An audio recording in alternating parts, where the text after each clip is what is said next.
The Case of Charles Dexter Ward by H.P. Lovecraft. The essential salts of animals may be so prepared and preserved that an ingenious man may have the whole Ark of Noah in his own stewed eye, and raise the fine shape of an animal out of its ashes at his pleasure, and by the like method from the essential salts of humane dust, a philosopher may, without any criminal necromancy, call up the shape of any dead ancestor from the dust whereinto his body has been incinerated. Borellus. 1. A result and a prologue. From a private hospital for the insane near Providence, Rhode Island, there recently disappeared an exceedingly singular person. He bore the name of Charles Dexter Ward, and was placed under restraint most reluctantly by the grieving father who had watched his aberration grow from a mere eccentricity to a dark mania involving both a possibility of murderous tendencies and a profound and peculiar change in the apparent contents of his mind. Doctors confessed themselves quite baffled by his case, since it presented oddities of a general physiological as well as psychological character. In the first place, the patient seemed oddly older than his 26 years would warrant. Mental disturbance, it is true, will age one rapidly, but the face of this young man had taken on a subtle cast which only the very aged normally acquire. In the second place, his organic processes shewed a certain queerness of proportion which nothing in medical experience can parallel. Respiration and heart action had a baffling lack of symmetry, the voice was lost, so that no sounds above a whisper were possible, digestion was incredibly prolonged and minimized, and neural reactions to standard stimuli bore no relation at all to anything heretofore recorded, either normal or pathological. The skin had a morbid chill and dryness, and the cellular structure of the tissue seemed exaggeratedly coarse and loosely knit. Even a large olive birthmark on the right hip had disappeared, whilst there had formed on the chest a very peculiar mole or blackish spot of which no trace existed before. In general, all physicians agreed that in Ward the processes of metabolism had become retarded to a degree beyond precedent. Psychologically, too, Charles Ward was unique. His madness held no affinity to any sort recorded in even the latest and most exhaustive of treatises, and was conjoined to a mental force which would have made him a genius or a leader had it not been twisted into strange and grotesque forms. Dr. Willett, who was Ward's family physician, affirms that the patient's gross mental capacity, as gauged by his response to matters outside the sphere of his insanity, had actually increased since the seizure. Ward, it is true, was always a scholar and an antiquarian, but even his most brilliant early work did not shew the prodigious grasp and insight displayed during his last examinations by the alienists. It was, indeed, a difficult matter to obtain a legal commitment to the hospital, so powerful and lucid did the youth's mind seem, and only on the evidence of others, and on the strength of many abnormal gaps in his stock of information as distinguished from his intelligence, was he finally placed in confinement. To the very moment of his vanishment he was an omnivorous reader and as great a conversationalist as his poor voice permitted, and shrewd observers, failing to foresee his escape, freely predicted that he would not be long in gaining his discharge from custody. Only Dr. Willett, who brought Charles Ward into the world and had watched his growth of body and mind ever since, seemed frightened at the thought of his future freedom. He had had a terrible experience and had made a terrible discovery which he dared not reveal to his skeptical colleagues. Willett, indeed, presents a minor mystery all his own in his connection with the case. He was the last to see the patient before his flight, and emerged from that final conversation in a state of mixed horror and relief which several recalled when Ward's escape became known 3 hours later. That escape itself is one of the unsolved wonders of Dr. Waite's hospital. A window open above a sheer drop of 60 feet could hardly explain it, yet after that talk with Willett the youth was undeniably gone. Willett himself has no public explanations to offer, though he seemed strangely easier in mind than before the escape. Many, indeed, feel that he would like to say more if he thought any considerable number would believe him. He had found Ward in his room, but shortly after his departure the attendants knocked in vain. When they opened the door, the patient was not there, and all they found was the open window with a chill April breeze blowing in a cloud of fine bluish-gray dust that almost choked them. True, the dogs howled some time before, but that was while Willett was still present, and they had caught nothing and shown no disturbance later on. Ward's father was told at once over the telephone, but he seemed more saddened than surprised. By the time Dr. Waite called in person, Dr. Willett had been talking with him, and both disavowed any knowledge or complicity in the escape. Only from certain closely confidential friends of Willett and the senior Ward have any clues been gained, and even these are too wildly fantastic for general credence. The one fact which remains is that up to the present time no trace of the missing madman has been unearthed. Charles Ward was an antiquarian from infancy, no doubt gaining his taste from the venerable town around him, and from the relics of the past which filled every corner of his parents' old mansion in Prospect Street on the crest of the hill. With the years his devotion to ancient things increased, so that history, genealogy, and the study of colonial architecture, furniture, and craftsmanship at length crowded everything else from his sphere of interests. These tastes are important to remember in considering his madness, for although they do not form its absolute nucleus, they play a prominent part in its superficial form. The gaps of information which the alienists noticed were all related to modern matters, and were invariably offset by a correspondingly excessive though outwardly concealed knowledge of bygone matters as brought out by adroit questioning, so that one would have fancied the patient literally transferred to a former age through some obscure sort of auto-hypnosis. The odd thing was that Ward seemed no longer interested in the antiquities he knew so well. He had, it appears, lost his regard for them through sheer familiarity, and all his final efforts were obviously bent toward mastering those common facts of the modern world which had been so totally and unmistakably expunged from his brain. That this wholesale deletion had occurred, he did his best to hide, but it was clear to all who watched him that his whole program of reading and conversation was determined by a frantic wish to imbibe such knowledge of his own life and of the ordinary practical and cultural background of the 20th century as ought to have been his by virtue of his birth in 1902 and his education in the schools of our own time.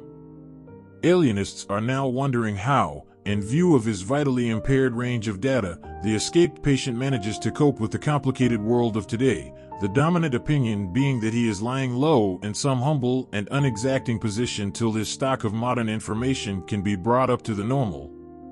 The beginning of Ward's madness is a matter of dispute among alienists. Dr. Lyman, the eminent Boston authority, places it in 1919 or 1920, during the boy's last year at the Moses Brown School, when he suddenly turned from the study of the past to the study of the occult, and refused to qualify for college on the ground that he had individual researches of much greater importance to make. This is certainly borne out by Ward's altered habits at the time, especially by his continual search through town records and among old burying grounds for a certain grave dug in 1771, the grave of an ancestor named Joseph Curwen, some of whose papers he professed to have found behind the paneling of a very old house in Olney Court on Stamper's Hill, which Curwen was known to have built and occupied. It is, broadly speaking, undeniable that the winter of 1919-20 saw a great change in Ward, whereby he abruptly stopped his general antiquarian pursuits and embarked on a desperate delving into occult subjects both at home and abroad, varied only by this strangely persistent search for his forefather's grave. From this opinion, however, Dr. Willett substantially dissents, basing his verdict on his close and continuous knowledge of the patient, and on certain frightful investigations and discoveries which he made toward the last. Those investigations and discoveries have left their mark upon him, so that his voice trembles when he tells them, and his hand trembles when he tries to write of them. Willett admits that the change of 1919-20 would ordinarily appear to mark the beginning of a progressive decadence which culminated in the horrible and uncanny alienation of 1928, but believes from personal observation that a finer distinction must be made. granting freely that the boy was always ill-balanced temperamentally and prone to be unduly susceptible and enthusiastic in his responses to phenomena around him. He refuses to concede that the early alteration marked the actual passage from sanity to madness, crediting instead Ward's own statement that he had discovered or rediscovered something whose effect on human thought was likely to be marvelous and profound. The true madness, he is certain, came with a later change, after the Curwen portrait and the ancient papers had been unearthed, after a trip to strange foreign places had been made, and some terrible invocations chanted under strange and secret circumstances, after certain answers to these invocations had been plainly indicated, and a frantic letter penned under agonizing and inexplicable conditions, after the wave of vampirism and the ominous Pawtuxet gossip, and after the patient's memory commenced to exclude contemporary images whilst his voice failed and his physical aspect underwent the subtle modification so many subsequently noticed. It was only about this time, Willett points out with much acuteness, that the nightmare qualities became indubitably linked with Ward, and the doctor feels shudderingly sure that enough solid evidence exists to sustain the youth's claim regarding his crucial discovery. In the first place, 2 workmen of high intelligence saw Joseph Curwen's ancient papers found. Secondly, the boy once shewed Dr. Willett those papers and a page of the Curwen diary, and each of the documents had every appearance of genuineness. The hole where Ward claimed to have found them was long a visible reality, and Willett had a very convincing final glimpse of them in surroundings which can scarcely be believed and can never perhaps be proved. Then there were the mysteries and coincidences of the Orne and Hutchinson letters, and the problem of the Curwen penmanship and of what the detectives brought to light about Dr. Allen, these things, and the terrible message in medieval minuscules found in Willett's pocket when he gained consciousness after his shocking experience. And most conclusive of all, there are the 2 hideous results which the doctor obtained from a certain pair of formulae during his final investigations, results which virtually proved the authenticity of the papers and of their monstrous implications at the same time that those papers were born forever from human knowledge. 2. One must look back at Charles Ward's earlier life as at something belonging as much to the past as the antiquities he loved so keenly. In the autumn of 1918, and with a considerable show of zest in the military training of the period, he had begun his junior year at the Moses Brown School, which lies very near his home. The old main building, erected in 1819, had always charmed his youthful antiquarian sense, and the spacious park in which the academy is set appealed to his sharp eye for landscape. His social activities were few, and his hours were spent mainly at home, in rambling walks, in his classes and drills, and in pursuit of antiquarian and genealogical data at the City Hall, the State House, the Public Library, the Athenaeum, the Historical Society, the John Carter Brown and John Hay Libraries of Brown University, and the newly opened Shepley Library in Benefit Street. One may picture him yet as he was in those days, tall, slim, and blond, with studious eyes and a slight stoop, dressed somewhat carelessly, and giving a dominant impression of harmless awkwardness rather than attractiveness. His walks were always adventures in antiquity, during which he managed to recapture from the myriad relics of a glamorous old city a vivid and connected picture of the centuries before. His home was a great Georgian mansion atop the well-nigh precipitous hill that rises just east of the river, and from the rear windows of its rambling wings he could look dizzily out over all the clustered spires, domes, roofs, and skyscraper summits of the lower town to the purple hills of the countryside beyond. Here he was born, and from the lovely classic porch of the double-bayed brick facade his nurse had first wheeled him in his carriage, past the little white farmhouse of 200 years before that the town had long ago overtaken, and on toward the stately colleges along the shady, sumptuous street, whose old square brick mansions and smaller wooden houses with narrow, heavy-columned Doric porches dreamed solid and exclusive amidst their generous yards and gardens. He had been wheeled, too, along sleepy Camden Street, one tier lower down on the steep hill, and with all its eastern homes on high terraces. The small wooden houses averaged a greater age here, for it was up this hill that the growing town had climbed, and in these rides he had imbibed something of the color of a quaint colonial village. The nurse used to stop and sit on the benches of Prospect Terrace to chat with policemen, and one of the child's first memories was of the great westward sea of hazy roofs and domes and steeples and far hills which he saw one winter afternoon from that great railed embankment, all violet and mystic against a fevered, apocalyptic sunset of reds and golds and purples and curious greens.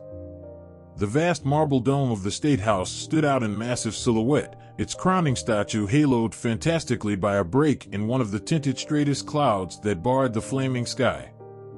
When he was larger, his famous walks began, first with his impatiently dragged nurse, and then alone in dreamy meditation. Farther and farther down that almost perpendicular hill he would venture, each time reaching older and quainter levels of the ancient city. He would hesitate gingerly down vertical Jenks Street with its bank walls and colonial gables to the shady Benefit Street corner, where before him was a wooden antique with an ionic pilastered pair of doorways, and beside him a prehistoric gambrel roofer with a bit of primal farmyard remaining, and the great Judge Durfee house with its fallen vestiges of Georgian grandeur. It was getting to be a slum here, but the Titan elms cast a restoring shadow over the place, and the boy used to stroll south past the long lines of the pre-revolutionary homes with their great central chimneys and classic portals. On the eastern side they were set high over basements with railed double flights of stone steps, and the young Charles could picture them as they were when the street was new, and red heels and periwigs set off the painted pediments whose signs of wear were now becoming so visible. Westward the hill dropped almost as steeply as above, down to the old town street that the founders had laid out at the river's edge in 1636. Here ran innumerable little lanes with leaning, huddled houses of immense antiquity, and fascinated though he was, it was long before he dared to thread their archaic verticality for fear they would turn out a dream or a gateway to unknown terrors. He found it much less formidable to continue along Benefit Street past the iron fence of St. John's hidden churchyard and the rear of the 1761 Colony House and the moldering bulk of the Golden Ball and where Washington stopped.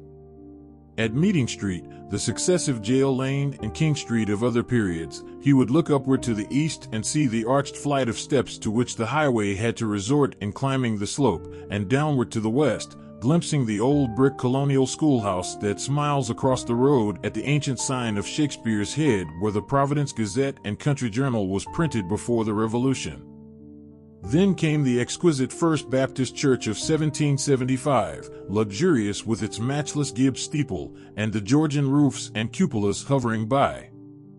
Here and to the southward the neighborhood became better, flowering at last into a marvelous group of early mansions, but still the little ancient lanes led off down the precipice to the west, spectral in their many-gabled archaism and dipping to a riot of iridescent decay where the wicked old waterfront recalls its proud East India days amidst polyglot vice and squalor, rotting wharves, and blear-eyed ship chandleries, with such surviving alley names as Packet, Bullion, Gold, Silver, Coin, doubloon, sovereign, guilder, dollar, dime, and cent. Sometimes, as he grew taller and more adventurous, young Ward would venture down into this maelstrom of tottering houses, broken transoms, tumbling steps, twisted balustrades, swarthy faces, and nameless odors, winding from South Main to South Water, searching out the docks where the Bay and Sound steamers still touched, and returning northward at this lower level past the steep-roofed 1816 warehouses and the broad square at the Great Bridge, where the 1773 market house still stands firm on its ancient arches. In that square he would pause to drink in the bewildering beauty of the old town as it rises on its eastward bluff, decked with its two Georgian spires and crowned by the vast new Christian Science dome as London is crowned by St. Paul's. He liked mostly to reach this point in the late afternoon, when the slanting sunlight touches the market house and the ancient hill roofs and belfries with gold, and throws magic around the dreaming wharves where Providence Indiamen used to ride at anchor. After a long look he would grow almost dizzy with a poet's love for the sight, and then he would scale the slope homeward in the dusk past the old white church and up the narrow precipitous ways where yellow gleams would begin to peep out in small-paned windows and through fanlights set high over double flights of steps with curious wrought iron railings. At other times, and in later years, he would seek for vivid contrasts, spending half a walk in the crumbling colonial regions northwest of his home, where the hill drops to the lower eminence of Stamper's Hill with its ghetto and Negro quarter clustering round the place where the Boston stage coach used to start before the Revolution, and the other half in the gracious southerly realm about George, Benevolent, Power, and William streets, where the old slope holds unchanged the fine estates and bits of walled garden and steep green lane in which so many fragrant memories linger. These rambles, together with the diligent studies which accompanied them, certainly account for a large amount of the antiquarian lore which at last crowded the modern world from Charles Ward's mind, and illustrate the mental soil upon which fell, in that fateful winter of 1919-20, the seeds that came to such strange and terrible fruition. Dr. Willett is certain that, up to this ill-omened winter of first change, Charles Ward's antiquarianism was free from every trace of the morbid. Graveyards held for him no particular attraction beyond their quaintness and historic value, and of anything like violence or savage instinct he was utterly devoid. Then, by insidious degrees, there appeared to develop a curious sequel to one of his genealogical triumphs of the year before, when he had discovered among his maternal ancestors a certain very long-lived man named Joseph Curwen, who had come from Salem in March of 1692, and about whom a whispered series of highly peculiar and disquieting stories clustered. Ward's great-great-grandfather Welcome Potter had in 1785 married a certain Anne Tillinghast, daughter of Mrs. Eliza, daughter to Captain James Tillinghast, of whose paternity the family had preserved no trace. Late in 1918, whilst examining a volume of original town records and manuscript, the young genealogist encountered an entry describing a legal change of name, by which in 1772 a Mrs. Eliza Curwen, widow of Joseph Curwen, resumed, along with her 7-year-old daughter and her maiden name of Tillinghast, on the ground that her husband's name was become a public reproach by reason of what was known after his decease, the which confirming an anti-common rumor, though not to be credited by a loyal wife till so proven as to be wholly past doubting. This entry came to light upon the accidental separation of two leaves which had been carefully pasted together and treated as one by a labored revision of the page numbers. It was at once clear to Charles Ward that he had indeed discovered a hitherto unknown great-great-great-grandfather. The discovery doubly excited him because he had already heard vague reports and seen scattered allusions relating to this person, about whom there remained so few publicly available records, aside from those becoming public only in modern times, that it almost seemed as if a conspiracy had existed to blot him from memory. What did appear, moreover, was of such a singular and provocative nature that one could not fail to imagine curiously what it was that the colonial recorders were so anxious to conceal and forget, or to suspect that the deletion had reasons all too valid. Before this, Ward had been content to let his romancing about old Joseph Curwen remain in the idle stage, but having discovered his own relationship to this apparently hushed-up character, he proceeded to hunt out as systematically as possible whatever he might find concerning him. In this excited quest he eventually succeeded beyond his highest expectations, for old letters, diaries, and sheaves of unpublished memoirs in cobwebbed Providence garrets and elsewhere yielded many illuminating passages which their writers had not thought it worth their while to destroy. One important sidelight came from a point as remote as New York, where some Rhode Island colonial correspondence was stored in the museum at Frances Tavern. The really crucial thing, though, and what in Dr. Willett's opinion formed the definite source of Ward's undoing, was the matter found in August 1919 behind the paneling of the crumbling house in Olney Court. It was that, beyond a doubt, which opened up those black vistas whose end was deeper than the pit. 2. An antecedent and a horror. 1. Joseph Curwen, as revealed by the rambling legends embodied in what Ward heard and unearthed, was a very astonishing, enigmatic, and obscurely horrible individual. He had fled from Salem to Providence, that universal haven of the odd, the free, and the dissenting, at the beginning of the great witchcraft panic, being in fear of accusation because of his solitary ways and queer chemical or alchemical experiments.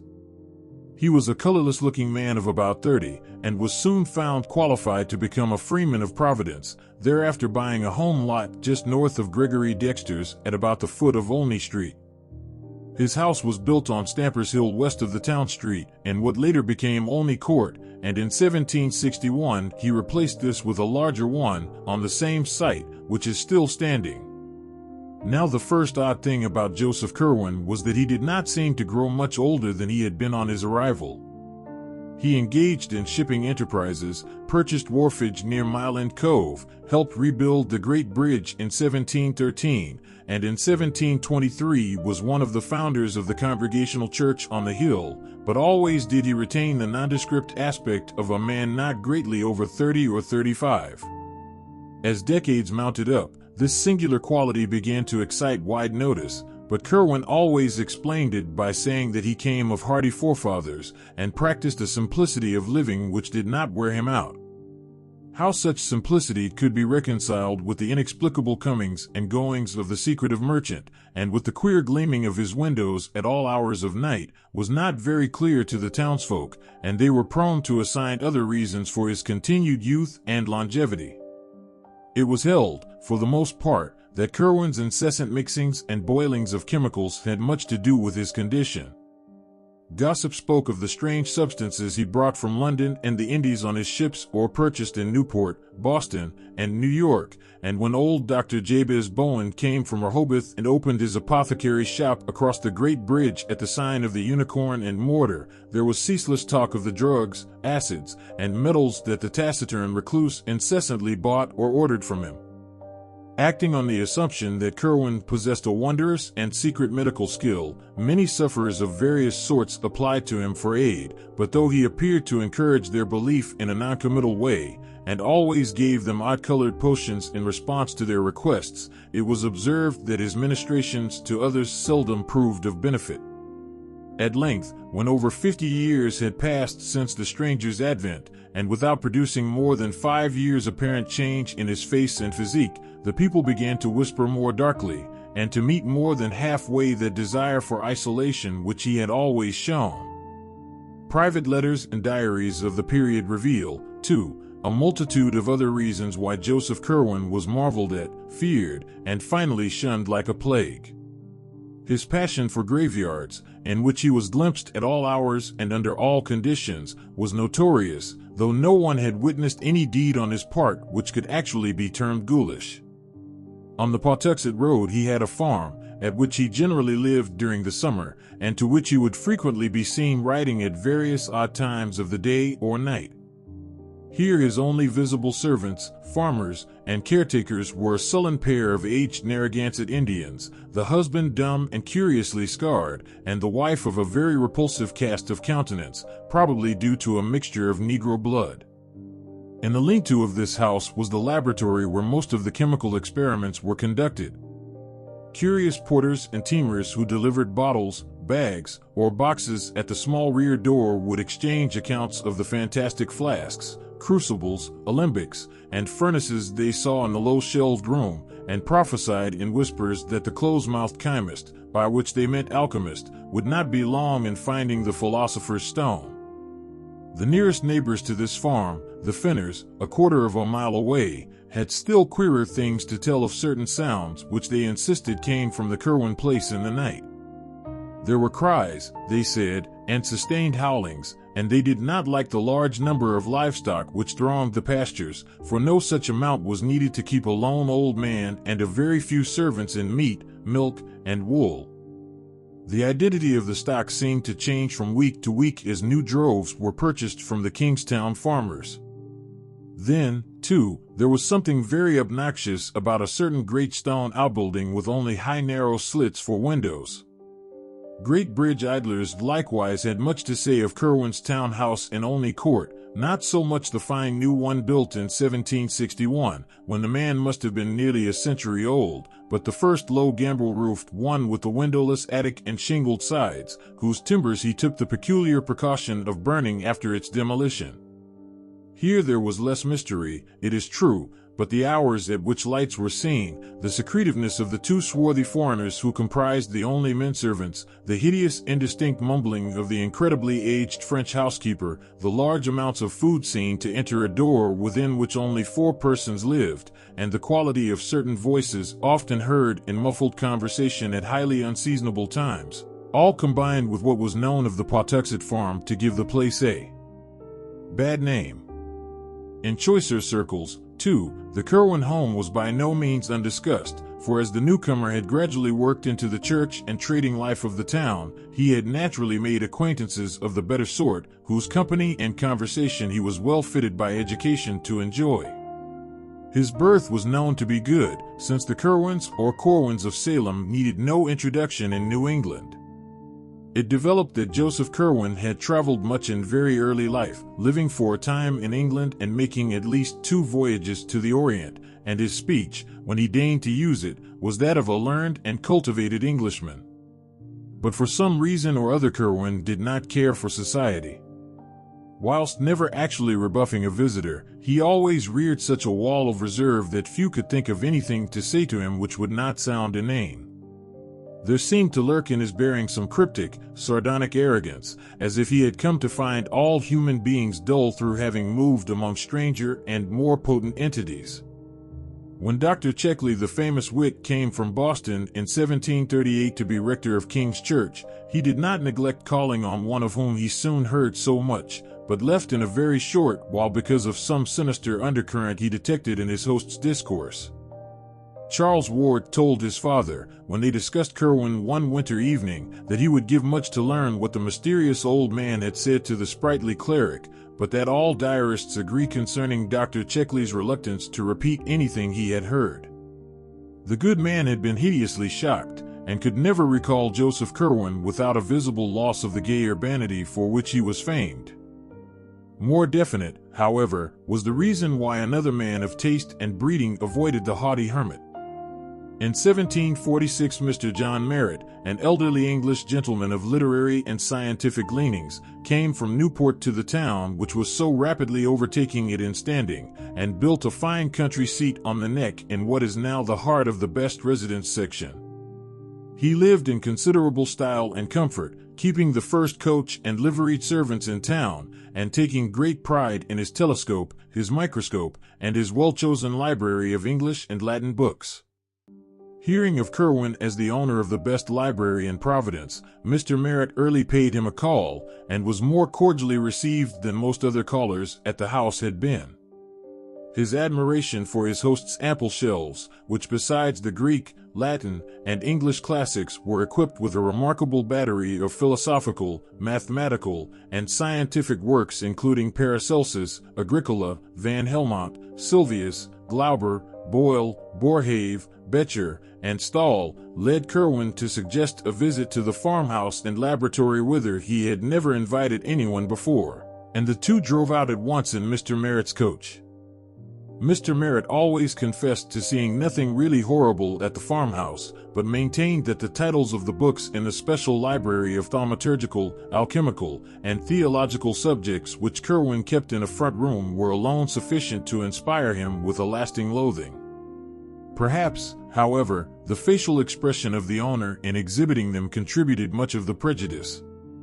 The Bazaar collection, besides a host of standard works which Mr. Merritt was not too alarmed to envy, embraced nearly all the Kabbalists, demonologists, and magicians known to man, and was a treasure house of lore in the doubtful realms of alchemy and astrology.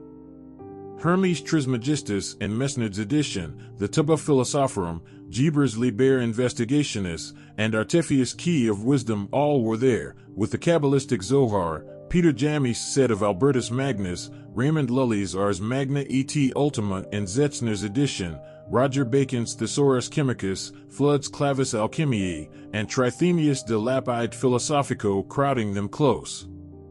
Medieval Jews and Arabs were represented in profusion, and Mr. Merritt turned pale when, upon taking down a fine volume conspicuously labeled as the Kanuni Islam, he found it was in truth the forbidden Necronomicon of the mad Arab Abdul al-Hazard, of which he had heard such monstrous things whispered some years previously after the exposure of nameless rites at the strange little fishing village of Kingsport, in the province of the Massachusetts Bay. But oddly enough, the worthy gentleman owned himself most impalpably disquieted by a mere minor detail. On the huge mahogany table there lay face downward a badly worn copy of Borellus, bearing many cryptical marginalia and interlineations in Curwen's hand. The book was open at about its middle, and one paragraph displayed such thick and tremulous pen strokes beneath the lines of mystic black letter that the visitor could not resist scanning it through. Whether it was the nature of the passage underscored, or the feverish heaviness of the strokes which formed the underscoring, he could not tell, but something in that combination affected him very badly and very peculiarly. He recalled it to the end of his days, writing it down from memory in his diary, and once trying to recite it to his close friend Dr. Checkley till he saw how greatly it disturbed the urbane rector. It read, "The essential salts of animals may be so prepared and preserved that an ingenious man may have the whole ark of Noah in his own stewed eye, and raise the fine shape of an animal out of its ashes at his pleasure, and by the like method from the essential salts of humane dust, a philosopher may, without any criminal necromancy, call up the shape of any dead ancestor from the dust whereinto his body has been incinerated." It was near the docks along the southerly part of the town street, however, that the worst things were muttered about Joseph Curwen. Sailors are superstitious folk, and the seasoned salts who manned the infinite rum, slave, and molasses sloops, the rakish privateers, and the great brigs of the Browns, Crawfords, and Tillinghasts, all made strange furtive signs of protection when they saw the slim, deceptively young-looking figure with its yellow hair and slight stoop entering the Curwen warehouse in Doubloon Street, or talking with captains and supercargoes on the long quay where the Curwen ships rode restlessly.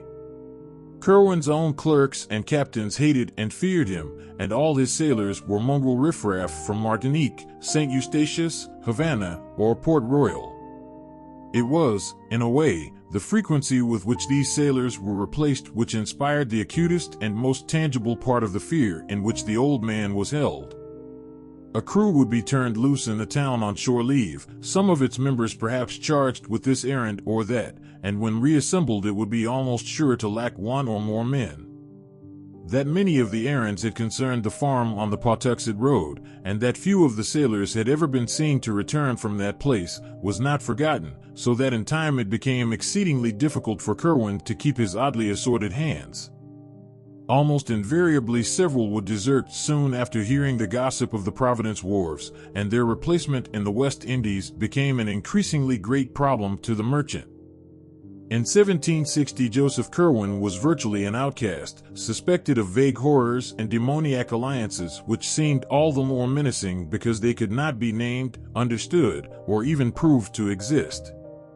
The last straw may have come from the affair of the missing soldiers in 1758, for in March and April of that year 2 royal regiments on their way to New France were quartered in Providence, and depleted by an inexplicable process far beyond the average rate of desertion. Rumor dwelt on the frequency with which Curwen was wont to be seen talking with the red-coated strangers, and as several of them began to be missed, people thought of the odd conditions among his own seamen. What would have happened if the regiments had not been ordered on, no one can tell. Meanwhile the merchant's worldly affairs were prospering. He had a virtual monopoly of the town's trade in saltpetre, black pepper, and cinnamon, and easily led any other one shipping establishment save the Browns in his importation of brassware, indigo, cotton, woolens, salt, rigging, iron, paper, and English goods of every kind. Such shopkeepers as James Green, at the sign of the Elephant in Cheapside, the Russells, at the sign of the Golden Eagle across the bridge, or Clark and Nightingale at the Frying Pan and Fish near the new coffee house, depended almost wholly upon him for their stock, and his arrangements with the local distillers, the Narragansett dairymen and horse breeders, and the Newport candle makers, made him one of the prime exporters of the colony. Ostracized though he was, he did not lack for civic spirit of a sort. When the colony house burned down, he subscribed handsomely to the lotteries by which the new brick one, still standing at the head of its parade in the old Main Street, was built in 1761. In that same year, too, he helped rebuild the Great Bridge after the October gale.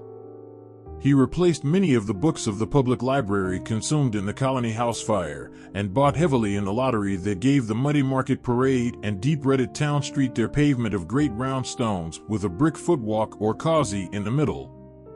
About this time, also, he built the plain but excellent new house whose doorway is still such a triumph of carving. When the Whitefield adherents broke off from Dr. Cotton's Hill Church in 1743 and founded Deacon Snow's Church across the bridge, Curwen had gone with them, though his zeal and attendance soon abated. Now, however, he cultivated piety once more, as if to dispel the shadow which had thrown him into isolation, and would soon begin to wreck his business fortunes if not sharply checked. 2. The sight of this strange, pallid man, hardly middle-aged in aspect yet certainly not less than a full century old, seeking at last to emerge from a cloud of fright and detestation too vague to pin down or analyze, was at once a pathetic, a dramatic, and a contemptible thing. Such is the power of wealth and of surface gestures, however, that there came indeed a slight abatement in the visible aversion displayed toward him, especially after the rapid disappearances of his sailors abruptly ceased.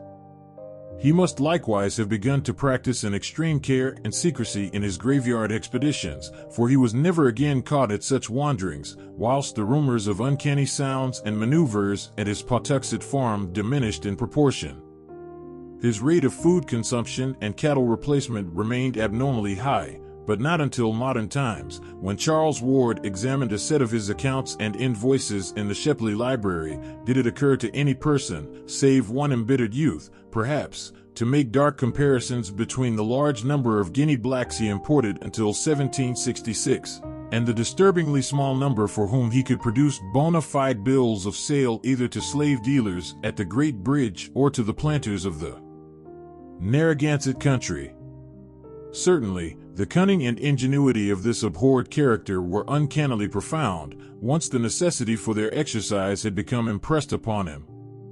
But of course the effect of all this belated mending was necessarily slight. Curwen continued to be avoided and distrusted, as indeed the one fact of his continued air of youth at a great age would have been enough to warrant, and he could see that in the end his fortunes would be likely to suffer.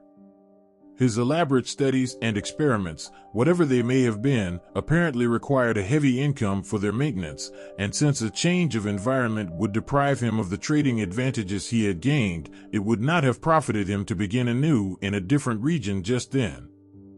Judgment demanded that he patch up his relations with the townsfolk of Providence, so that his presence might no longer be a signal for hushed conversation, transparent excuses of errands elsewhere, and a general atmosphere of constraint and uneasiness. His clerks, being now reduced to the shiftless and impecunious residue whom no one else would employ, were giving him much worry, and he held to his sea captains and mates only by shrewdness in gaining some kind of ascendancy over them, a mortgage, a promissory note, or a bit of information very pertinent to their welfare. In many cases, diarists have recorded with some awe, Curwen shewed almost the power of a wizard in unearthing family secrets for questionable use. During the final 5 years of his life it seemed as though only direct talks with the long dead could possibly have furnished some of the data which he had so glibly at his tongue's end. About this time the crafty scholar hit upon a last desperate expedient to regain his footing in the community. Hitherto a complete hermit, he now determined to contract an advantageous marriage, securing as a bride some lady whose unquestioned position would make all ostracism of his home impossible. It may be that he also had deeper reasons for wishing an alliance, reasons so far outside the known cosmic sphere that only papers found a century and a half after his death caused anyone to suspect them, but of this nothing certain can ever be learned. Naturally, he was aware of the horror and indignation with which any ordinary courtship of his would be received, hence he looked about for some likely candidate upon whose parents he might exert a suitable pressure. Such candidates, he found, were not at all easy to discover, since he had very particular requirements in the way of beauty, accomplishments, and social security. At length his survey narrowed down to the household of one of his best and oldest ship captains, a widower of high birth and unblemished standing named Duty Tillinghast, whose only daughter Eliza seemed dowered with every conceivable advantage save prospects as an heiress. Captain Tillinghast was completely under the domination of Curwen, and consented, after a terrible interview in his cupolaed house on Powers Lane Hill, to sanction the blasphemous alliance. Eliza Tillinghast was at that time 18 years of age, and had been reared as gently as the reduced circumstances of her father permitted. She had attended Stephen Jackson's school opposite the courthouse parade, and had been diligently instructed by her mother, before the latter's death of smallpox in 1757, in all the arts and refinements of domestic life. A sampler of hers, worked in 1753 at the age of 9, may still be found in the rooms of the Rhode Island Historical Society. After her mother's death, she had kept the house, aided only by one old black woman. Her arguments with her father concerning the proposed Curwen marriage must have been painful indeed, but of these we have no record. Certain it is that her engagement to young Ezra Whedon, second mate of the Crawford Packet Enterprise, was dutifully broken off, and that her union with Joseph Curwen took place on the 7th of March, 1763, in the Baptist Church, in the presence of one of the most distinguished assemblages which the town could boast, the ceremony being performed by the younger Samuel Windsor. The Gazette mentioned the event very briefly, and in most surviving copies the item in question seems to be cut or torn out. Ward found a single intact copy after much search in the archives of a private collector of note, observing with amusement the meaningless urbanity of the language. Monday evening last, Mr. Joseph Curwen, of this town, merchant, was married to Miss Eliza Tillinghast, daughter of Captain Duty Tillinghast, a young lady who has real merit, added to a beautiful person, to grace the connubial state and perpetuate its felicity. The collection of Durfee Arnold letters, discovered by Charles Ward shortly before his first reputed madness in the private collection of Melville F. Peters, Esq., of George Street, and covering this and a somewhat antecedent period, throws vivid light on the outrage done to public sentiment by this ill-assorted match. The social influence of the Tillinghasts, however, was not to be denied, and once more Joseph Curwen found his house frequented by persons whom he could never otherwise have induced to cross his threshold. His acceptance was by no means complete, and his bride was socially the sufferer through her forced venture, but at all events the wall of utter ostracism was somewhat worn down. In his treatment of his wife, the strange bridegroom astonished both her and the community by displaying an extreme graciousness and consideration. The new house in Olney Court was now wholly free from disturbing manifestations, and although Curwen was much absent at the Pawtuxet farm which his wife never visited, he seemed more like a normal citizen than at any other time in his long years of residence. Only one person remained in open enmity with him, this being the youthful ship's officer whose engagement to Eliza Tillinghast had been so abruptly broken. Ezra Whedon had frankly vowed vengeance, and though of a quiet and ordinarily mild disposition, was now gaining a hate-bred, dogged purpose which boded no good to the usurping husband. On the 7th of May, 1765, Curwen's only child was born, and was christened by the Reverend John Graves of King's Church, of which both husband and wife had become communicants shortly after their marriage, in order to compromise between their respective Congregational and Baptist affiliations. The record of this birth, as well as that of the marriage 2 years before, was stricken from most copies of the church and town annals where it ought to appear, and Charles Ward located both with the greatest difficulty after his discovery of the widow's change of name had apprised him of his own relationship, and engendered the feverish interest which culminated in his madness. The birth entry, indeed, was found very curiously through correspondence with the heirs of the loyalist Dr. Graves, who had taken with him a duplicate set of records when he left his pastorate at the outbreak of the Revolution. Ward had tried this source because he knew that his great-great-grandmother and Tillinghast Potter had been an Episcopalian. Shortly after the birth of his daughter, an event he seemed to welcome with a fervor greatly out of keeping with his usual coldness, Curwen resolved to sit for a portrait. This he had painted by a very gifted Scotsman named Cosmo Alexander, then a resident of Newport, and since famous as the early teacher of Gilbert Stuart. The likeness was said to have been executed on a wall panel of the library of the house in Olney Court, but neither of the two old diaries mentioning it gave any hint of its ultimate disposition. At this period, the erratic scholar shewed signs of unusual abstraction and spent as much time as he possibly could at his farm on the Pawtuxet Road. He seemed, it was stated, in a condition of suppressed excitement or suspense, as if expecting some phenomenal thing or on the brink of some strange discovery. Chemistry or alchemy would appear to have played a great part, for he took from his house to the farm the greater number of his volumes on that subject. His affectation of civic interest did not diminish, and he lost no opportunities for helping such leaders as Stephen Hopkins, Joseph Brown, and Benjamin West in their efforts to raise the cultural tone of the town, which was then much below the level of Newport in its patronage of the liberal arts.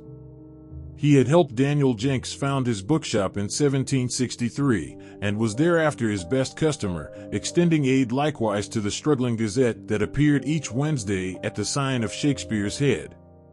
In politics, he ardently supported Governor Hopkins against the Ward party, whose prime strength was in Newport, and his really eloquent speech at Hackers Hall in 1765 against the setting off of North Providence as a separate town with a pro-Ward vote in the General Assembly did more than any other one thing to wear down the prejudice against him. But Ezra Whedon, who watched him closely, sneered cynically at all this outward activity, and freely swore it was no more than a mask for some nameless traffic with the blackest gulfs of Tartarus.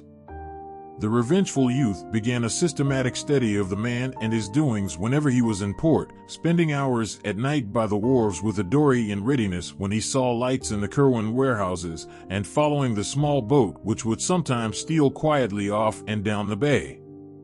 He also kept as close a watch as possible on the Pawtuxet farm, and was once severely bitten by the dogs the old Indian couple loosed upon him. 3. In 1766 came the final change in Joseph Curwen. It was very sudden, and gained wide notice amongst the curious townsfolk, for the air of suspense and expectancy dropped like an old cloak, giving instant place to an ill-concealed exaltation of perfect triumph. Curwen seemed to have difficulty in restraining himself from public harangues on what he had found or learned or made, but apparently the need of secrecy was greater than the longing to share his rejoicing, for no explanation was ever offered by him. It was after this transition, which appears to have come early in July, that the sinister scholar began to astonish people by his possession of information which only their long-dead ancestors would seem to be able to impart. But Curwen's feverish secret activities by no means ceased with this change. On the contrary, they tended rather to increase, so that more and more of his shipping business was handled by the captains whom he now bound to him by ties of fear as potent as those of bankruptcy had been. He altogether abandoned the slave trade, alleging that its profits were constantly decreasing. Every possible moment was spent at the Pawtuxet farm, though there were rumors now and then of his presence in places which, though not actually near graveyards, were yet so situated in relation to graveyards that thoughtful people wondered just how thorough the old merchant's change of habits really was. Ezra Whedon, though his periods of espionage were necessarily brief and intermittent on account of his sea voyaging, had a vindictive persistence which the bulk of the practical townsfolk and farmers lacked, and subjected Curwen's affairs to a scrutiny such as they had never had before. Many of the odd maneuvers of the strange merchant's vessels had been taken for granted on account of the unrest of the times, when every colonist seemed determined to resist the provisions of the Sugar Act which hampered a prominent traffic. Smuggling and evasion were the rule in Narragansett Bay, and nocturnal landings of illicit cargoes were continuous commonplaces. But Whedon, night after night following the lighters or small sloops which he saw steal off from the Curwen warehouses at the Town Street docks, soon felt assured that it was not merely His Majesty's armed ships which the sinister skulker was anxious to avoid. Prior to the change in 1766, these boats had for the most part contained chained Negroes, who were carried down and across the bay and landed at an obscure point on the shore just north of Pawtuxet, being afterward driven up the bluff and across country to the Curwen farm, where they were locked in that enormous stone outbuilding which had only high narrow slits for windows. After that change, however, the whole program was altered. Importation of slaves ceased at once, and for a time Curwen abandoned his midnight sailings. Then, about the spring of 1767, a new policy appeared. Once more the lighters grew wont to put out from the black, silent docks, and this time they would go down the bay some distance, perhaps as far as Namquit Point, where they would meet and receive cargo from strange ships of considerable size and widely varied appearance. Curwen sailors would then deposit this cargo at the usual point on the shore and transport it overland to the farm, locking it in the same cryptical stone building which had formerly received the Negroes. The cargo consisted almost wholly of boxes and cases, of which a large proportion were oblong and heavy and disturbingly suggestive of coffins. Weedon always watched the farm with unremitting assiduity, visiting it each night for long periods, and seldom letting a week go by without a sight except when the ground bore a footprint revealing snow. Even then, he would often walk as close as possible on the traveled road or on the ice of the neighboring river to see what tracks others might have left. Finding his own vigils interrupted by nautical duties, he hired a tavern companion named Eleazar Smith to continue the survey during his absences, and between them the two could have set in motion some extraordinary rumors. That they did not do so was only because they knew the effect of publicity would be to warn their quarry and make further progress impossible. Instead, they wished to learn something definite before taking any action. What they did learn must have been startling indeed, and Charles Ward spoke many times to his parents of his regret at Weedon's later burning of his notebooks. All that can be told of their discoveries is what Eleazar Smith jotted down in a none too coherent diary, and what other diarists and letter writers have timidly repeated from the statements which they finally made, and according to which the farm was only the outer shell of some vast and revolting menace, of a scope and depth too profound and intangible for more than shadowy comprehension. It is gathered that Weedon and Smith became early convinced that a great series of tunnels and catacombs, inhabited by a very sizable staff of persons besides the old Indian and his wife, underlay the farm. The house was an old peaked relic of the middle 17th century with enormous stacked chimney and diamond-paned lattice windows, the laboratory being in a lean-to toward the north, where the roof came nearly to the ground. This building stood clear of any other, yet judging by the different voices heard at odd times within, it must have been accessible through secret passages beneath. These voices, before 1766, were mere mumblings and Negro whisperings and frenzied screams, coupled with curious chants or invocations. After that date, however, they assumed a very singular and terrible cast as they ran the gamut betwixt dronings of dull acquiescence and explosions of frantic pain or fury, rumblings of conversation and whines of entreaty, pantings of eagerness and shouts of protest. They appeared to be in different languages, all known to Curwen, whose rasping accents were frequently distinguishable in reply, reproof, or threatening. Sometimes it seemed that several persons must be in the house: Curwen, certain captives, and the guards of those captives. There were voices of a sort that neither Weedon nor Smith had ever heard before despite their wide knowledge of foreign parts, and many that they did seem to place as belonging to this or that nationality. The nature of the conversation seemed always a kind of catechism, as if Curwen were extorting some sort of information from terrified or rebellious prisoners. Weedon had many verbatim reports of overheard scraps in his notebook, for English, French, and Spanish, which he knew were frequently used, but of these nothing has survived. He did, however, say that besides a few ghoulish dialogues in which the past affairs of Providence families were concerned, most of the questions and answers he could understand were historical or scientific, occasionally pertaining to very remote places and ages. Once, for example, an alternately raging and sullen figure was questioned in French about the Black Prince's massacre at Limoges in 1370, as if there were some hidden reason which he ought to know. Curwen asked the prisoner, if prisoner it were, whether the order to slay was given because of the sign of the goat found on the altar in the ancient Roman crypt beneath the cathedral, or whether the dark man of the Haute Coven had spoken the 3 words. Failing to obtain replies, the inquisitor had seemingly resorted to extreme means, for there was a terrific shriek followed by silence and muttering and a bumping sound. None of these colloquies were ever ocularly witnessed, since the windows were always heavily draped. Once, though, during a discourse in an unknown tongue, a shadow was seen on the curtain which startled Whedon exceedingly, reminding him of one of the puppets in a show he had seen in the autumn of 1764 in Hackers Hall, when a man from Germantown, Pennsylvania, had given a clever mechanical spectacle advertised as a view of the famous city of Jerusalem, in which are represented Jerusalem, the Temple of Solomon, his royal throne, the noted towers and hills, likewise the sufferings of our Savior from the Garden of Gethsemane to the cross on the hill of Golgotha, an artful piece of statuary, worthy to be seen by the curious. It was on this occasion that the listener, who had crept close to the window of the front room whence the speaking proceeded, gave a start which roused the old Indian pair and caused them to loose the dogs on him. After that no more conversations were ever heard in the house, and Whedon and Smith concluded that Curwen had transferred his field of action to regions below. That such regions in truth existed seemed amply clear from many things. Faint cries and groans unmistakably came up now and then from what appeared to be the solid earth in places far from any structure, whilst hidden in the bushes along the riverbank in the rear, where the high ground sloped steeply down to the valley of the Pawtuxet, there was found an arched oaken door and a frame of heavy masonry, which was obviously an entrance to caverns within the hill.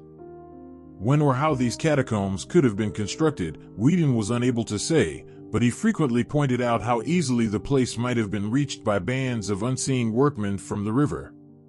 Joseph Curwen put his mongrel seamen to diverse uses indeed. During the heavy spring rains of 1769 the 2 watchers kept a sharp eye on the steep riverbank to see if any subterranean secrets might be washed to light, and were rewarded by the sight of a profusion of both human and animal bones in places where deep gullies had been worn in the banks. Naturally, there might be many explanations of such things in the rear of a stock farm, and in a locality where old Indian burying grounds were common, but Whedon and Smith drew their own inferences. It was in January 1770, whilst Whedon and Smith were still debating vainly on what, if anything, to think or do about the whole bewildering business, that the incident of the Fortaleza occurred. Exasperated by the burning of the revenue sloop Liberty at Newport during the previous summer, the customs fleet under Admiral Wallace had adopted an increased vigilance concerning strange vessels, and on this occasion His Majesty's armed schooner Signet, under Captain Charles Leslie, captured, after a short pursuit one early morning, the snow Fortaleza of Barcelona, Spain, under Captain Manuel Laruda, bound according to its log from Grand Cairo, Egypt, to Providence. When searched for contraband material, this ship revealed the astonishing fact that its cargo consisted exclusively of Egyptian mummies, consigned to sailor A.B.C., who would come to remove his goods in a lighter just off Namquit Point and whose identity Captain Aruda felt himself in honor bound not to reveal. The Vice Admiralty Court at Newport, at a loss what to do in view of the non-contraband nature of the cargo on the one hand and of the unlawful secrecy of the entry on the other hand, compromised on Collector Robinson's recommendation by freeing the ship but forbidding it a port in Rhode Island waters. There were later rumors of its having been seen in Boston Harbor, though it never openly entered the port of Boston. This extraordinary incident did not fail of wide remark in Providence, and there were not many who doubted the existence of some connection between the cargo of mummies and the sinister Joseph Curwen. His exotic studies and his curious chemical importations being common knowledge, and his fondness for graveyards being common suspicion, it did not take much imagination to link him with a freakish importation which could not conceivably have been destined for anyone else in the town. As if conscious of this natural belief, Curwen took care to speak casually on several occasions of the chemical value of the balsams found in mummies, thinking perhaps that he might make the affair seem less unnatural, yet stopping just short of admitting his participation. Whedon and Smith, of course, felt no doubt whatsoever of the significance of the thing, and indulged in the wildest theories concerning Curwen and his monstrous labors. The following spring, like that of the year before, had heavy rains, and the watchers kept careful track of the riverbank behind the Curwen farm. Large sections were washed away, and a certain number of bones discovered, but no glimpse was afforded of any actual subterranean chambers or burrows. Something was rumored, however, at the village of Pawtuxet about a mile below, where the river flows and falls over a rocky terrace to join the placid landlocked cove. There, where quaint old cottages climbed the hill from the rustic bridge, and fishing smacks lay anchored at their sleepy docks, a vague report went round of things that were floating down the river and flashing into sight for a minute as they went over the falls. Of course, the Pawtuxet is a long river which winds through many settled regions abounding in graveyards, and of course the spring rains had been very heavy, but the fisherfolk about the bridge did not like the wild way that one of the things stared as it shot down to the still water below, or the way that another half cried out, although its condition had greatly departed from that of objects which normally cry out. That rumor sent Smith, for Whedon was just then at sea, in haste to the riverbank behind the farm, where surely enough there remained the evidences of an extensive cave-in. There was, however, no trace of a passage into the steep bank, for the miniature avalanche had left behind a solid wall of mixed earth and shrubbery from aloft. Smith went to the extent of some experimental digging, but was deterred by lack of success, or perhaps by fear of possible success. It is interesting to speculate on what the persistent and revengeful Whedon would have done had he been ashore at the time. 4. By the autumn of 1770, Whedon decided that the time was ripe to tell others of his discoveries, for he had a large number of facts to link together, and a second eyewitness to refute the possible charge that jealousy and vindictiveness had spurred his fancy. As his first confidant, he selected Captain James Mathewson of the Enterprise, who on the one hand knew him well enough not to doubt his veracity, and on the other hand was sufficiently influential in the town to be heard in turn with respect. The colloquy took place in an upper room of Sabin's Tavern near the docks, with Smith present to corroborate virtually every statement, and it could be seen that Captain Mathewson was tremendously impressed. Like nearly everyone else in the town, he had had black suspicions of his own anent Joseph Curwen, hence it needed only this confirmation and enlargement of data to convince him absolutely. At the end of the conference he was very grave, and enjoined strict silence upon the two younger men. He would, he said, transmit the information separately to some 10 or so of the most learned and prominent citizens of Providence, ascertaining their views and following whatever advice they might have to offer. Secrecy would probably be essential in any case, for this was no matter that the town constables or militia could cope with, and above all else the excitable crowd must be kept in ignorance, lest there be enacted in these already troublous times a repetition of that frightful Salem panic of less than a century before, which had first brought Curwen hither.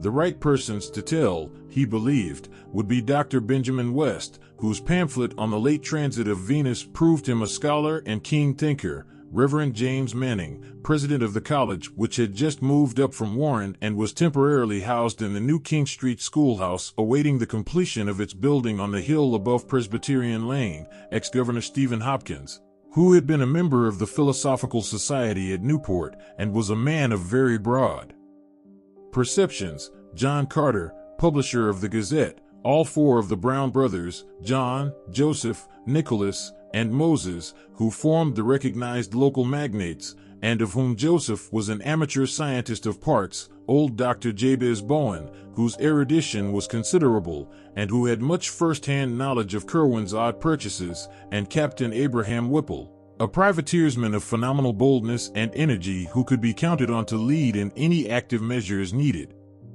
These men, if favorable, might eventually be brought together for collective deliberation, and with them would rest the responsibility of deciding whether or not to inform the governor of the colony, Joseph Wanton of Newport, before taking action.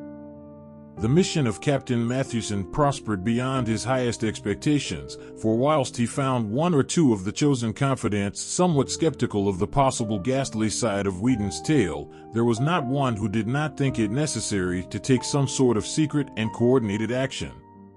Curwen, it was clear, formed a vague potential menace to the welfare of the town and colony, and must be eliminated at any cost. Late in December 1770, a group of eminent townsmen met at the home of Stephen Hopkins and debated tentative measures. Whedon's notes, which he had given to Captain Mathewson, were carefully read, and he and Smith were summoned to give testimony anent details. Something very like fear seized the whole assemblage before the meeting was over, though there ran through that fear a grim determination which Captain Whipple's bluff and resonant profanity best expressed. They would not notify the governor, because a more than legal course seemed necessary. With hidden powers of uncertain extent apparently at his disposal, Curwen was not a man who could safely be warned to leave town. Nameless reprisals might ensue, and even if the sinister creature complied, the removal would be no more than the shifting of an unclean burden to another place. The times were lawless, and men who had flouted the king's revenue forces for years were not the ones to balk at sterner things when duty impelled. Curwen must be surprised at his Pawtuxet farm by a large raiding party of seasoned privateersmen and given one decisive chance to explain himself. If he proved a madman, amusing himself with shrieks and imaginary conversations in different voices, he would be properly confined. If something graver appeared, and if the underground horrors indeed turned out to be real, he and all with him must die. It could be done quietly, and even the widow and her father need not be told how it came about. While these serious steps were under discussion, there occurred in the town an incident so terrible and inexplicable that for a time little else was mentioned for miles around. In the middle of a moonlight January night, with heavy snow underfoot, there resounded over the river and up the hill a shocking series of cries which brought sleepy heads to every window, and people around Weybosset Point saw a great white thing plunging frantically along the badly cleared space in front of the Turk's Head. There was a baying of dogs in the distance, but this subsided as soon as the clamor of the awakened town became audible. Parties of men with lanterns and muskets hurried out to see what was happening, but nothing rewarded their search. The next morning, however, a giant, muscular body, stark naked, was found on the jams of ice around the southern piers of the Great Bridge, where the long dock stretched out beside Abbott's Distill House, and the identity of this object became a theme for endless speculation and whispering.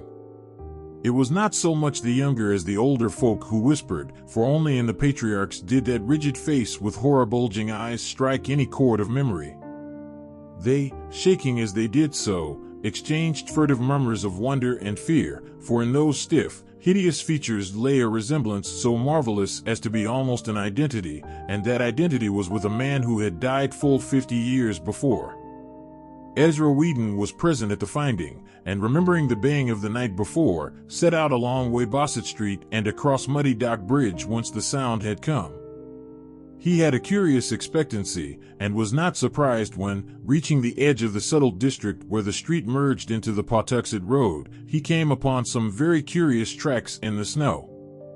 The naked giant had been pursued by dogs and many-booted men, and the returning tracks of the hounds and their masters could be easily traced.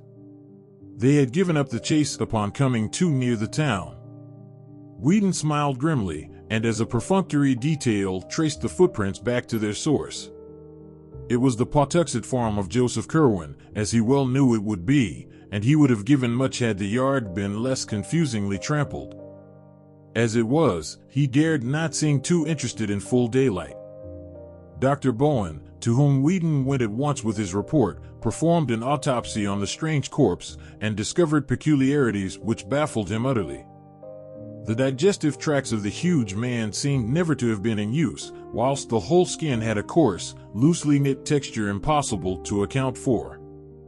Impressed by what the old men whispered of this body's likeness to the long-dead blacksmith Daniel Green, whose great-grandson Aaron Hoppin was a supercargo in Curwen's employ, Whedon asked casual questions till he found where Green was buried.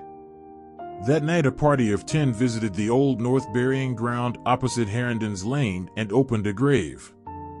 They found it vacant, precisely as they had expected. Meanwhile, arrangements had been made with the postriders to intercept Joseph Curwen's mail, and shortly before the incident of the naked body there was found a letter from one Jedediah Orne of Salem which made the cooperating citizens think deeply. Parts of it, copied and preserved in the private archives of the Smith family where Charles Ward found it, ran as follows. I delight that you continue and ye get G at old matters in your way, and do not think better was done at Mr. Hutchinson's in Salem village. Certainly, there was not G but ye liveliest awfulness in that which H rised up from what he could gather on lied a part of. What you sente did not work, whether because of anything Miss G, or because ye wards were not right from my speak G or year copy G. I alone am at a loss. I have not ye chemical art to follow Borellus, and own myself confounded by ye 7 book of ye Necronomicon that you recommend. But I would have you observe what was told to us about tak G care whom to caye up, for you are sensible what Mr. Mather writ in ye Magnalia of, and can judge how truly that horrendous thing is reported. I say to you again, do not call up any that you cannot put down, by the which I mean, any that can in turn call up somewhat against you, whereby your powerfulest devices may not be of use. Ask of the lesser, lest the greater shall not wish to answer, and shall command more than you. I was frightened when I read of your no G what Ben Zariat Notmick had in his ebony box, for I was conscious who must have told of you. And again I ask that you shall write me as Jedediah and not Simon. In this community a man may not live too long, and you know my plan by which I came back as my son. I am desirous you will acquaint me with what ye black man learnt from Sylvanus Cocidius in ye vault, under ye Roman wall, and will be obliged for ye lend G of ye MS you speak of. Another and unsigned letter from Philadelphia provoke equal thought, especially for the following passage. I will observe what you say respecting the sending of accounts only by year vessels, but cannot always be certain when to expect them. In the matter spoke of, I require on lie one more thing, but wish to be sure I apprehend you exactly. You inform me that no part must be missing if the finest effects are to be had, but you cannot but know how hard it is to be sure. It seems a great hazard and burthen to take away the whole box, and in town, i.e. St. Peter's, St. Paul's, St. Mary's, or Christ Church, it can scarce be done at all. But I know what imperfections were in the one I riced up October last, and how many live specimens you were forked to employ before you hit upon the right mode in the year 1766, so will be guided by you in all matters. I am impatient for your brig, and inquire daily at Mr. Biddle's wharf. A third suspicious letter was in an unknown tongue and even an unknown alphabet. In the Smith diary found by Charles Ward, a single oft-repeated combination of characters is clumsily copied, and authorities at Brown University have pronounced the alphabet Amharic or Abyssinian, although they do not recognize the word. None of these epistles was ever delivered to Curwen, though the disappearance of Jedediah Orne from Salem as recorded shortly afterward shewed that the Providence men took certain quiet steps. The Pennsylvania Historical Society also has some curious letters received by Dr. Shippen regarding the presence of an unwholesome character in Philadelphia. But more decisive steps were in the air, and it is in the secret assemblages of sworn and tested sailors and faithful old privateersmen in the Brown warehouses by night that we must look for the main fruits of Whedon's disclosures. Slowly and surely a plan of campaign was under development which would leave no trace of Joseph Curwen's noxious mysteries. Curwen, despite all precautions, apparently felt that something was in the wind, for he was now remarked to wear an unusually worried look.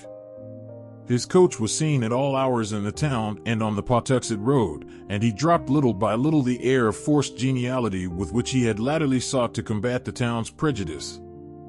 The nearest neighbors to his farm, the Finners, one night remarked a great shaft of light shooting into the sky from some aperture in the roof of that cryptical stone building with the high, excessively narrow windows, an event which they quickly communicated to John Brown in Providence. Mr. Brown had become the executive leader of the select group bent on Curwen's extirpation and had informed the Fenners that some action was about to be taken. This he deemed needful because of the impossibility of their not witnessing the final raid, and he explained his course by saying that Curwen was known to be a spy of the customs officers at Newport, against whom the hand of every Providence shipper, merchant, and farmer was openly or clandestinely raised. Whether the ruse was wholly believed by neighbors who had seen so many queer things is not certain, but at any rate the Fenners were willing to connect any evil with a man of such queer ways.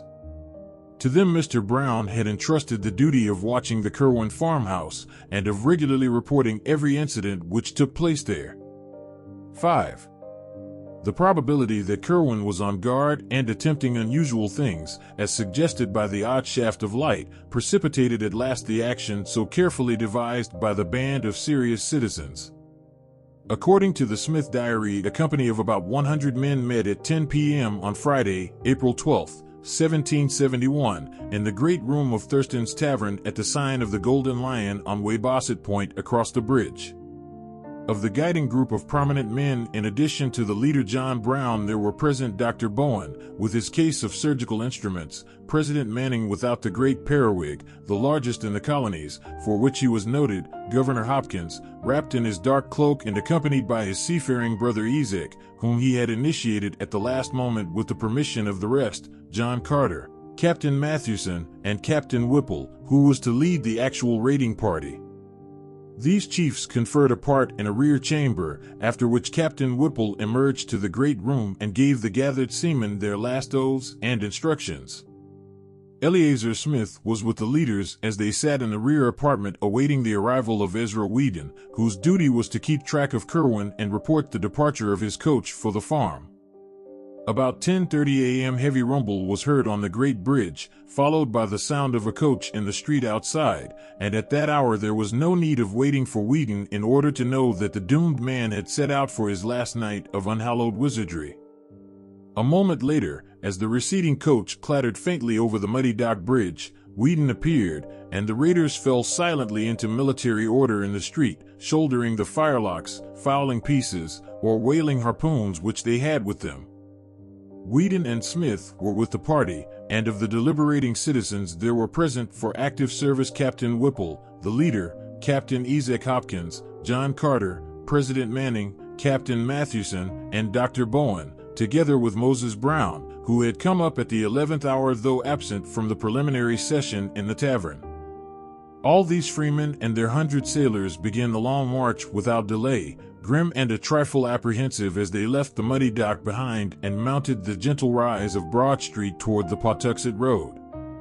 Just beyond Elder Snow's church, some of the men turned back to take a parting look at Providence lying outspread under the early spring stars. Steeples and gables rose dark and shapely, and salt breezes swept up gently from the cove north of the bridge. Vega was climbing above the great hill across the water, whose crest of trees was broken by the roof line of the unfinished college edifice. At the foot of that hill, and along the narrow mounting lanes of its side, the old town dreamed, Old Providence, for whose safety and sanity so monstrous and colossal a blasphemy was about to be wiped out. An hour and a quarter later the raiders arrived, as previously agreed, at the Fenner farmhouse, where they heard a final report on their intended victim. He had reached his farm over half an hour before, and the strange light had soon afterward shot once into the sky, but there were no lights in any visible windows. This was always the case of late. Even as this news was given, another great glare arose toward the south, and the party realized that they had indeed come close to the scene of awesome and unnatural wonders.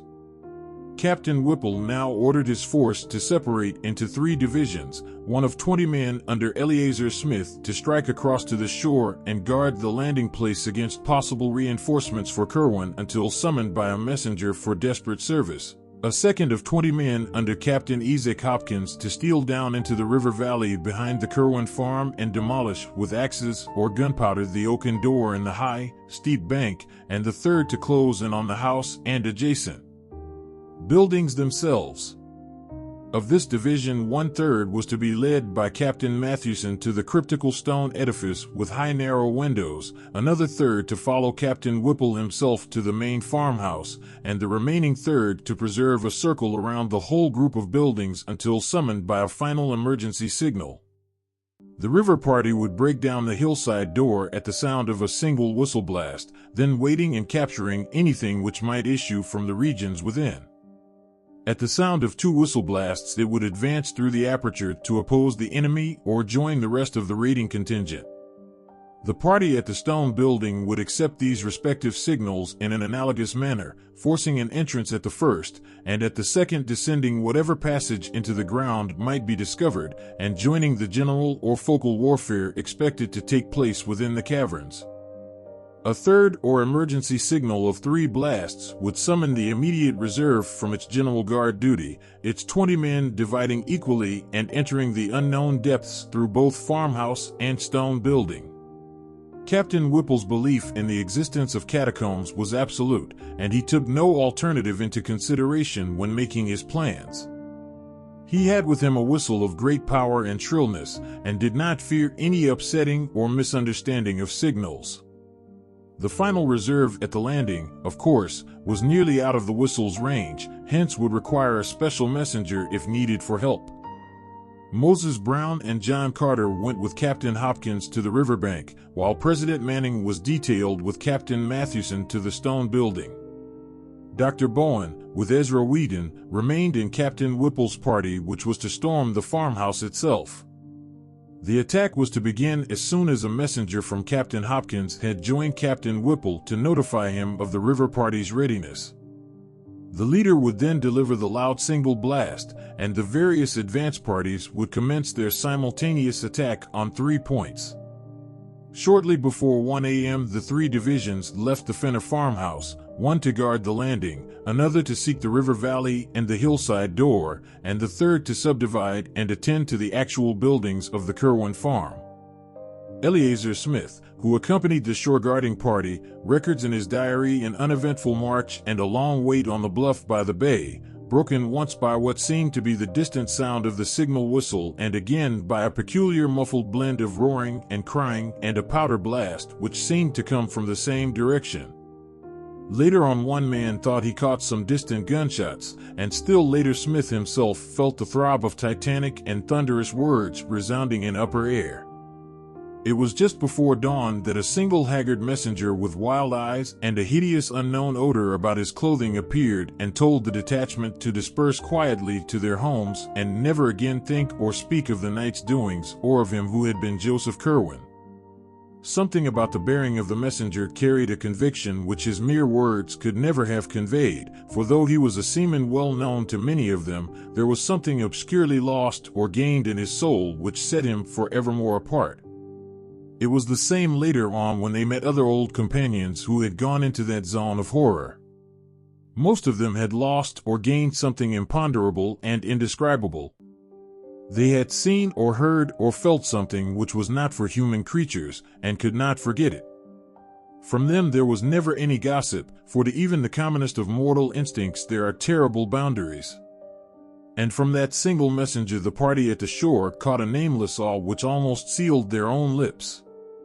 Very few are the rumors which ever came from any of them, and Eleazar Smith's diary is the only written record which has survived from that whole expedition which set forth from the sign of the Golden Lion under the stars.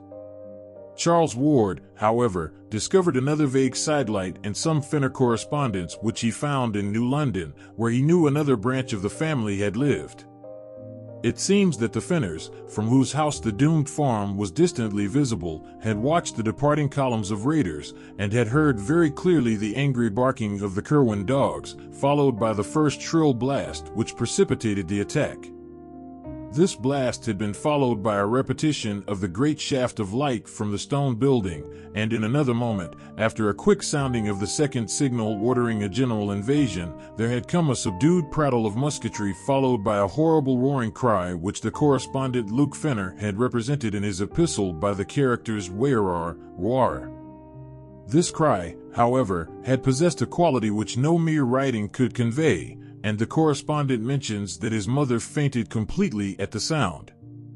It was later repeated less loudly, and further but more muffled evidences of gunfire ensued, together with a loud explosion of powder from the direction of the river. About an hour afterward, all the dogs began to bark frightfully, and there were vague ground rumblings so marked that the candlesticks tottered on the mantelpiece. A strong smell of sulfur was noted, and Luke Fenner's father declared that he heard the third or emergency whistle signal, though the others failed to detect it.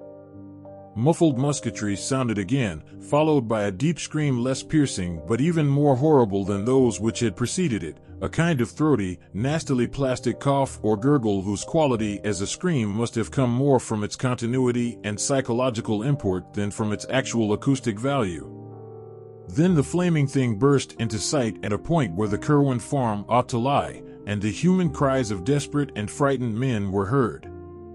Muskets flashed and cracked, and the flaming thing fell to the ground. A second flaming thing appeared, and a shriek of human origin was plainly distinguished. Fenner wrote that he could even gather a few words belched in frenzy: "Almighty, protect thy lamb." Then there were more shots, and the second flaming thing fell. After that came silence for about 3/4 of an hour, at the end of which time little Arthur Fenner, Luke's brother, exclaimed that he saw a red fog going up to the stars from the accursed farm in the distance. No one but the child can testify to this, but Luke admits the significant coincidence implied by the panic of almost convulsive fright which at the same moment arched the backs and stiffened the fur of the 3 cats then within the room. 5 minutes later a chill wind blew up, and the air became suffused with such an intolerable stench that only the strong freshness of the sea could have prevented its being noticed by the shore party or by any wakeful souls in Pawtuxet village. This stench was nothing which any of the Fenners had ever encountered before, and produced a kind of clutching, amorphous fear beyond that of the tomb or the charnel house. Close upon it came the awful voice which no hapless hearer will ever be able to forget. It thundered out of the sky like a doom, and windows rattled as its echoes died away. It was deep and musical, powerful as a bass organ, but evil as the forbidden books of the Arabs. What it said no man can tell, for it spoke in an unknown tongue, but this is the writing Luke Fenner set down to portray the demoniac intonations: Dismes, Jeshet, Bon Dosif Duvama, and Itmas. Not till the year 1919 did any soul link this crude transcript with anything else in mortal knowledge, but Charles Ward paled as he recognized what Mirandola had denounced in Shudders as the ultimate horror among black magic's incantations. An unmistakably human shout or deep chorused scream seemed to answer this malign wonder from the Curwen farm, after which the unknown stench grew complex with an added odor equally intolerable. A wailing distinctly different from the scream now burst out, and was protracted ululantly in rising and falling paroxysms. At times it became almost articulate, though no auditor could trace any definite words, and at one point it seemed to verge toward the confines of diabolic and hysterical laughter. Then a yell of utter, ultimate fright and stark madness wrenched from scores of human throats, a yell which came strong and clear despite the depth from which it must have burst, after which darkness and silence ruled all things. Spirals of acrid smoke ascended to blot out the stars, though no flames appeared and no buildings were observed to be gone or injured on the following day. Toward dawn 2 frightened messengers with monstrous and unplaceable odors saturating their clothing knocked at the Fenner door and requested a keg of rum, for which they paid very well indeed. One of them told the family that the affair of Joseph Curwen was over, and that the events of the night were not to be mentioned again. Arrogant as the order seemed, the aspect of him who gave it took away all resentment and lent it a fearsome authority, so that only these furtive letters of Luke Fenner, which he urged his Connecticut relative to destroy, remained to tell what was seen and heard. The noncompliance of that relative, whereby the letters were saved after all, has alone kept the matter from a merciful oblivion. Charles Ward had one detail to add as a result of a long canvass of Pawtuxet residents for ancestral traditions.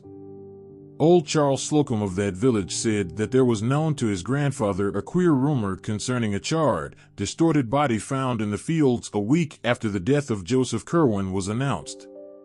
What kept the talk alive was the notion that this body, so far as could be seen in its burnt and twisted condition, was neither thoroughly human nor wholly allied to any animal which Pawtuxet folk had ever seen or read about. 6. Not one man who participated in that terrible raid could ever be induced to say a word concerning it, and every fragment of the vague data which survives comes from those outside the final fighting party.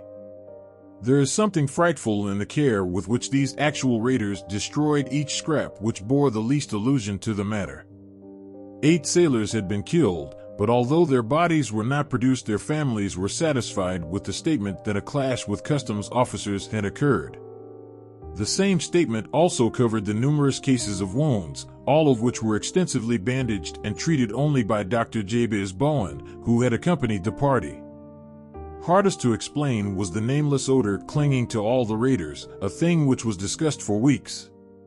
Of the citizen leaders, Captain Whipple and Moses Brown were most severely hurt, and letters of their wives testify the bewilderment which their reticence and close guarding of their bandages produced. Psychologically, every participant was aged, sobered, and shaken. It is fortunate that they were all strong men of action and simple, orthodox religionists, for with more subtle introspectiveness and mental complexity they would have fared ill indeed.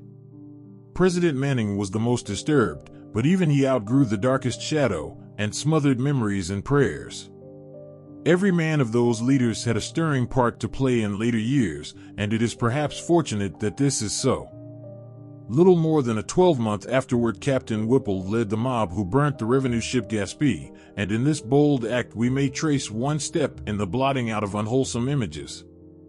There was delivered to the widow of Joseph Curwen a sealed leaden coffin of curious design, obviously found ready on the spot when needed, in which she was told her husband's body lay.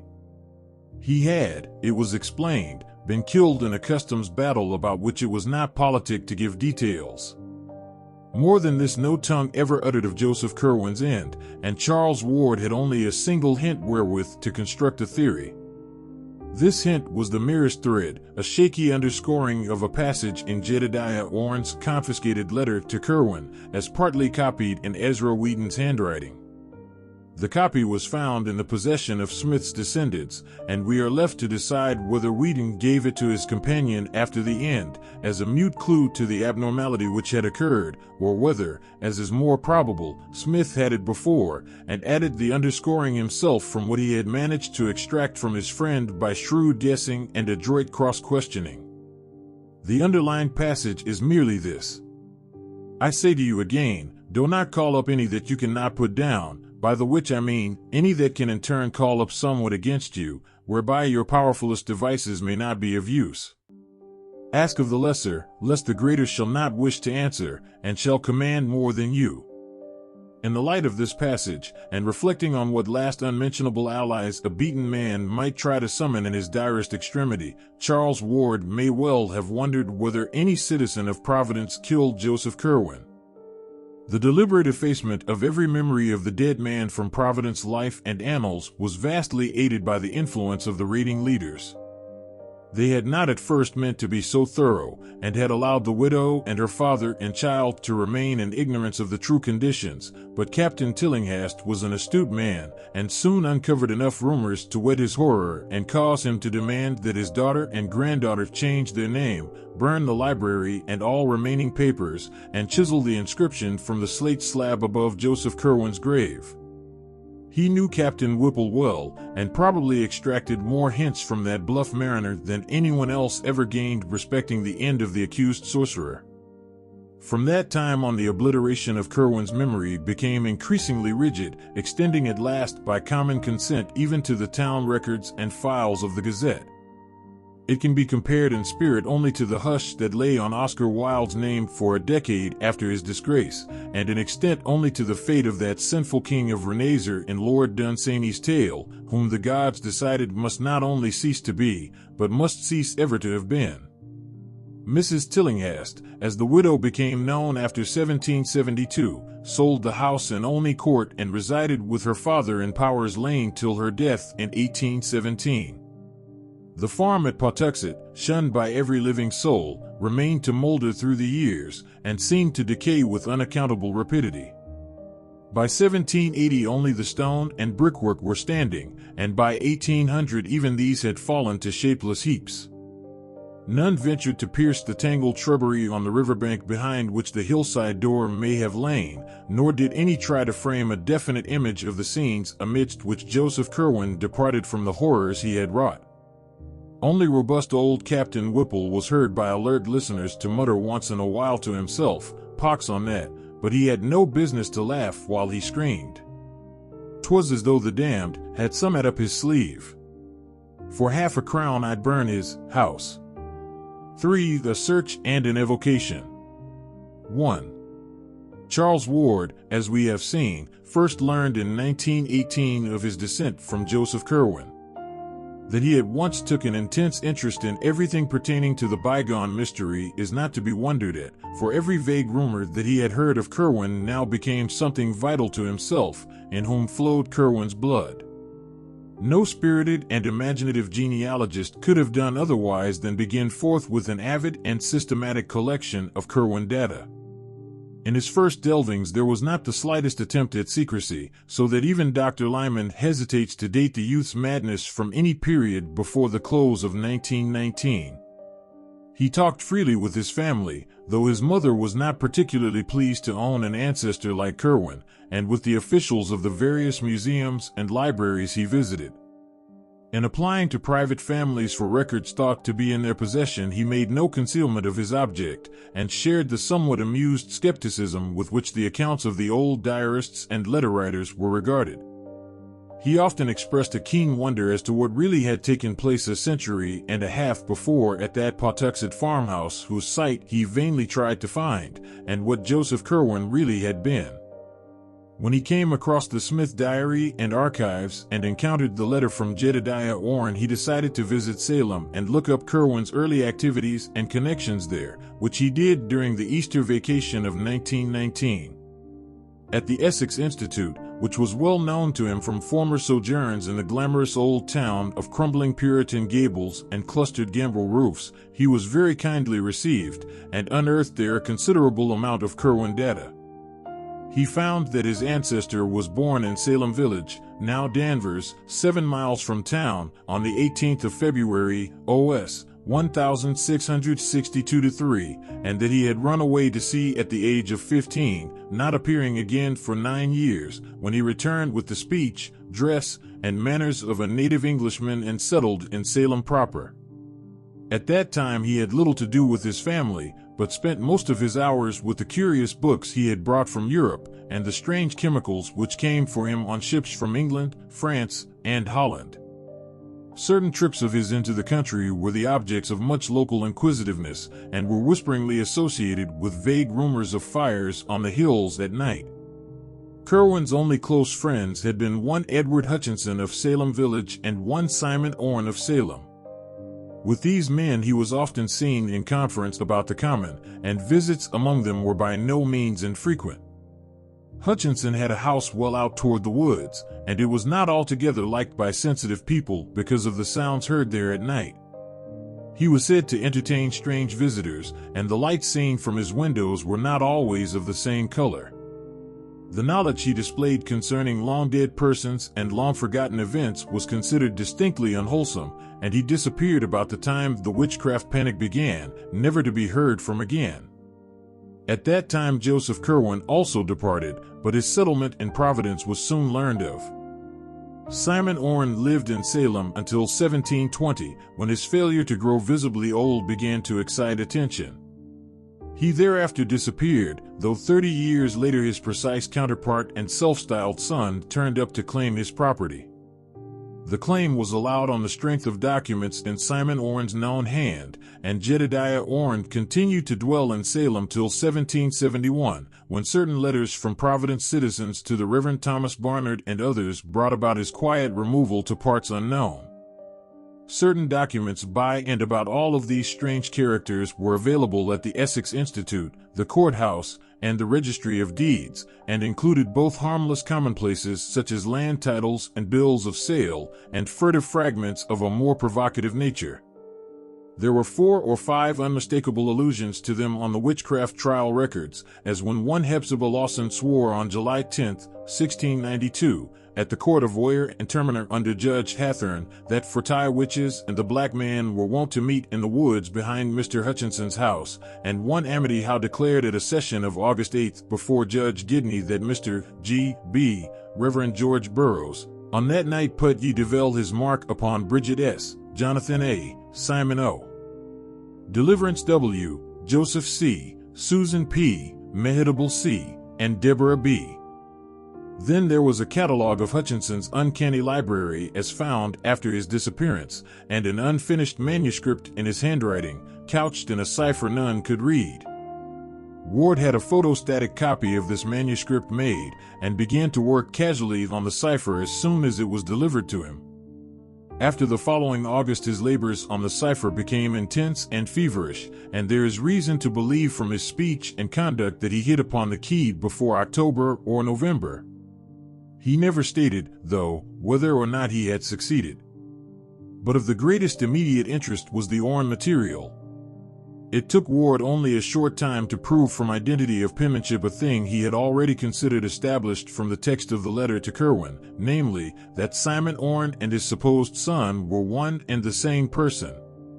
As Orne had said to his correspondent, it was hardly safe to live too long in Salem, hence he resorted to a 30-year sojourn abroad, and did not return to claim his lands except as a representative of a new generation.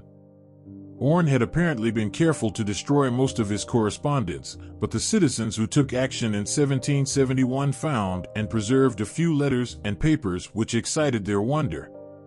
There were cryptic formulae and diagrams in his and other hands which Ward now either copied with care or had photographed, and one extremely mysterious letter in a chirography that the searcher recognized from items in the Registry of Deeds as positively Joseph Curwen's.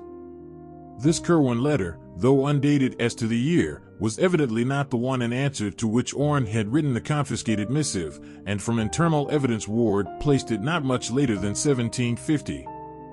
It may not be amiss to give the text in full, as a sample of the style of one whose history was so dark and terrible.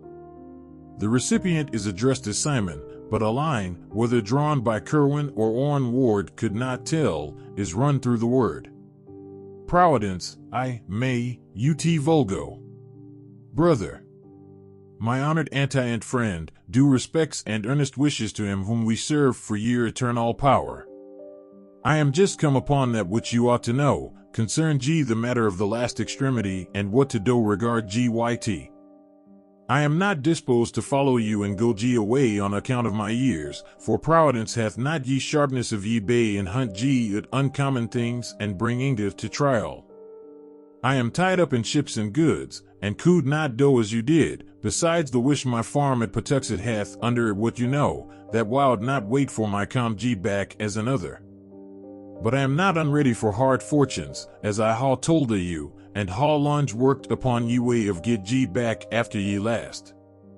I last night struck on ye wards that bringe up Yogge Sodhoth, and saw if for ye first time that face spoke of by Ibn Shikabo in ye. And it said, that ye 3 psalm in ye liber damnatus hold ye clockle. With sun in V house, satin and trine, draw ye pentagram of fire, and say ye 9th yours thrice. This yours repeat each rudimas and hallows eue, and ye thing will breed in ye outside spheres. And of ye seed of old shall one be born who shall look back, though know G not what he seeks.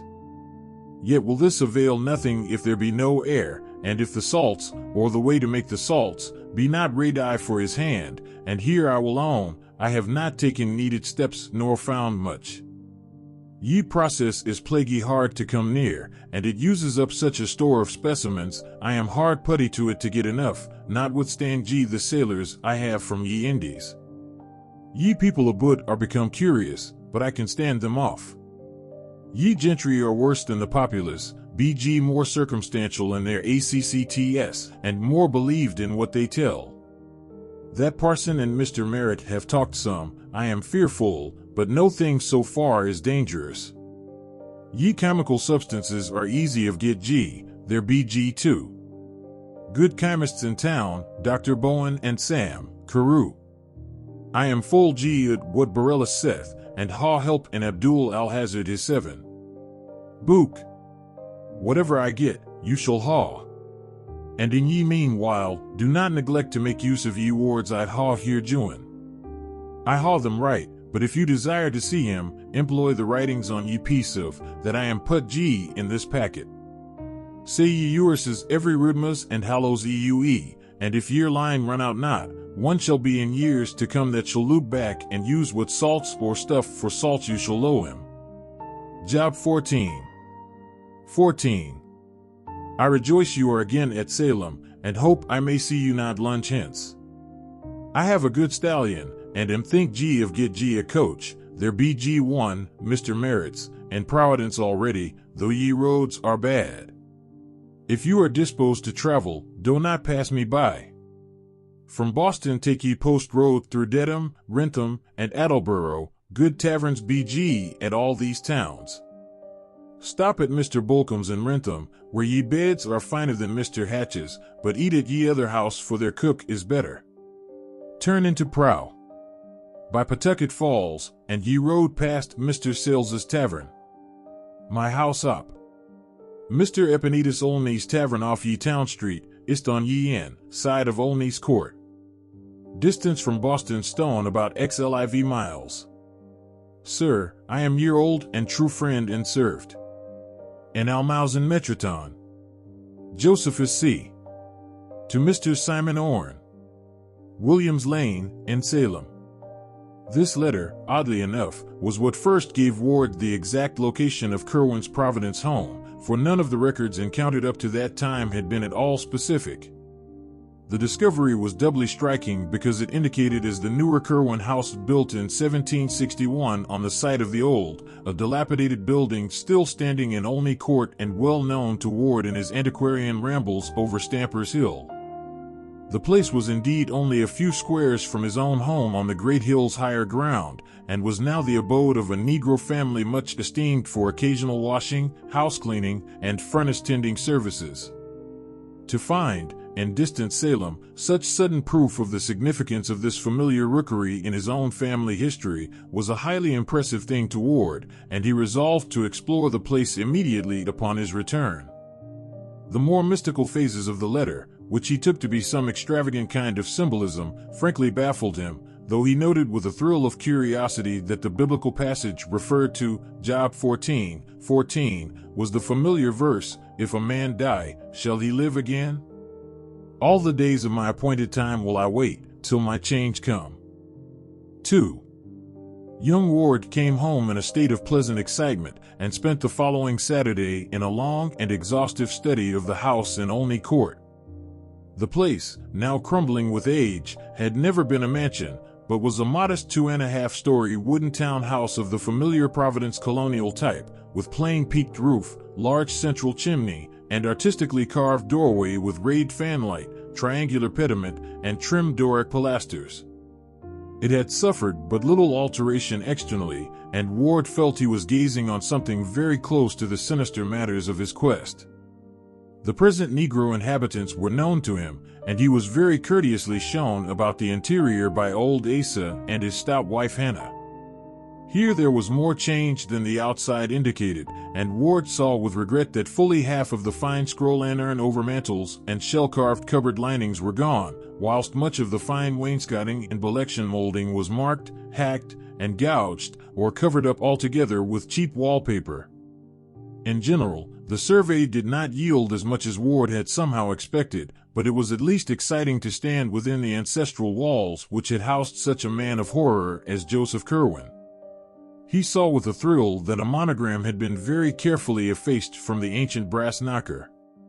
From then until after the close of school, Ward spent his time on the photostatic copy of the Hutchinson cipher and the accumulation of local Curwen data.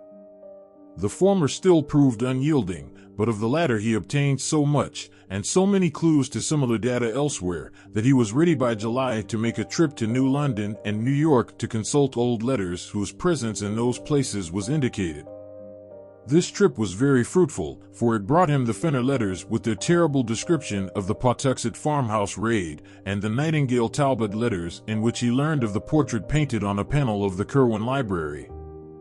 This matter of the portrait interested him particularly, since he would have given much to know just what Joseph Curwen looked like, and he decided to make a second search of the house and Olney Court to see if there might not be some trace of the ancient features beneath peeling coats of later paint or layers of moldy wallpaper. Early in August that search took place, and Ward went carefully over the walls of every room sizable enough to have been by any possibility the library of the evil builder. He paid especial attention to the large panels of such overmantels as still remained, and was keenly excited after about an hour, when on a broad area above the fireplace in a spacious ground-floor room he became certain that the surface brought out by the peeling of several coats of paint was sensibly darker than any ordinary interior paint or the wood beneath it was likely to have been. A few more careful tests with a thin knife, and he knew that he had come upon an oil portrait of great extent. With truly scholarly restraint, the youth did not risk the damage which an immediate attempt to uncover the hidden picture with the knife might have done, but just retired from the scene of his discovery to enlist expert help. In 3 days he returned with an artist of long experience, Mr. Walter C. Dwight, whose studio is near the foot of College Hill, and that accomplished restorer of paintings set to work at once with proper methods and chemical substances.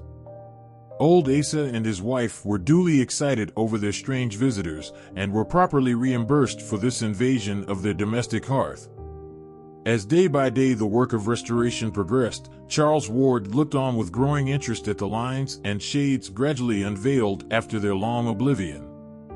Dwight had begun at the bottom, hence since the picture was a 3/4 length one, the face did not come out for some time.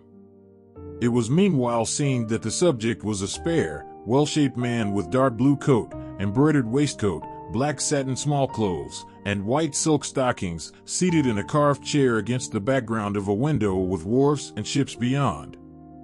When the head came out it was observed to bear a neat Albemarle wig, and to possess a thin, calm, undistinguished face which seemed somehow familiar to both Ward and the artist.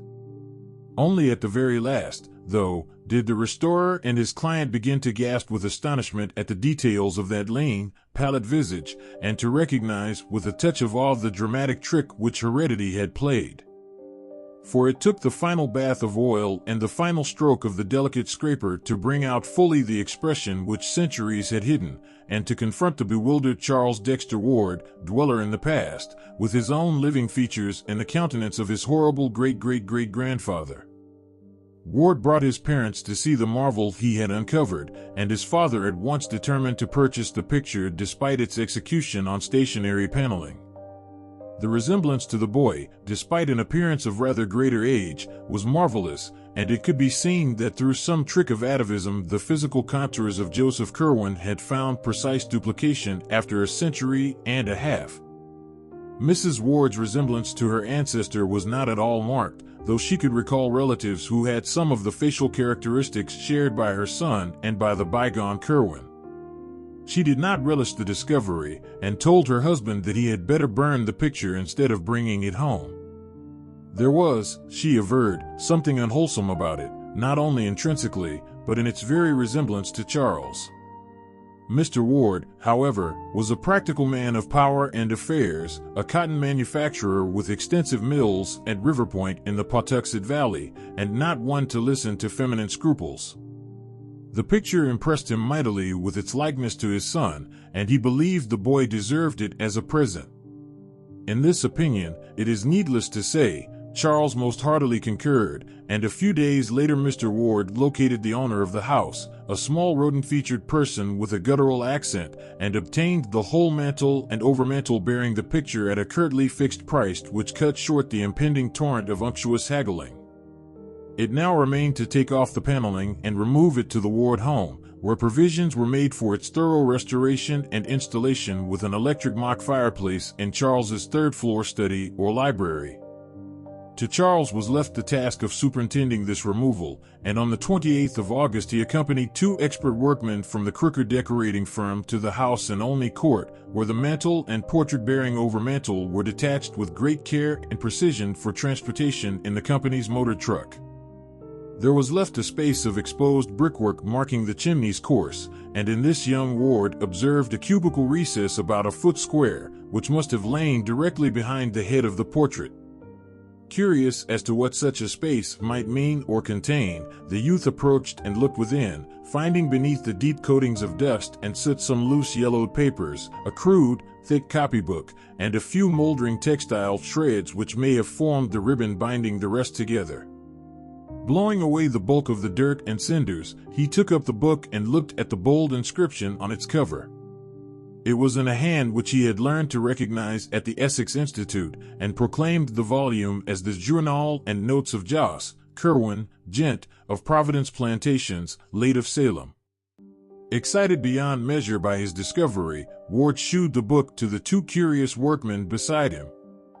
Their testimony is absolute as to the nature and genuineness of the finding, and Dr. Willett relies on them to help establish his theory that the youth was not mad when he began his major eccentricities. All the other papers were likewise in Curwen's handwriting, and one of them seemed especially portentous because of its inscription, "To him who shall come after, and how he may get beyond time and ye spheres." Another was in a cipher, the same, Ward hoped, as the Hutchinson cipher which had hitherto baffled him. A third, and here the searcher rejoiced, seemed to be a key to the cipher, whilst the 4th and 5th were addressed respectively to E.D.W., Hutchinson, Armiger, and Jedediah Warren, Esq., or their heir or heirs, or those represent G. them. The 6th and last was inscribed, Joseph Curwen, his life and travels between ye years 1678 and 1687, of whither he voyaged, where he stayed, whom he saw, and what he learned. 3. We have now reached the point from which the more academic school of alienists date Charles Ward's madness. Upon his discovery, the youth had looked immediately at a few of the inner pages of the book and manuscripts, and had evidently seen something which impressed him tremendously. Indeed, in shewing the titles to the workmen, he appeared to guard the text itself with peculiar care, and to labor under a perturbation for which even the antiquarian and genealogical significance of the find could hardly account. Upon returning home, he broke the news with an almost embarrassed air, as if he wished to convey an idea of its supreme importance without having to exhibit the evidence itself. He did not even shew the titles to his parents, but simply told them that he had found some documents in Joseph Curwen's handwriting, mostly in cipher, which would have to be studied very carefully before yielding up their true meaning. It is unlikely that he would have shown what he did to the workmen, had it not been for their unconcealed curiosity. As it was, he doubtless wished to avoid any display of peculiar reticence which would increase their discussion of the matter. That night Charles Ward sat up in his room reading the newfound book and papers, and when day came he did not desist. His meals, on his urgent request when his mother called to see what was amiss, were sent up to him, and in the afternoon he appeared only briefly when the men came to install the Curwen picture and mantelpiece in his study. The next night he slept in snatches in his clothes, meanwhile wrestling feverishly with the unraveling of the cipher manuscript. In the morning his mother saw that he was at work on the photostatic copy of the Hutchinson cipher, which he had frequently shown her before, but in response to her query he said that the Curwen key could not be applied to it. That afternoon he abandoned his work and watched the men fascinatedly as they finished their installation of the picture with its woodwork above a cleverly realistic electric log, setting the mock fireplace and overmantel a little out from the north wall as if a chimney existed, and boxing in the sides with paneling to match the rooms. The front panel holding the picture was sawn and hinged to allow cupboard space behind it. After the workman went, he moved his work into the study and sat down before it with his eyes half on the cipher and half on the portrait, which stared back at him like a year-adding and century-recalling mirror. His parents, subsequently recalling his conduct at this period, give interesting details anent the policy of concealment which he practiced. Before servants he seldom hid any paper which he might be studying, since he rightly assumed that Curwen's intricate and archaic chirography would be too much for them. With his parents, however, he was more circumspect, and unless the manuscript in question were a cipher or a mere mass of cryptic symbols and unknown ideographs, as that entitled to him who shall come after etc. seemed to be, he would cover it with some convenient paper until his caller had departed. At night he kept the papers under lock and key in an antique cabinet of his, where he also placed them whenever he left the room. He soon resumed fairly regular hours and habits, except that his long walks and other outside interests seemed to cease. The opening of school, where he now began his senior year, seemed a great bore to him, and he frequently asserted his determination never to bother with college. He had, he said, important special investigations to make, which would provide him with more avenues toward knowledge and the humanities than any university which the world could boast. Naturally, only one who had always been more or less studious, eccentric, and solitary could have pursued this course for many days without attracting notice. Ward, however, was constitutionally a scholar and a hermit, hence his parents were less surprised than regretful at the close confinement and secrecy he adopted. At the same time, both his father and mother thought it odd that he would shew them no scrap of his treasure trove, nor give any connected account of such data as he had deciphered. This reticence he explained away as due to a wish to wait until he might announce some connected revelation, but as the weeks passed without further disclosures there began to grow up between the youth and his family a kind of constraint, intensified in his mother's case by her manifest disapproval of all Curwen delvings. During October Ward began visiting the libraries again, but no longer for the antiquarian matter of his former days. Witchcraft and magic, occultism and demonology were what he sought now, and when Providence sources proved unfruitful he would take the train for Boston and tap the wealth of the Great Library in Copley Square, the Widener Library at Harvard, or the Zion Research Library in Brookline, where certain rare works on biblical subjects are available. He bought extensively, and fitted up a whole additional set of shelves in his study for newly acquired works on uncanny subjects, while during the Christmas holidays he made a round of out-of-town trips, including one to Salem to consult certain records at the Essex Institute. About the middle of January, 1920, there entered Ward's bearing an element of triumph which he did not explain, and he was no more found at work upon the Hutchinson cipher. Instead, he inaugurated a dual policy of chemical research and record scanning, fitting up for the one a laboratory in the unused attic of the house, and for the latter haunting all the sources of vital statistics in Providence. Local dealers in drugs and scientific supplies, later questioned, gave astonishingly queer and meaningless catalogs of the substances and instruments he purchased, but clerks at the State House, the City Hall, and the various libraries agree as to the definite object of his second interest.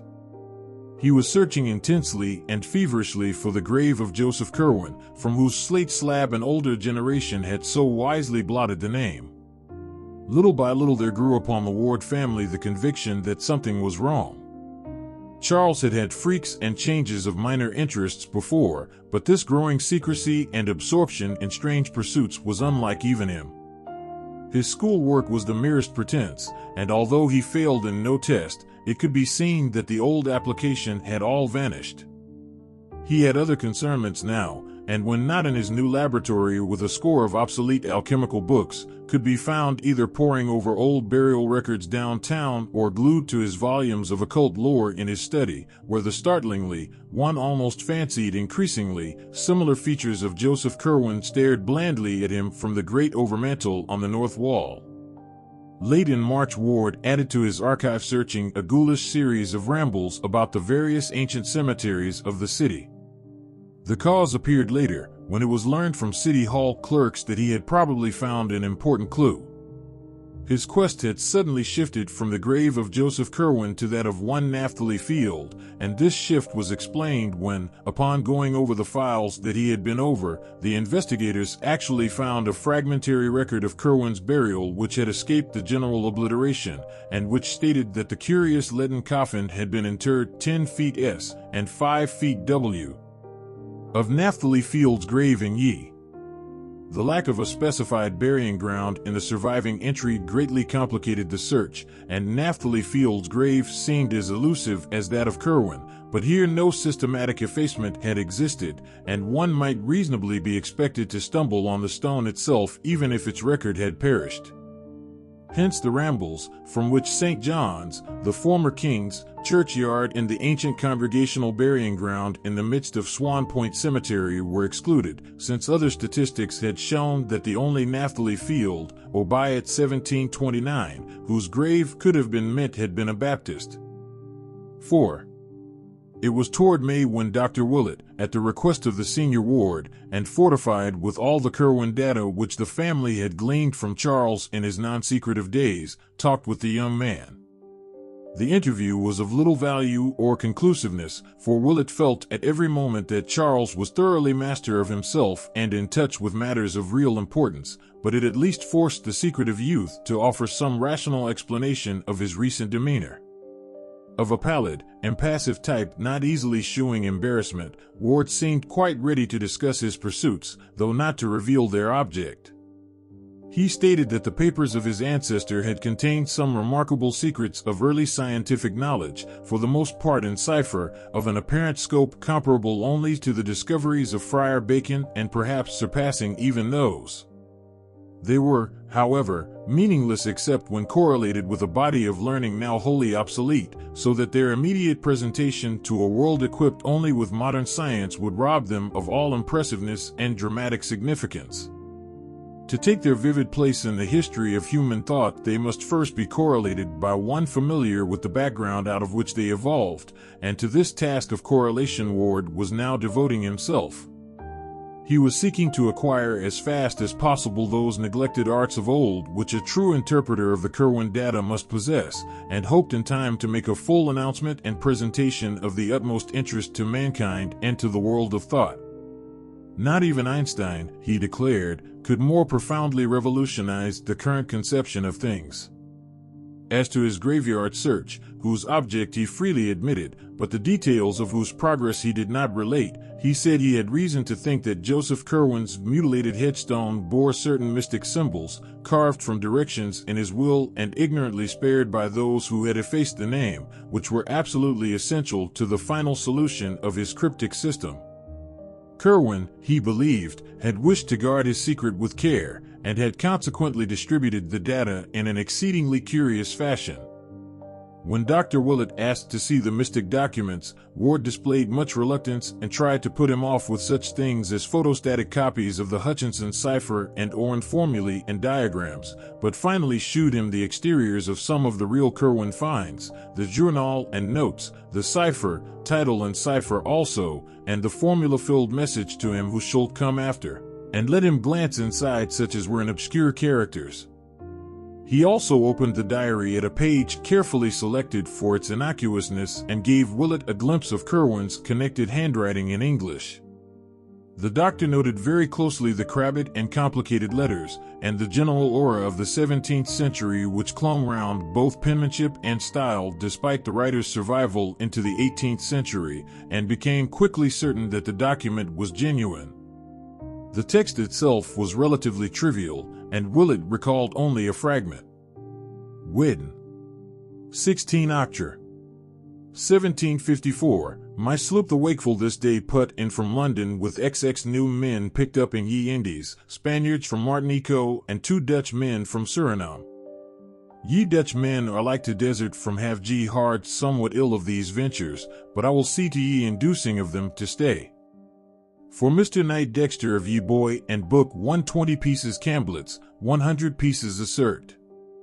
Campbelltines, 20 pieces blue duffels, 100 pieces shalloons, 50 pieces calamancos, 300 pieces each, shensoy and humhums. For Mr. Green at ye elephant 50 gallon siddles, 20 warm g pans, 15 baked siddles, 10 pr smoked g tonges. For Mr. Perigo 1 set of awls, for Mr. Nightingale 50 reams prime fool's cap. Said ye Sabaoth thrice last night, but none appeared. I must hear more from Mr. H. in Transylvania, though it is hard reach ye him and exceeding strange he cannot give me the use of what he hath so well us these 100 years. Simon hath not writ these weeks, but I expect soon hear from him. When upon reaching this point Dr. Willett turned the leaf, he was quickly checked by Ward, who almost snatched the book from his grasp. All that the doctor had a chance to see on the newly opened page was a brief pair of sentences, but these, strangely enough, lingered tenaciously in his memory. They ran, "Ye verse from Liber Damnatus BG spoke v Ridmasses and 4 Hallows Eves, I am hopeful ye thing is breed G outside ye spheres.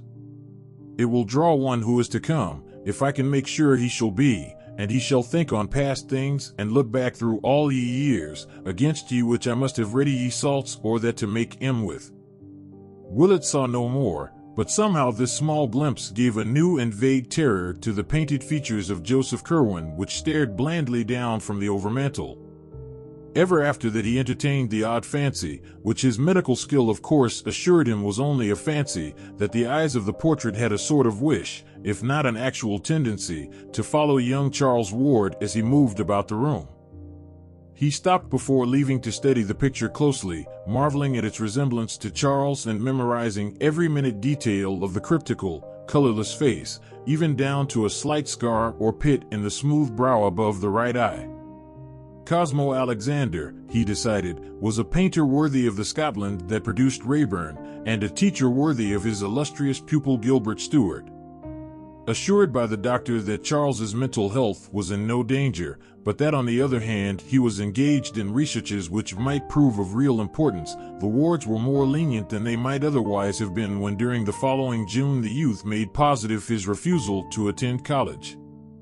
He had, he declared, studies of much more vital importance to pursue, and intimated a wish to go abroad the following year in order to avail himself of certain sources of data not existing in America. The senior Ward, while denying this latter wish as absurd for a boy of only 18, acquiesced regarding the university, so that after a none too brilliant graduation from the Moses Brown School there ensued for Charles a 3-year period of intensive occult study and graveyard searching. He became recognized as an eccentric, and dropped even more completely from the sight of his family's friends than he had been before, keeping close to his work and only occasionally making trips to other cities to consult obscure records. Once he went south to talk with a strange old mulatto who dwelt in a swamp and about whom a newspaper had printed a curious article. Again he sought a small village in the Adirondacks whence reports of certain odd ceremonial practices had come. But still his parents forbade him the trip to the old world which he desired. Coming of age in April 1923, and having previously inherited a small competence from his maternal grandfather, Ward determined at last to take the European trip hitherto denied him. Of his proposed itinerary he would say nothing save that the needs of his studies would carry him to many places, but he promised to write his parents fully and faithfully. When they saw he could not be dissuaded, they ceased all opposition and helped as best they could, so that in June the young man sailed for Liverpool with the farewell blessings of his father and mother, who accompanied him to Boston and waved him out of sight from the White Star Pier in Charlestown. Letters soon told of his safe arrival, and of his securing good quarters in Great Russell Street, London, where he proposed to stay, shunning all family friends, till he had exhausted the resources of the British Museum in a certain direction. Of his daily life he wrote but little, for there was little to write. Study and experiment consumed all his time, and he mentioned a laboratory which he had established in one of his rooms. That he said nothing of antiquarian rambles in the glamorous old city with its luring skyline of ancient domes and steeples, and its tangles of roads and alleys whose mystic convolutions and sudden vistas alternately beckon and surprise, was taken by his parents as a good index of the degree to which his new interests had engrossed his mind. In June 1924, a brief note told of his departure for Paris, to which he had before made 1 or 2 flying trips for material in the Bibliothèque Nationale. For 3 months thereafter he sent only postal cards, giving an address in the Rue Saint-Jacques and referring to a special search among rare manuscripts in the library of an unnamed private collector. He avoided acquaintances, and no tourists brought back reports of having seen him. Then came a silence, and in October the Wards received a picture card from Prague, Czechoslovakia, stating that Charles was in that ancient town for the purpose of conferring with a certain very aged man supposed to be the last living possessor of some very curious medieval information. He gave an address in the Neustadt and announced no move till the following January, when he dropped several cards from Vienna telling of his passage through that city on the way toward a more easterly region whither one of his correspondents and fellow delvers into the occult had invited him. The next card was from Klausenburg in Transylvania and told of Ward's progress toward his destination. He was going to visit a Baron Ferenczi, whose estate lay in the mountains east of Rakis, and was to be addressed at Rakis in the care of that nobleman. Another card from Rakis a week later, saying that his host's carriage had met him and that he was leaving the village for the mountains, was his last message for a considerable time. Indeed, he did not reply to his parents' frequent letters until May, when he wrote to discourage the plan of his mother for a meeting in London, Paris, or Rome during the summer, when the elder Wards were planning to travel in Europe. His researches, he said, were such that he could not leave his present quarters, while the situation of Baron Ferenczi's castle did not favor visits. It was on a crag in the dark wooded mountains, and the region was so shunned by the country folk that normal people could not help feeling ill at ease. Moreover, the Baron was not a person likely to appeal to correct and conservative New England gentlefolk. His aspect and manners had idiosyncrasies, and his age was so great as to be disquieting. It would be better, Charles said, if his parents would wait for his return to Providence, which could scarcely be far distant. That return did not, however, take place until May 1926, when after a few heralding cards the young wanderer quietly slipped into New York on the Homeric and traversed the long miles to Providence by motor coach, eagerly drinking in the green rolling hills, the fragrant, blossoming orchards, and the white-steepled towns of Vernal, Connecticut, his first taste of ancient New England in nearly 4 years.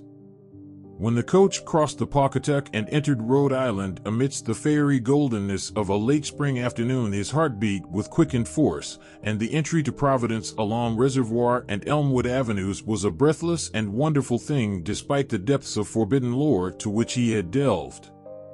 At the high square where Broadway, Bassett, and Empire Streets join, he saw before and below him in the fire of sunset the pleasant, remembered houses and domes and steeples of the old town, and his head swam curiously as the vehicle rolled down to the terminal behind the Biltmore, bringing into view the great dome and soft, roof-pierced greenery of the ancient hill across the river, and the tall colonial spire of the First Baptist Church limned pink in the magic evening light against the fresh, springtime verdure of its precipitous background. Old Providence. It was this place and the mysterious forces of its long, continuous history which had brought him into being, and which had drawn him back toward marvels and secrets whose boundaries no prophet might fix.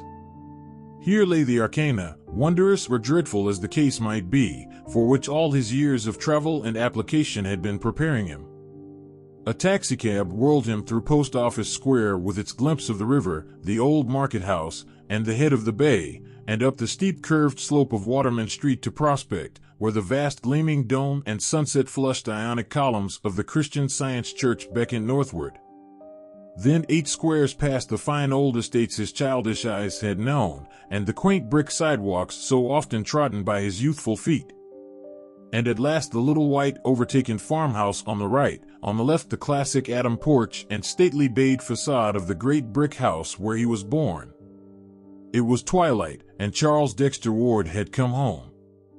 5. A school of alienists slightly less academic than Dr. Lyman's assigned to Ward's European trip the beginning of his true madness. Admitting that he was sane when he started, they believed that his conduct upon returning implies a disastrous change. But even to this claim Dr. Willett refuses to accede. There was, he insists, something later, and the queernesses of the youth at this stage he attributes to the practice of rituals learned abroad, odd enough things, to be sure, but by no means implying mental aberration on the part of their celebrant. Ward himself, though visibly aged and hardened, was still normal in his general reactions, and in several talks with Willett displayed a balance which no madman, even an incipient one, could feign continuously for long. What elicited the notion of insanity at this period were the sounds heard at all hours from Ward's attic laboratory, in which he kept himself most of the time. There were chantings and repetitions, and thunderous declamations in uncanny rhythms, and although these sounds were always in Ward's own voice, there was something in the quality of that voice, and in the accents of the formulae it pronounced, which could not but chill the blood of every hearer. It was noticed that Nig, the venerable and beloved black cat of the household, bristled and arched his back perceptibly when certain of the tones were heard.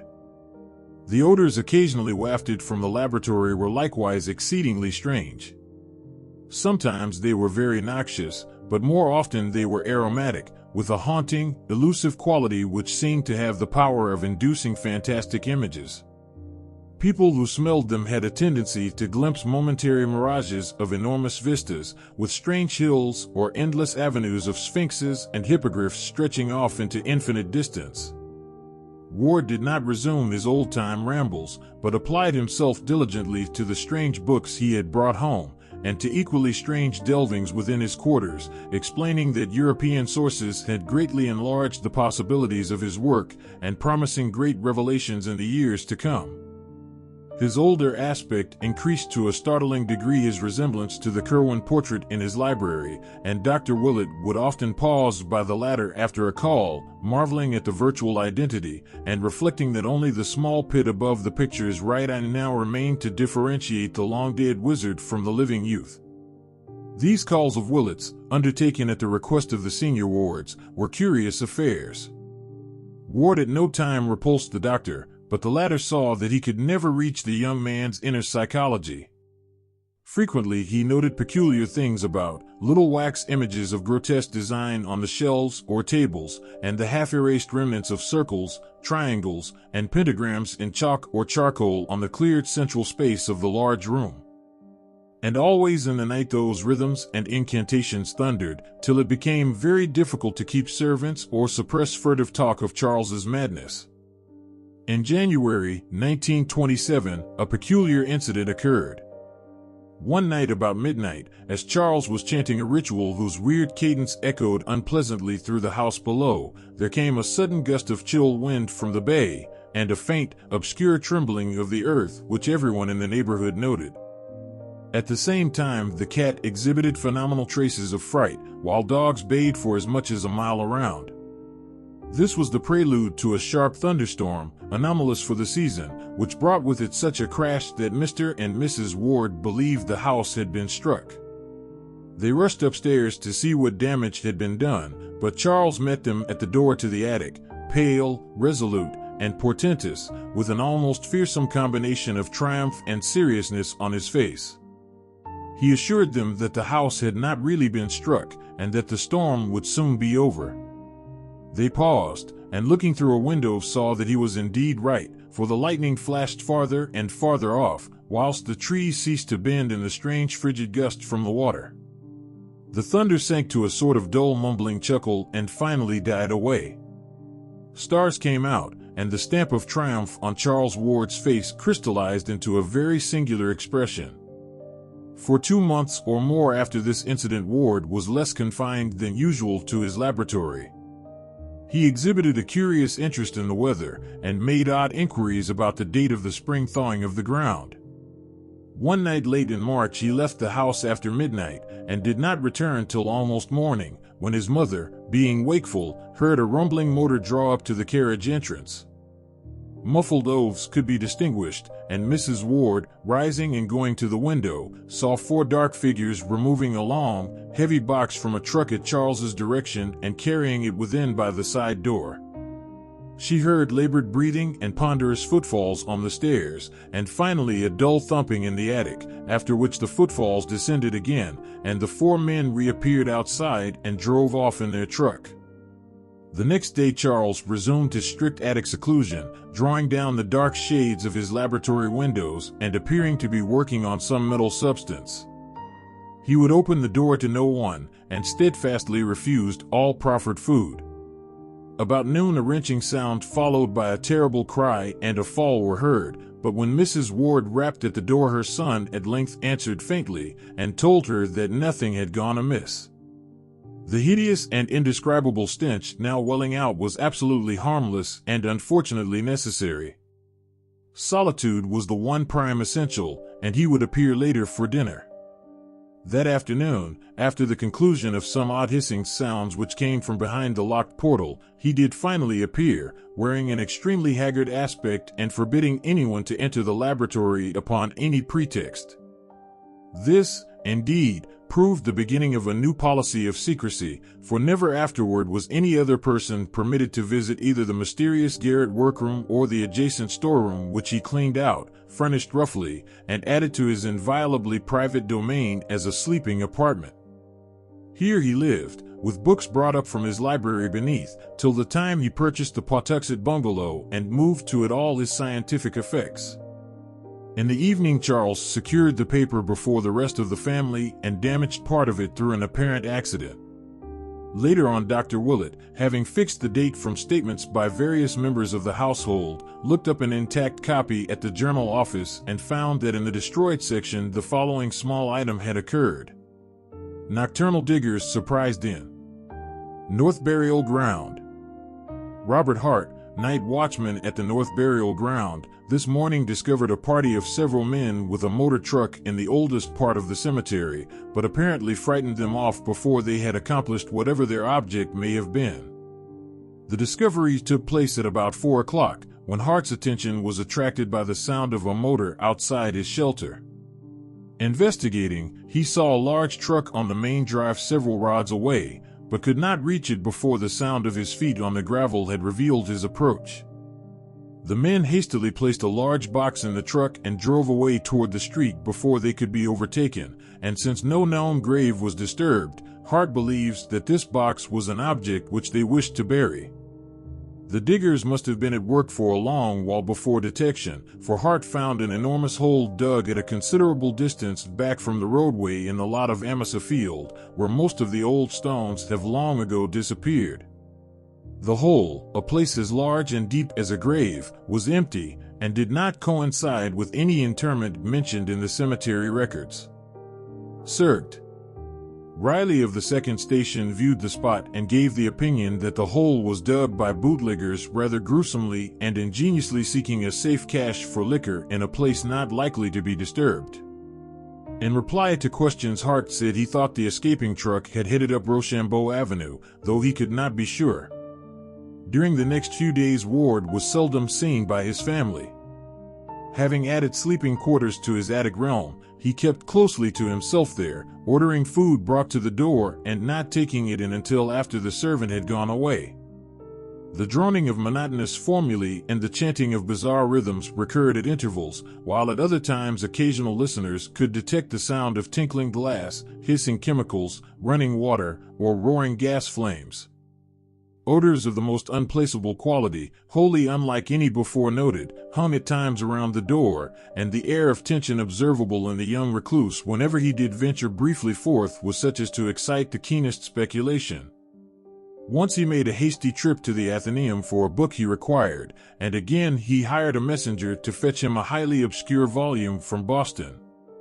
Suspense was written portentously over the whole situation, and both the family and Dr. Willett confessed themselves wholly at a loss what to do or think about it. 6. Then on the 15th of April a strange development occurred. While nothing appeared to grow different in kind, there was certainly a very terrible difference in degree, and Dr. Willett somehow attaches great significance to the change. The day was Good Friday, a circumstance of which the servants made much, but which others quite naturally dismiss as an irrelevant coincidence. Late in the afternoon, young Ward began repeating a certain formula in a singularly loud voice, at the same time burning some substance so pungent that its fumes escaped over the entire house. The formula was so plainly audible in the hall outside the locked door that Mrs. Ward could not help memorizing it as she waited and listened anxiously, and later on she was able to write it down at Dr. Willett's request. It ran as follows, and experts have told Dr. Willett that its very close analog can be found in the mystic writings of Eliphaz Levi, that cryptic soul who crept through a crack in the forbidden door and glimpsed the frightful vistas of the void beyond.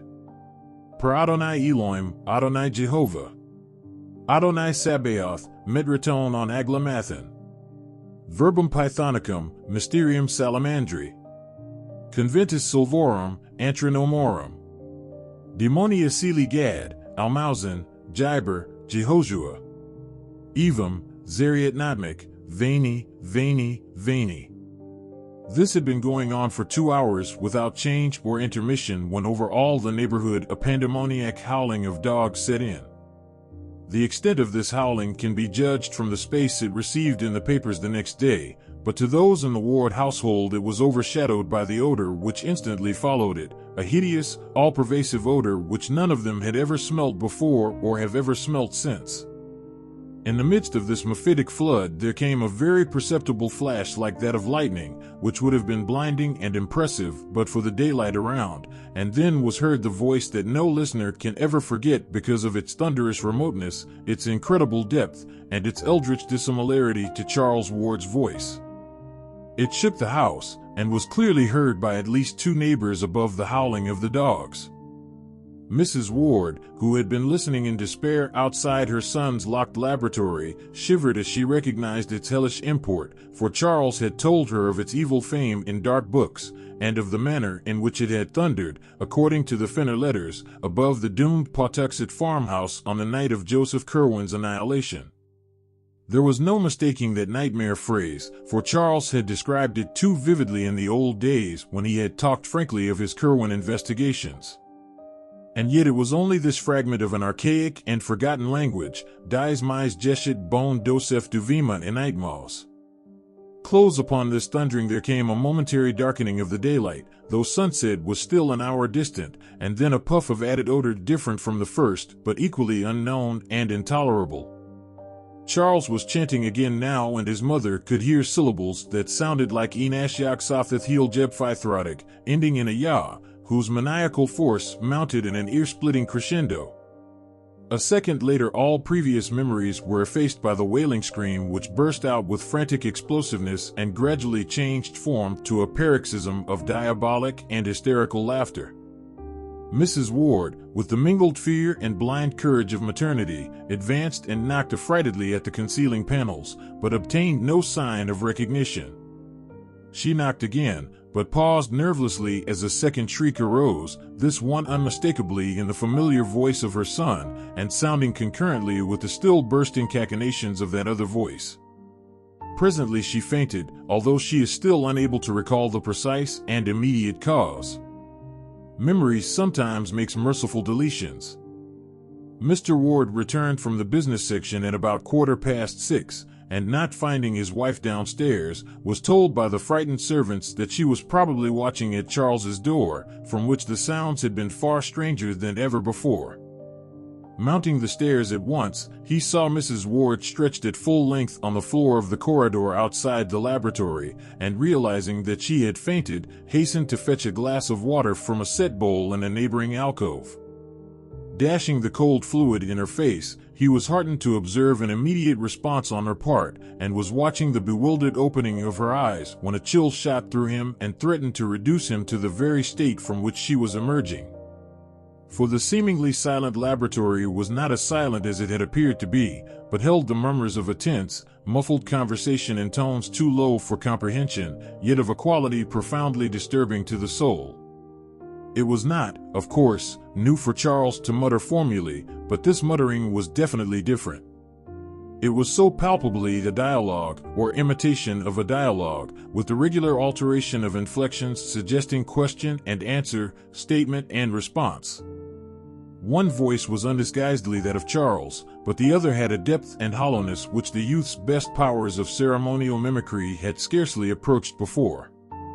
There was something hideous, blasphemous, and abnormal about it, and but for a cry from his recovering wife which cleared his mind by arousing his protective instincts, it is not likely that Theodore Howland Ward could have maintained for nearly a year more his old boast that he had never fainted.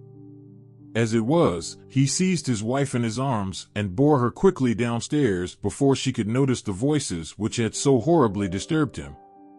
Even so, however, he was not quick enough to escape catching something himself, which caused him to stagger dangerously with his burden. For Mrs. Ward's cry had evidently been heard by others than he, and there had come from behind the locked door the first distinguishable words which that masked and terrible colloquy had yielded. They were merely an excited caution in Charles's own voice, but somehow their implications held a nameless fright for the father who overheard them. The phrase was just this: "Shush, right." Mr. and Mrs. Ward conferred at some length after dinner, and the former resolved to have a firm and serious talk with Charles that very night.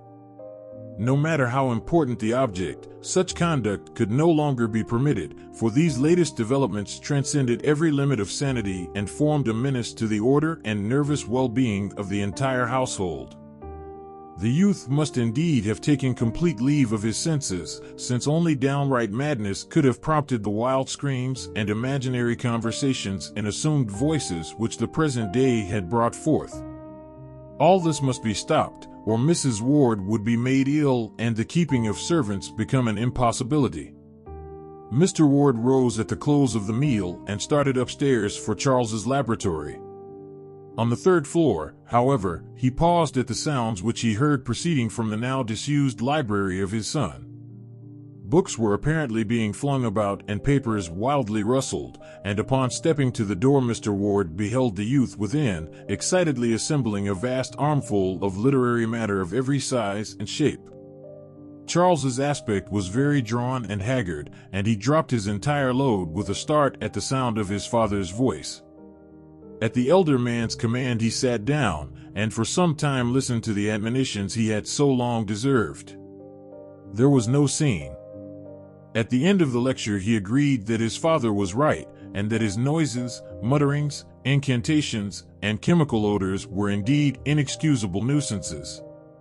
He agreed to a policy of greater quiet, though insisting on a prolongation of his extreme privacy. Much of his future work, he said, was in any case purely book research, and he could obtain quarters elsewhere for any such vocal rituals as might be necessary at a later stage.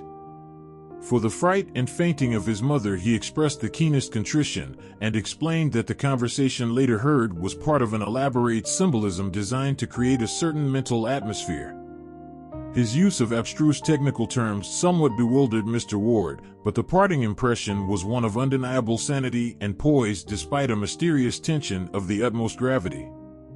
The interview was really quite inconclusive, and as Charles picked up his armful and left the room Mr. Ward hardly knew what to make of the entire business. It was as mysterious as the death of poor old Nig, whose stiffening form had been found an hour before in the basement, with staring eyes and fear-distorted mouth.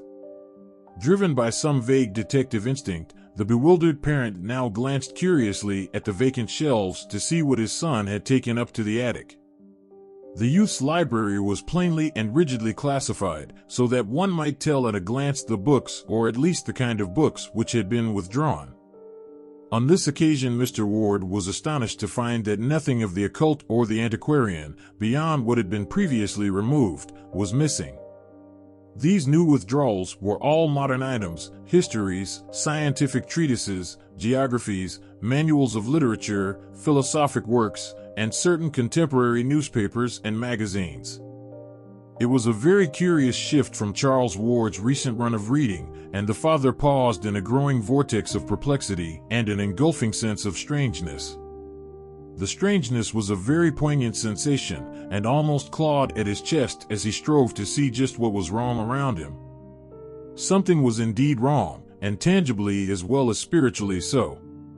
Ever since he had been in this room, he had known that something was amiss, and at last it dawned upon him what it was. On the north wall rose still the ancient carved overmantel from the house in Olney Court, but to the cracked and precariously restored oils of the large Curwen portrait disaster had come.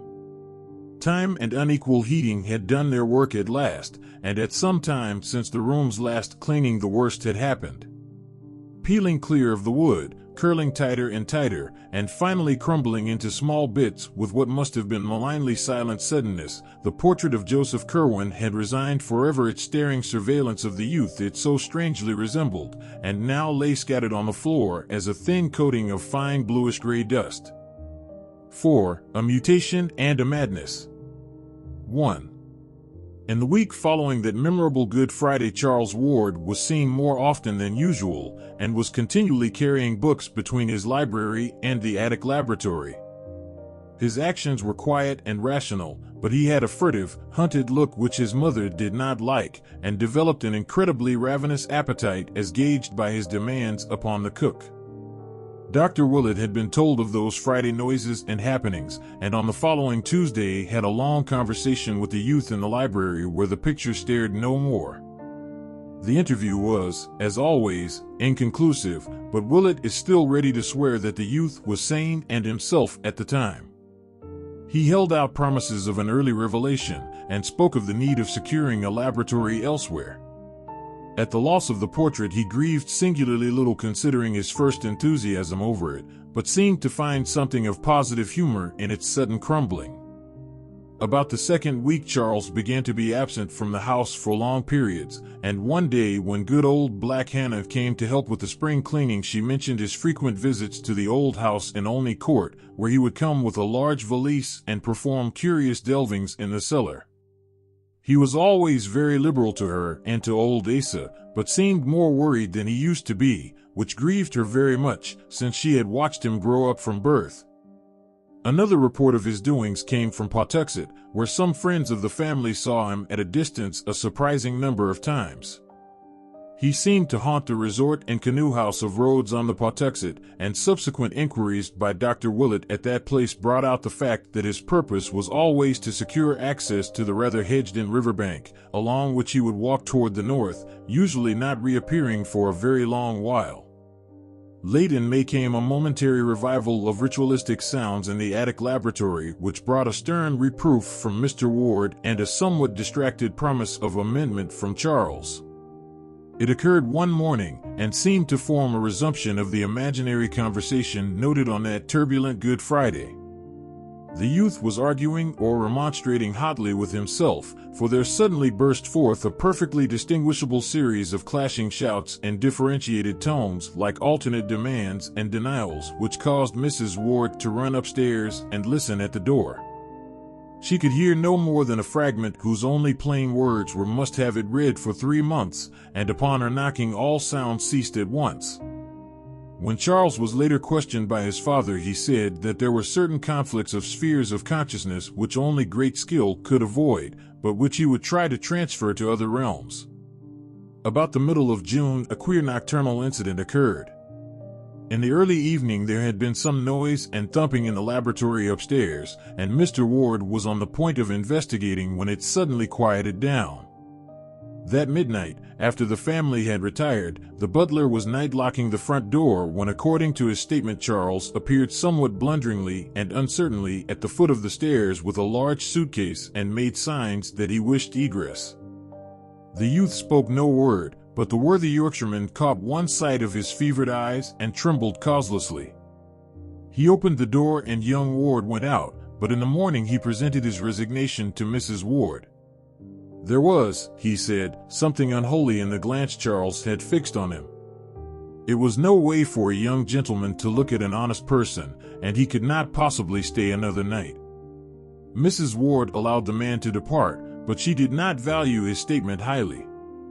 To fancy Charles in a savage state that night was quite ridiculous, for as long as she had remained awake she had heard faint sounds from the laboratory above, sounds as if of sobbing and pacing, and of a sighing which told only of despair's profoundest depths.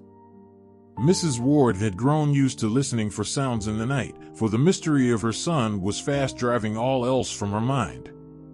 The next evening, much as on another evening nearly 3 months before, Charles Ward seized the newspaper very early and accidentally lost the main section. The matter was not recalled till later, when Dr. Willett began checking up loose ends and searching out missing links here and there. In the journal office he found the section which Charles had lost and marked 2 items as of possible significance. They were as follows. More cemetery delving. It was this morning discovered by Robert Hart, night watchman at the North Burial Ground, that ghouls were again at work in the ancient portion of the cemetery. The grave of Ezra Whedon, who was born in 1740 and died in 1824, according to his uprooted and savagely splintered slate headstone, was found excavated and rifled, the work being evidently done with a spade stolen from an adjacent tool shed. Whatever the contents may have been after more than a century of burial, all was gone except a few slivers of decayed wood. There were no wheel tracks, but the police have measured a single set of footprints which they found in the vicinity, and which indicate the boots of a man of refinement.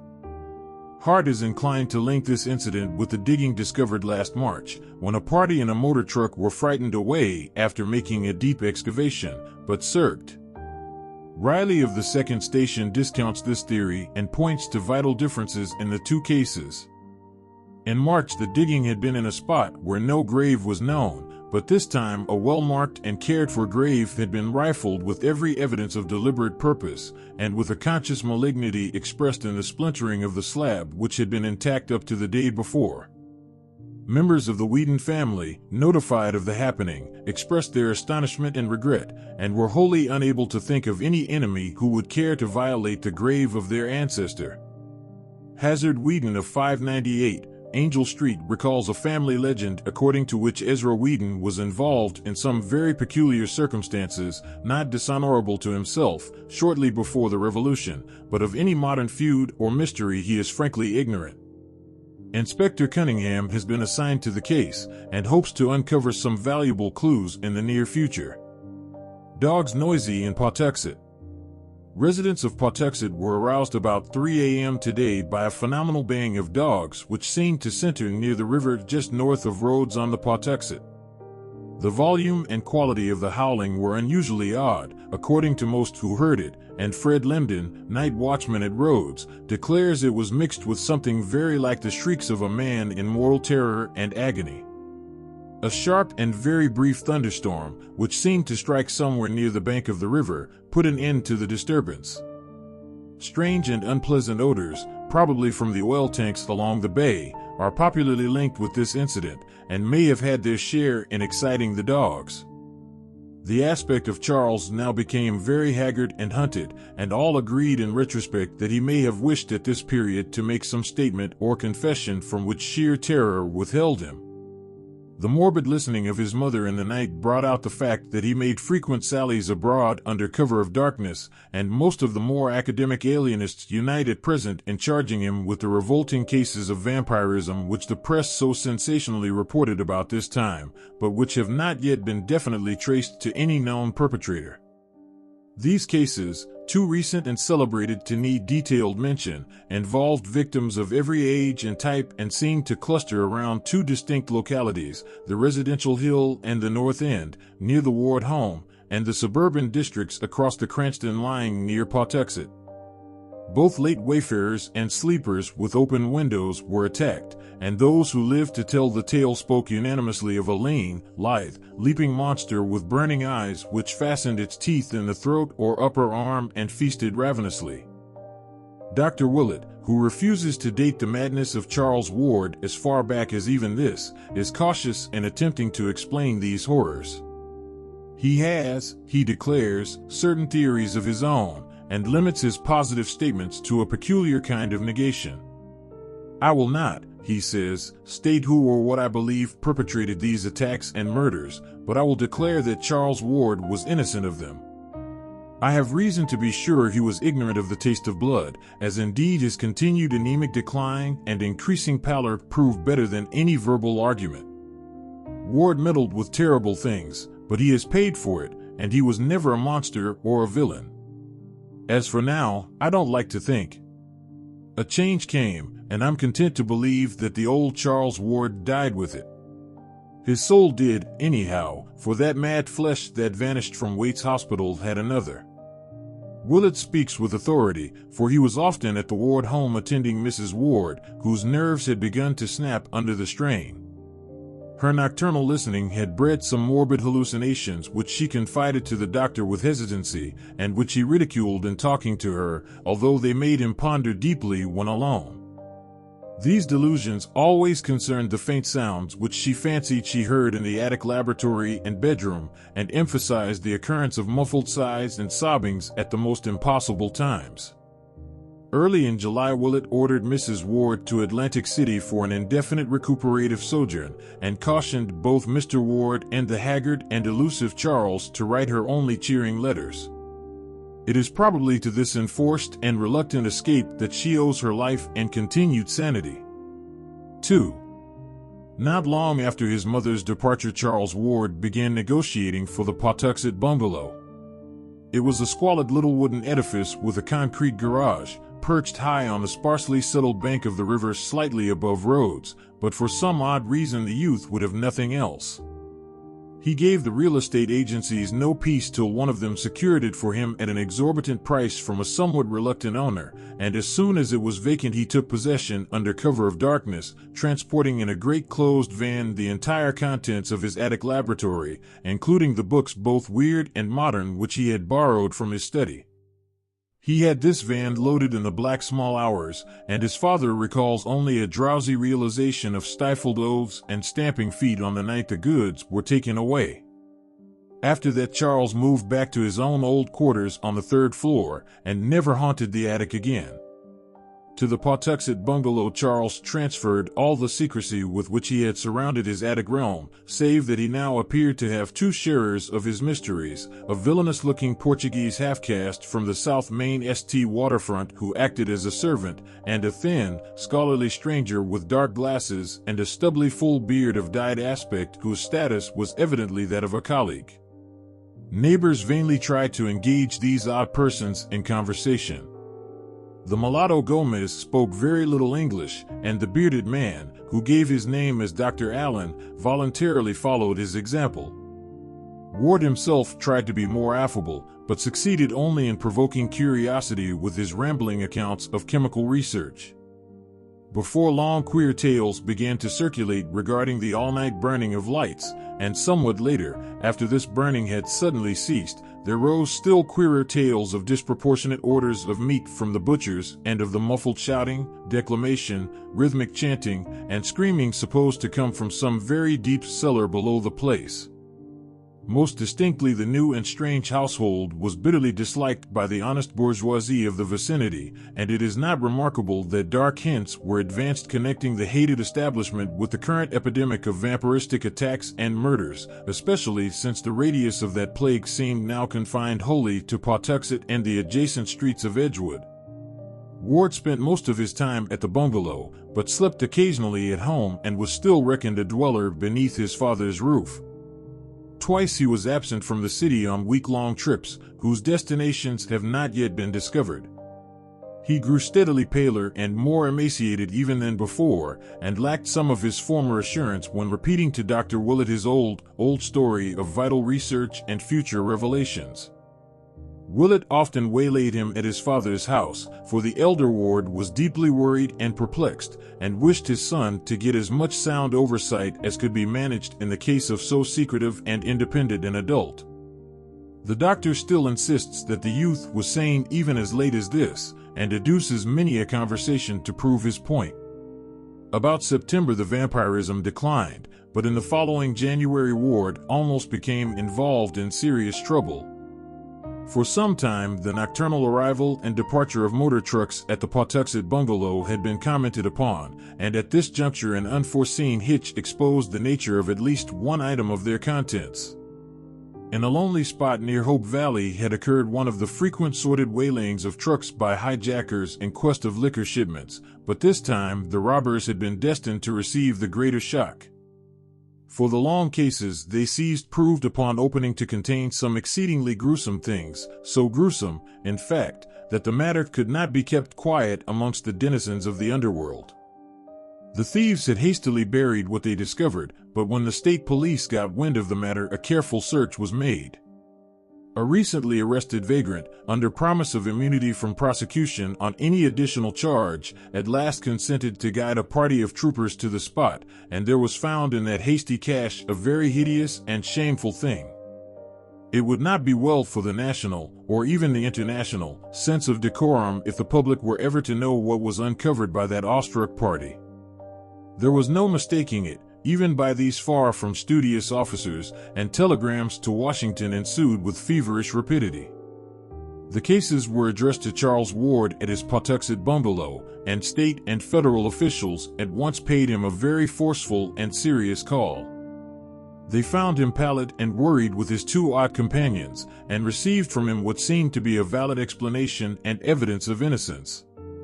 He had needed certain anatomical specimens as part of a program of research whose depth and genuineness anyone who had known him in the last decade could prove, and had ordered the required kind and number from agencies which he had thought as reasonably legitimate as such things can be. Of the identity of the specimens he had known absolutely nothing, and was properly shocked when the inspectors hinted at the monstrous effect on public sentiment and national dignity which a knowledge of the matter would produce. In this statement he was firmly sustained by his bearded colleague Dr. Allen, whose oddly hollow voice carried even more conviction than his own nervous tones, so that in the end the officials took no action, but carefully set down the New York name and address which Ward gave them as a basis for a search which came to nothing. It is only fair to add that the specimens were quickly and quietly restored to their proper places, and that the general public will never know of their blasphemous disturbance. On February 9, 1928, Dr. Willett received a letter from Charles Ward which he considers of extraordinary importance, and about which he has frequently quarreled with Dr. Lyman. Lyman believes that this note contains positive proof of a well-developed case of dementia praecox, but Willett, on the other hand, regards it as the last perfectly sane utterance of the hapless youth. He calls especial attention to the normal character of the penmanship, which, though showing traces of shattered nerves, is nevertheless distinctly Ward's own. The text in full is as follows. 100 Prospect Street, Providence, Rhode Island.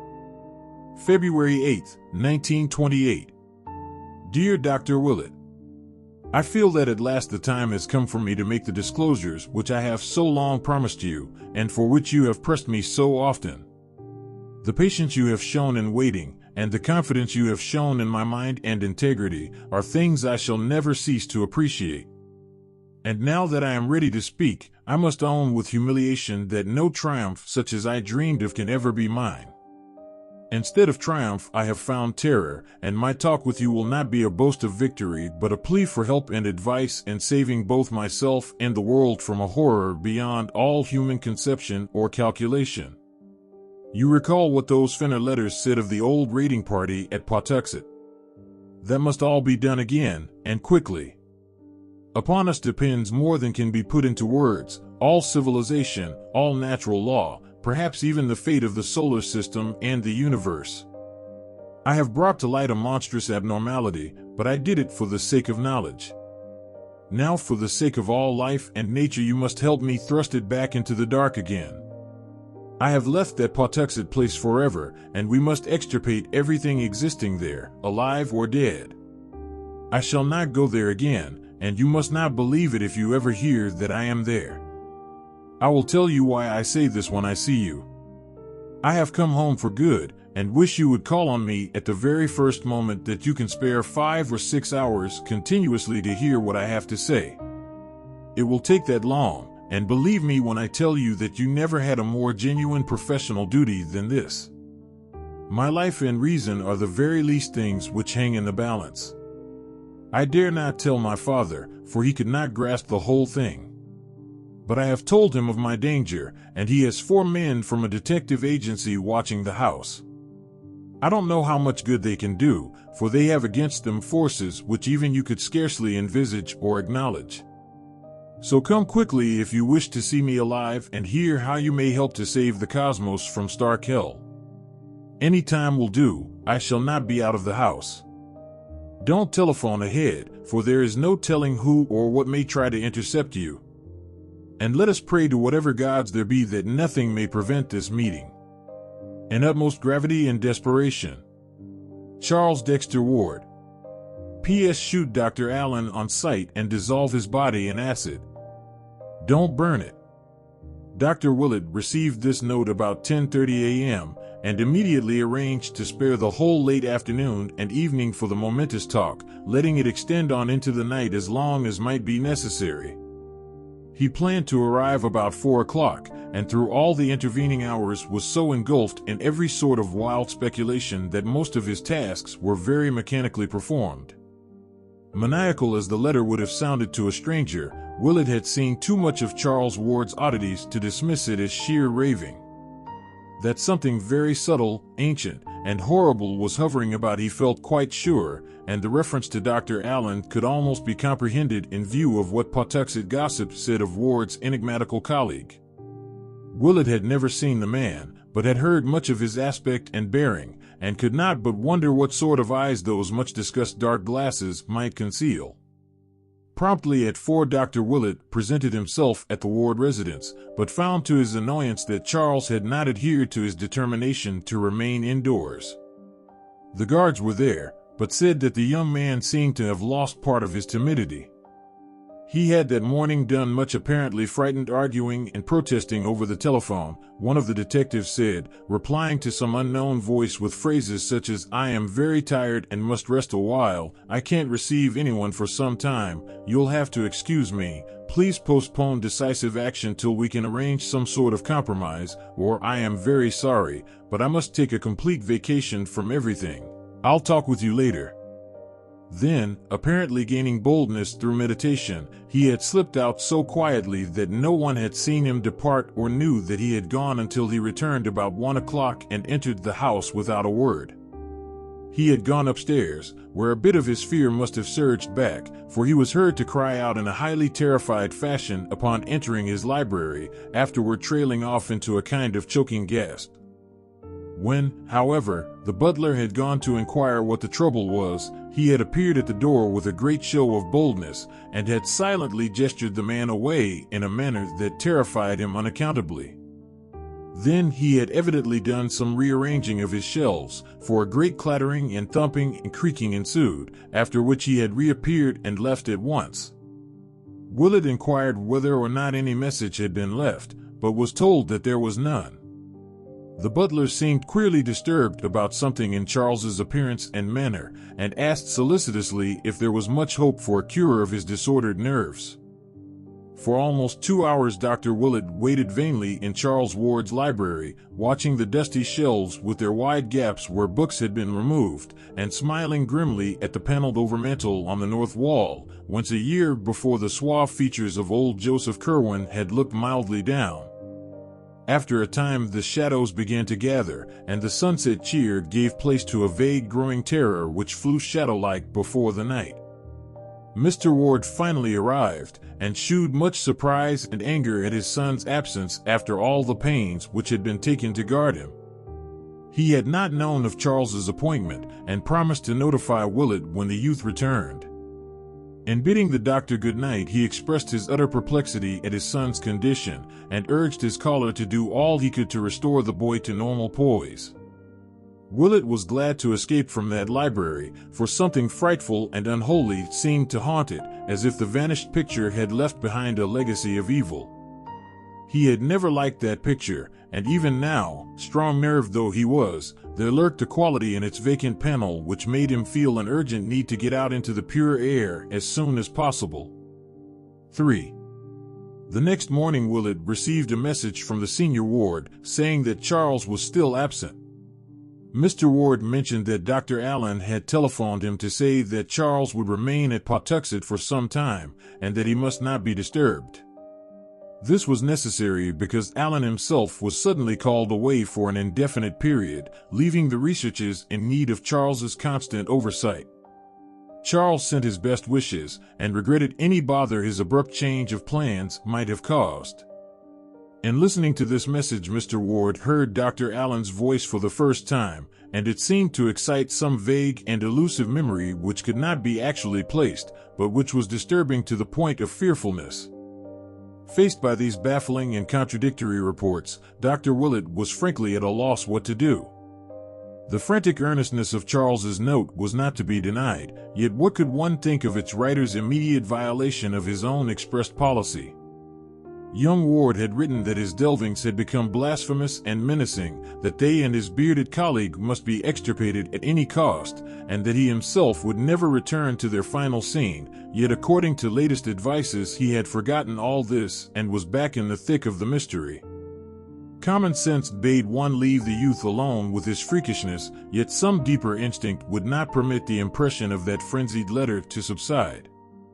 Willett read it over again, and could not make its essence sound as empty and insane as both its bombastic verbiage and its lack of fulfillment would seem to imply. Its terror was too profound and real, and in conjunction with what the doctor already knew evoked too vivid hints of monstrosities from beyond time and space to permit of any cynical explanation. There were nameless horrors abroad, and no matter how little one might be able to get at them, one ought to stand prepared for any sort of action at any time. For over a week Dr. Willett pondered on the dilemma which seemed thrust upon him, and became more and more inclined to pay Charles a call at the Pawtuxet bungalow. No friend of the youth had ever ventured to storm this forbidden retreat, and even his father knew of its interior only from such descriptions as he chose to give, but Willett felt that some direct conversation with his patient was necessary. Mr. Ward had been receiving brief and noncommittal typed notes from his son, and said that Mrs. Ward in her Atlantic City retirement had had no better word. So at length the doctor resolved to act, and despite a curious sensation inspired by old legends of Joseph Curwen, and by more recent revelations and warnings from Charles Ward, set boldly out for the bungalow on the bluff above the river. Willett had visited the spot before through sheer curiosity, though of course never entering the house or proclaiming his presence, hence knew exactly the route to take. Driving out Broad Street one early afternoon toward the end of February in his small motor, he thought oddly of the grim party which had taken that selfsame road 157 years before on a terrible errand which none might ever comprehend. The ride through the city's decaying fringe was short, and trim Edgewood and sleepy Pawtuxet presently spread out ahead. Willett turned to the right down Lockwood Street and drove his car as far along that rural road as he could, then alighted and walked north to where the bluff towered above the lovely bends of the river and the sweep of misty downlands beyond. Houses were still few here, and there was no mistaking the isolated bungalow with its concrete garage on a high point of land at his left. Stepping briskly up the neglected gravel walk, he rapped at the door with a firm hand, and spoke without a tremor to the evil Portuguese mulatto who opened it to the width of a crack. He must, he said, see Charles Ward at once on vitally important business. No excuse would be accepted, and a repulse would mean only a full report of the matter to the elder Ward. The mulatto still hesitated, and pushed against the door when Willett attempted to open it, but the doctor merely raised his voice and renewed his demands. Then there came from the dark interior a husky whisper which somehow chilled the hearer through and through, though he did not know why he feared it. "Let him in, Tony," it said. "We may as well talk now as ever." But disturbing as was the whisper, the greater fear was that which immediately followed. The floor creaked and the speaker hove in sight, and the owner of those strange and resonant tones was seen to be no other than Charles Dexter Ward. The minuteness with which Dr. Willett recalled and recorded his conversation of that afternoon is due to the importance he assigns to this particular period. For at last he concedes a vital change in Charles Dexter Ward's mentality, and believes that the youth now spoke from a brain hopelessly alien to the brain whose growth he had watched for 26 years. Controversy with Dr. Lyman has compelled him to be very specific, and he definitely dates the madness of Charles Ward from the time the typewritten notes began to reach his parents. Those notes are not in Ward's normal style, not even in the style of that last frantic letter to Willett. Instead, they are strange and archaic, as if the snapping of the writer's mind had released a flood of tendencies and impressions picked up unconsciously through boyhood antiquarianism. There is an obvious effort to be modern, but the spirit and occasionally the language are those of the past.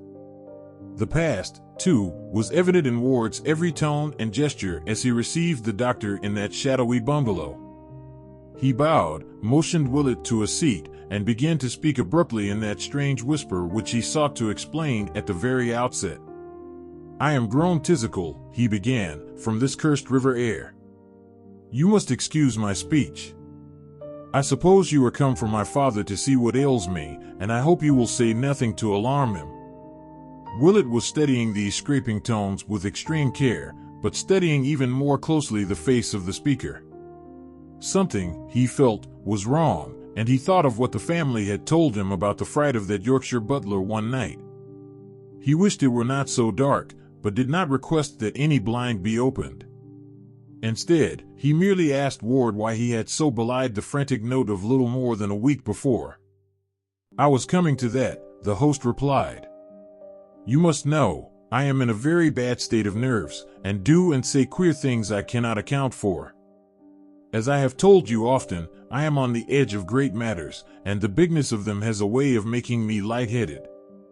Any man might well be frightened of what I have found, but I am not to be put off for long. I was a dunce to have that guard and stick at home, for having gone this far, my place is here. I am not well spoke of by my prying neighbors, and perhaps I was led by weakness to believe myself what they say of me. There is no evil to any in what I do, so long as I do it rightly. Have the goodness to wait 6 months, and I'll shew you what will pay your patience well. You may as well know I have a way of learning old matters from things surer than books, and I'll leave you to judge the importance of what I can give to history, philosophy, and the arts by reason of the doors I have access to. My ancestor had all this when those witless peeping toms came and murdered him. I now have it again, or am coming very imperfectly to have a part of it. This time nothing must happen, and least of all through any idiot fears of my own. Pray forget all I writ you, sir, and have no fear of this place or any in it. Dr. Allen is a man of fine parts, and I owe him an apology for anything ill I have said of him. I wish I had no need to spare him, but there were things he had to do elsewhere.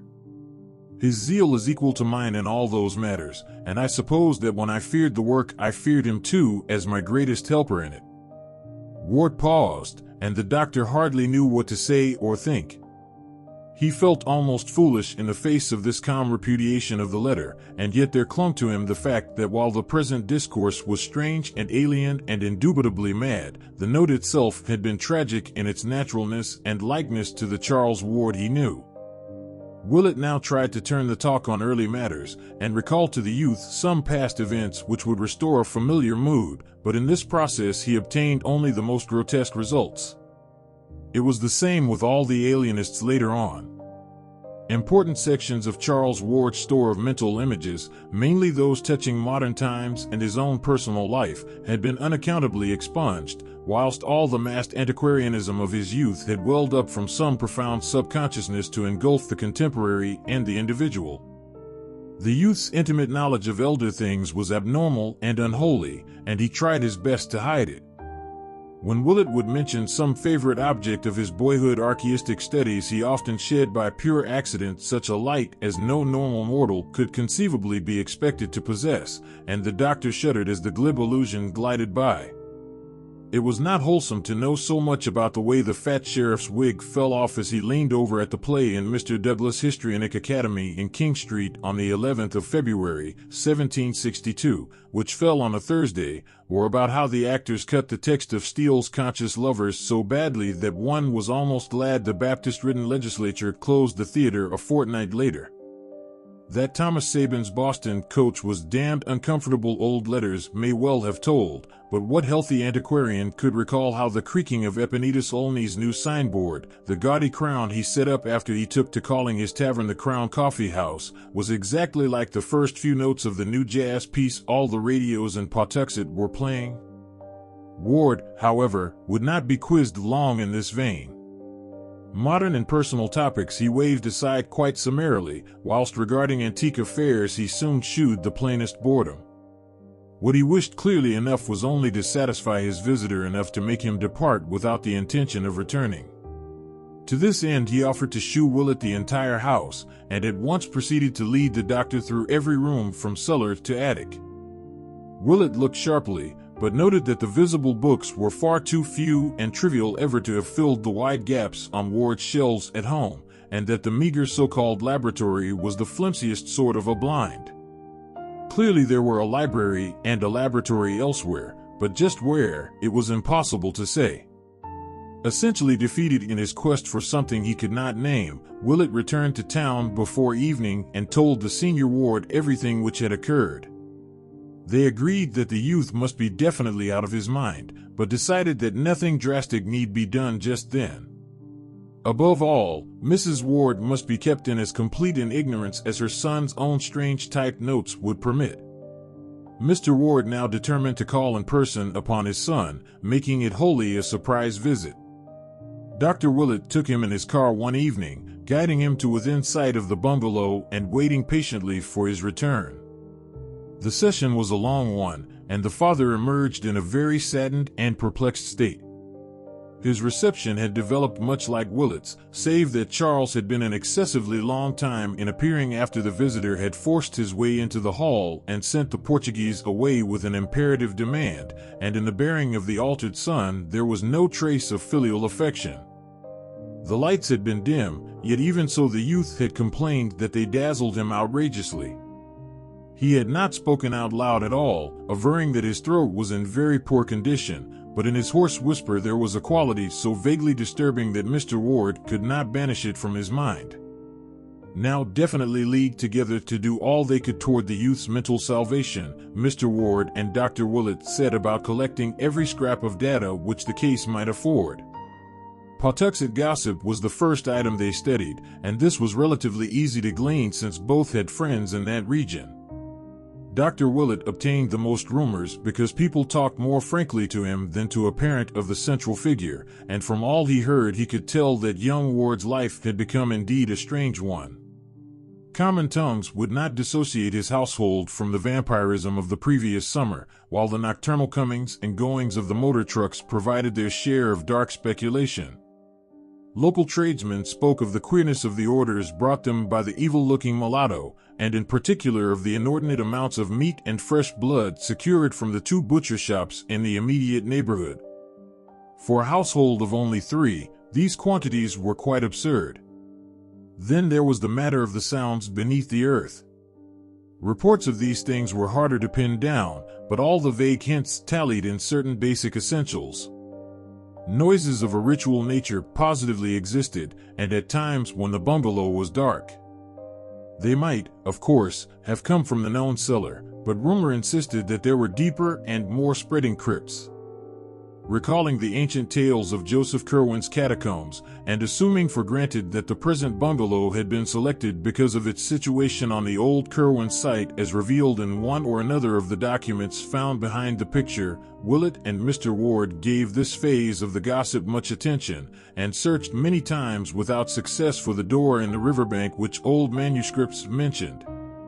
As to popular opinions of the bungalow's various inhabitants, it was soon plain that the brava Portuguese was loathed, the bearded and spectacled Dr. Allen feared, and the pallid young scholar disliked to a profound extent.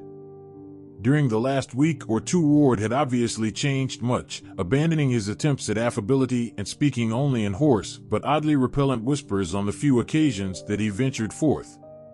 Such were the shreds and fragments gathered here and there, and over these Mr. Ward and Dr. Willett held many long and serious conferences.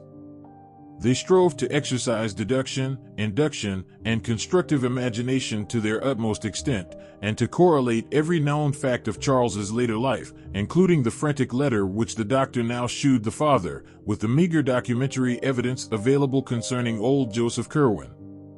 They would have given much for a glimpse of the papers Charles had found, for very clearly the key to the youth's madness lay in what he had learned of the ancient wizard and his doings. 4. And yet, after all, it was from no step of Mr. Ward's or Dr. Willett's that the next move in this singular case proceeded. The father and the physician, rebuffed and confused by a shadow too shapeless and intangible to combat, had rested uneasily on their oars while the typed notes of young Ward to his parents grew fewer and fewer. Then came the first of the month with its customary financial adjustments, and the clerks at certain banks began a peculiar shaking of heads and telephoning from one to the other. Officials who knew Charles Ward by sight went down to the bungalow to ask why every check of his appearing at this juncture was a clumsy forgery, and were reassured less than they ought to have been when the youth hoarsely explained that his hand had lately been so much affected by a nervous shock as to make normal writing impossible. He could, he said, form no written characters at all except with great difficulty, and could prove it by the fact that he had been forced to type all his recent letters, even those to his father and mother, who would bear out the assertion. What made the investigators pause in confusion was not this circumstance alone, for that was nothing unprecedented or fundamentally suspicious, nor even the Pawtuxet gossip, of which one or two of them had caught echoes. It was the muddled discourse of the young man which nonplussed them, implying as it did a virtually total loss of memory concerning important monetary matters which he had had at his fingertips only a month or two before. Something was wrong, for despite the apparent coherence and rationality of his speech, there could be no normal reason for this ill-concealed blankness on vital points. Moreover, although none of these men knew Ward well, they could not help observing the change in his language and manner. They had heard he was an antiquarian, but even the most hopeless antiquarians do not make daily use of obsolete phraseology and gestures. Altogether, this combination of hoarseness, palsied hands, bad memory, and altered speech and bearing must represent some disturbance or malady of genuine gravity, which no doubt formed the basis of the prevailing odd rumors, and after their departure the party of officials decided that a talk with the senior Ward was imperative. So on the 6th of March, 1928, there was a long and serious conference in Mr. Ward's office, after which the utterly bewildered father summoned Dr. Willett in a kind of helpless resignation. Willett looked over the strained and awkward signatures of the checks, and compared them in his mind with the penmanship of that last frantic note. Certainly, the change was radical and profound, and yet there was something damnably familiar about the new writing. It had crabbed and archaic tendencies of a very curious sort, and seemed to result from a type of stroke utterly different from that which the youth had always used. It was strange, but where had he seen it before? On the whole, it was obvious that Charles was insane. Of that there could be no doubt.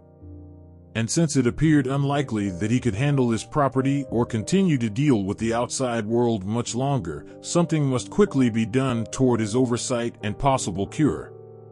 It was then that the alienists were called in, Drs. Peck and Wade of Providence and Dr. Lyman of Boston, to whom Mr. Ward and Dr. Willett gave the most exhaustive possible history of the case, and who conferred at length in the now unused library of their young patient, examining what books and papers of his were left in order to gain some further notion of his habitual mental cast.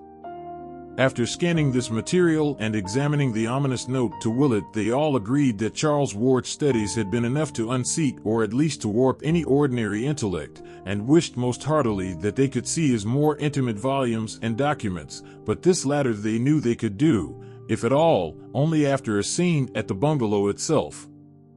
Willett now reviewed the whole case with febrile energy, it being at this time that he obtained the statements of the workmen who had seen Charles find the Curwen documents, and that he collated the incidents of the destroyed newspaper items, looking up the latter at the journal office. On Thursday, the 8th of March, Drs. Willett, Peck, Lyman, and Waite, accompanied by Mr. Ward, paid the youth their momentous call, making no concealment of their object and questioning the now acknowledged patient with extreme minuteness. Charles, though he was inordinately long in answering the summons and was still redolent of strange and noxious laboratory odors when he did finally make his agitated appearance, proved a far from recalcitrant subject, and admitted freely that his memory and balance had suffered somewhat from close application to abstruse studies. He offered no resistance when his removal to other quarters was insisted upon, and seemed, indeed, to display a high degree of intelligence as apart from mere memory. His conduct would have sent his interviewers away in bafflement had not the persistently archaic trend of his speech and unmistakable replacement of modern by ancient ideas in his consciousness marked him out as one definitely removed from the normal. Of his work he would say no more to the group of doctors than he had formerly said to his family and to Dr. Willett, and his frantic note of the previous month he dismissed as mere nerves and hysteria.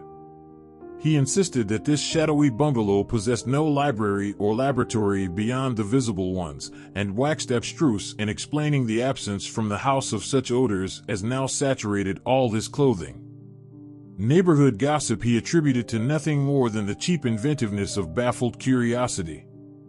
Of the whereabouts of Dr. Allen he said he did not feel at liberty to speak definitely, but assured his inquisitors that the bearded and spectacled man would return when needed.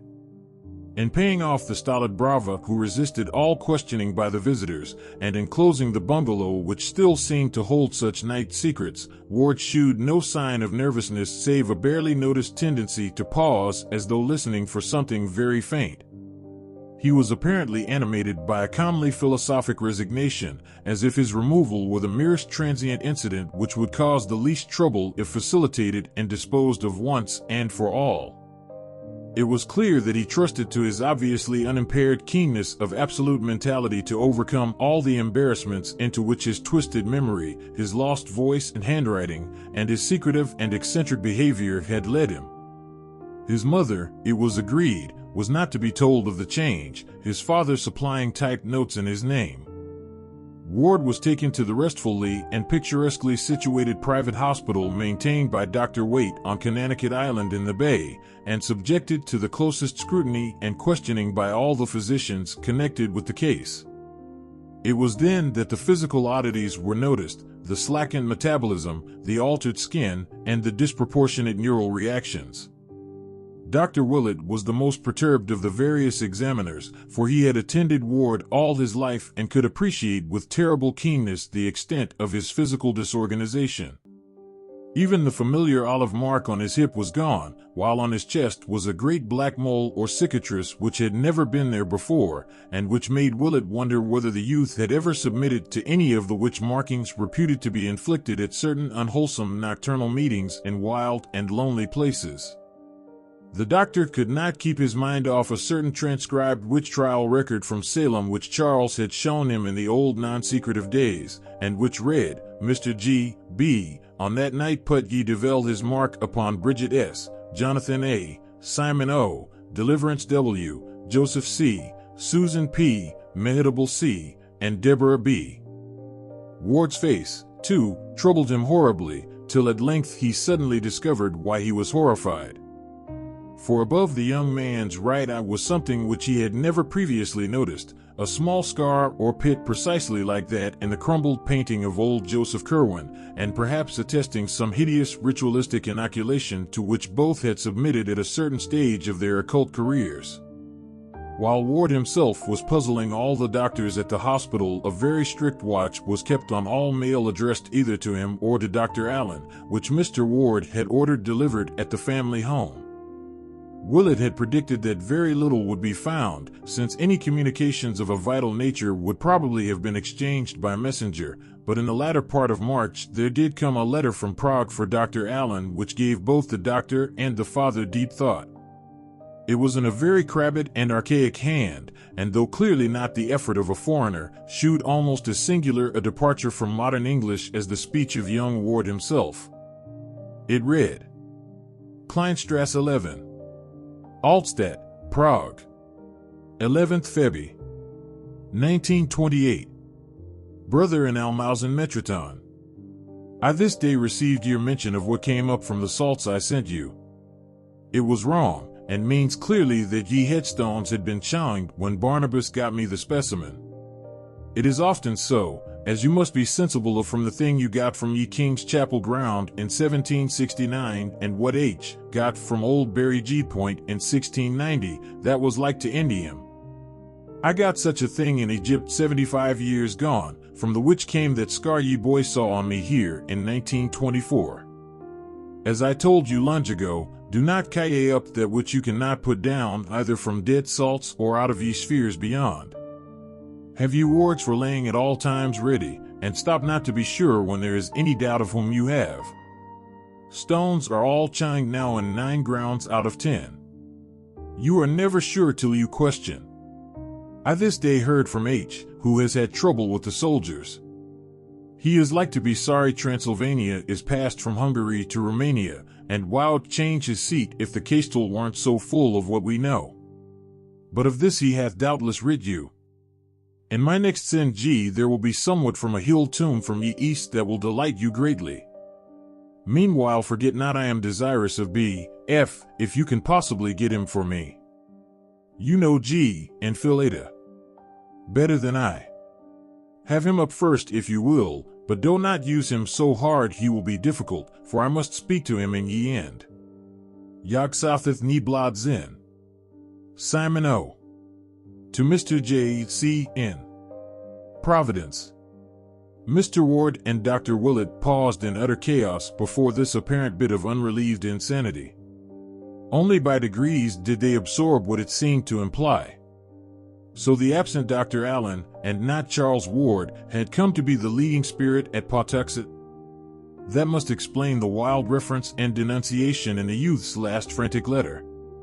And what of this addressing of the bearded and spectacled stranger as Mr. J. C.? There was no escaping the inference, but there are limits to possible monstrosity. Who was Simon O., the old man Ward had visited in Prague for years previously?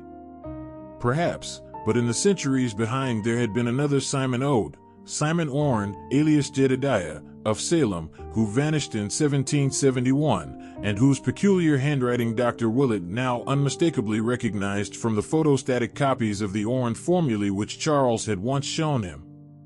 What horrors and mysteries, what contradictions and contraventions of nature had come back after a century and a half to harass old Providence with her clustered spires and domes?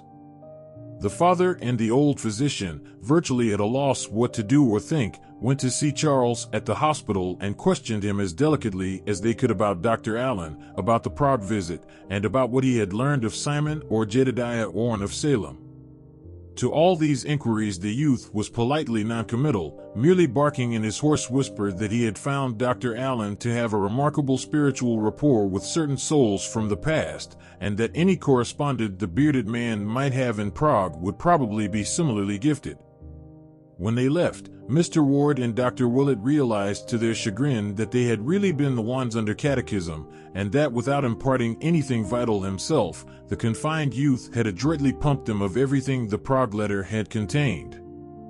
Doctors Peck, Waite, and Lyman were not inclined to attach much importance to the strange correspondence of young Ward's companion, for they knew the tendency of kindred eccentrics and monomaniacs to band together, and believed that Charles or Allen had merely unearthed an expatriated counterpart, perhaps one who had seen Orne's handwriting and copied it in an attempt to pose as the bygone character's reincarnation.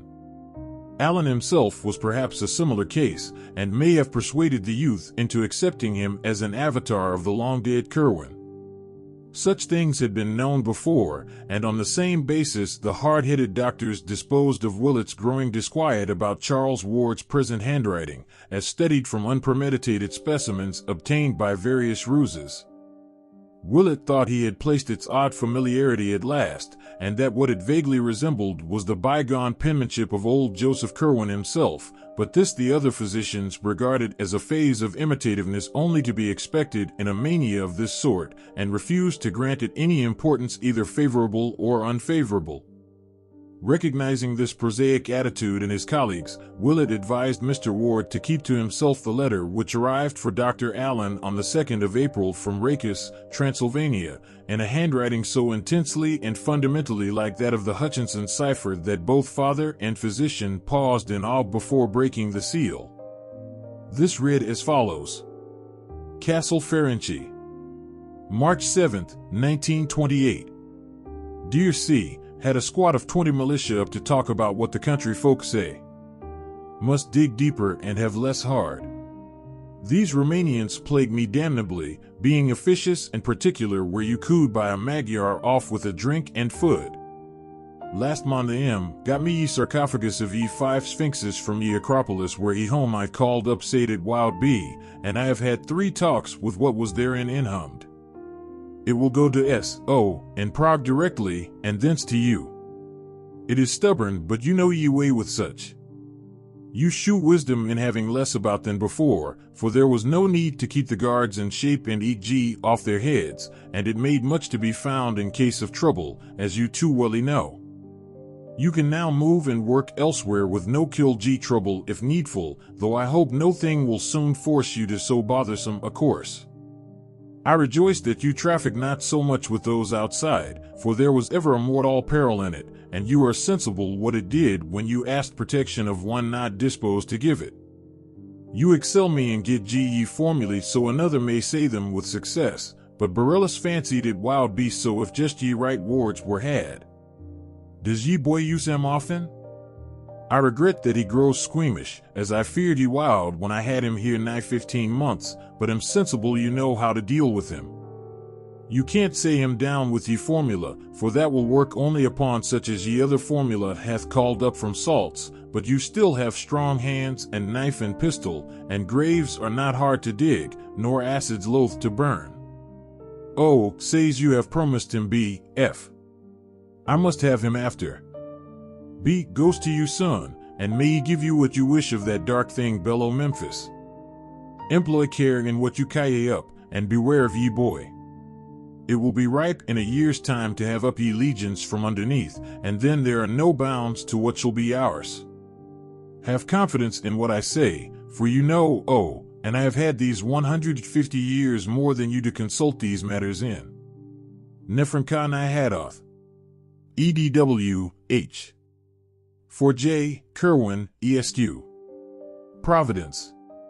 But if Willett and Mr. Ward refrained from shewing this letter to the alienists, they did not refrain from acting upon it themselves.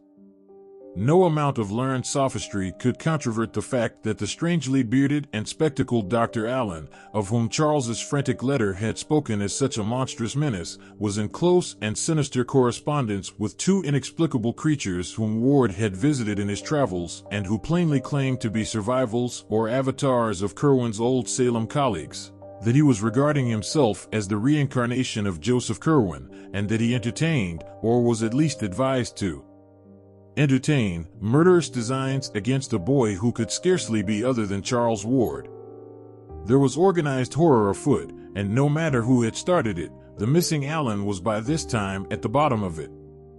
Therefore, thanking heaven that Charles was now safe in the hospital, Mr. Ward lost no time in engaging detectives to learn all they could of the cryptic bearded doctor, finding whence he had come and what Pawtuxet knew of him, and if possible discovering his current whereabouts.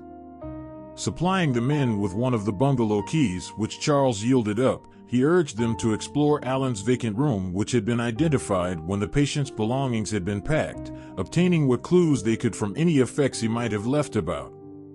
Mr. Ward talked with the detectives in his son's old library, and they felt a marked relief when they left it at last, for there seemed to hover about the place a vague aura of evil. Perhaps it was what they had heard of the infamous old wizard whose picture had once stared from the paneled-over mantel, and perhaps it was something different and irrelevant, but in any case they all half-sensed an intangible miasma which centered in that carven vestige of an older dwelling and which at times almost rose to the intensity of a material emanation. A nightmare and a cataclysm. 1. And now swiftly followed that hideous experience which has left its indelible mark of fear on the soul of Marinus Bicknell Willett, and has added a decade to the visible age of one whose youth was even then far behind. Dr. Willett had conferred at length with Mr. Ward, and had come to an agreement with him on several points which both felt the alienists would ridicule. There was, they conceded, a terrible movement alive in the world, whose direct connection with a necromancy even older than the Salem witchcraft could not be doubted. That at least 2 living men, and one other of whom they dared not think, were in absolute possession of minds or personalities which had functioned as early as 1690 or before was likewise almost unassailably proved even in the face of all known natural laws. What these horrible creatures, and Charles Ward as well, were doing or trying to do seemed fairly clear from their letters and from every bit of light both old and new which had filtered in upon the case. They were robbing the tombs of all the ages, including those of the world's wisest and greatest men, in the hope of recovering from the bygone ashes some vestige of the consciousness and lore which had once animated and informed them. A hideous traffic was going on among these nightmare ghouls, whereby illustrious bones were bartered with the calm calculativeness of schoolboys swapping books, and from what was extorted from this century dust there was anticipated a power and a wisdom beyond anything which the cosmos had ever seen concentrated in one man or group. They had found unholy ways to keep their brains alive either in the same body or different bodies, and had evidently achieved a way of tapping the consciousness of the dead whom they gathered together. There had, it seems, been some truth in chimerical old Borellus when he wrote of preparing from even the most antique remains certain essential salts from which the shade of a long-dead living thing might be raised up. There was a formula for evoking such a shade, and another for putting it down, and it had now been so perfected that it could be taught successfully. One must be careful about evocations, for the markers of old graves are not always accurate. Willett and Mr. Ward shivered as they passed from conclusion to conclusion. Things, presences, or voices of some sort could be drawn down from unknown places as well as from the grave, and in this process also one must be careful. Joseph Curwen had indubitably evoked many forbidden things, and as for Charles, what might one think of him? What forces outside the spheres had reached him from Joseph Curwen's day and turned his mind on forgotten things? He had been led to find certain directions, and he had used them. He had talked with the man of horror in Prague and stayed long with the creature in the mountains of Transylvania. And he must have found the grave of Joseph Curwen at last. That newspaper item and what his mother had heard in the night were too significant to overlook. Then he had summoned something, and it must have come. That mighty voice aloft on Good Friday, and those different tones in the locked attic laboratory. What were they like, with their depth and hollowness? Was there not here some awful foreshadowing of the dreaded stranger Dr. Allen with his spectral bass? Yes, that was what Mr. Ward had felt with vague horror in his single talk with the man, if man it were, over the telephone. What hellish consciousness or voice, what morbid shade or presence, had come to answer Charles Ward's secret rites behind that locked door? Those voices heard an argument, must have it read for 3 months, good God. Was not that just before the vampirism broke out? The rifling of Ezra Whedon's ancient grave, and the cries later at Pawtuxet, whose mind had planned the vengeance and rediscovered the shunned seat of elder blasphemies. And then the bungalow and the bearded stranger, and the gossip and the fear. The final madness of Charles neither father nor doctor could attempt to explain, but they did feel sure that the mind of Joseph Curwen had come to earth again and was following its ancient morbidities. Was demoniac possession in truth a possibility? Allen had something to do with it, and the detectives must find out more about one whose existence menaced the young man's life. In the meantime, since the existence of some vast crypt beneath the bungalow seemed virtually beyond dispute, some effort must be made to find it. Willett and Mr. Ward, conscious of the skeptical attitude of the alienists, resolved during their final conference to undertake a joint secret exploration of unparalleled thoroughness, and agreed to meet at the bungalow on the following morning with valises and with certain tools and accessories suited to architectural search and underground exploration. The morning of April 6th dawned clear, and both explorers were at the bungalow by 10 o'clock. Mr. Ward had the key, and an entry and cursory survey were made. From the disordered condition of Dr. Allen's room it was obvious that the detectives had been there before, and the later searchers hoped that they had found some clue which might prove of value. Of course the main business lay in the cellar, so thither they descended without much delay, again making the circuit which each had vainly made before in the presence of the mad young owner. For a time everything seemed baffling, each inch of the earthen floor and stone walls having so solid and innocuous an aspect that the thought of a yawning aperture was scarcely to be entertained. Willett reflected that since the original cellar was dug without knowledge of any catacombs beneath, the beginning of the passage would represent the strictly modern delving of young Ward and his associates, where they had probed for the ancient vaults whose rumor could have reached them by no wholesome means. The doctor tried to put himself in Charles's place to see how a delver would be likely to start, but could not gain much inspiration from this method.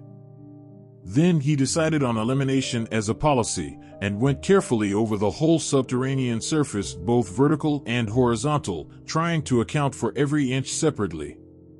He was soon substantially narrowed down, and at last had nothing left but the small platform before the washtubs, which he had tried once before in vain. Now experimenting in every possible way, and exerting a double strength, he finally found that the top did indeed turn and slide horizontally on a corner pivot. Beneath it lay a trim concrete surface with an iron manhole, to which Mr. Ward at once rushed with excited zeal. The cover was not hard to lift, and the father had quite removed it when Willett noticed the queerness of his aspect. He was swaying and nodding dizzily, and in a gust of noxious air which swept up from the black pit beneath the doctor soon recognized ample cause. In a moment Dr. Willett had his fainting companion on the floor above and was reviving him with cold water. Mr. Ward responded feebly, but it could be seen that the mephitic blast from the crypt had in some way gravely sickened him. Wishing to take no chances, Willett hastened out to Broad Street for a taxicab and had soon dispatched the sufferer home despite his weak-voiced protests, after which he produced an electric torch, covered his nostrils with a band of sterile gauze, and descended once more to peer into the newfound depths. The foul air had now slightly abated, and Willett was able to send a beam of light down the Stygian hole. For about 10 feet, he saw, it was a sheer cylindrical drop with concrete walls and an iron ladder, after which the hole appeared to strike a flight of old stone steps which must originally have emerged to earth somewhat southwest of the present building. 2. Willett freely admits that for a moment the memory of the old Curwen legends kept him from climbing down alone into that malodorous gulf. He could not help thinking of what Luke Fenner had reported on that last monstrous night. Then duty asserted itself and he made the plunge, carrying a great valise for the removal of whatever papers might prove of supreme importance. Slowly, as befitted one of his years, he descended the ladder and reached the slimy steps below. This was ancient masonry, his torch told him, and upon the dripping walls he saw the unwholesome moss of centuries. Down, down, ran the steps, not spirally, but in 3 abrupt turns, and with such narrowness that 2 men could have passed only with difficulty. He had counted about 30 when a sound reached him very faintly, and after that he did not feel disposed to count any more.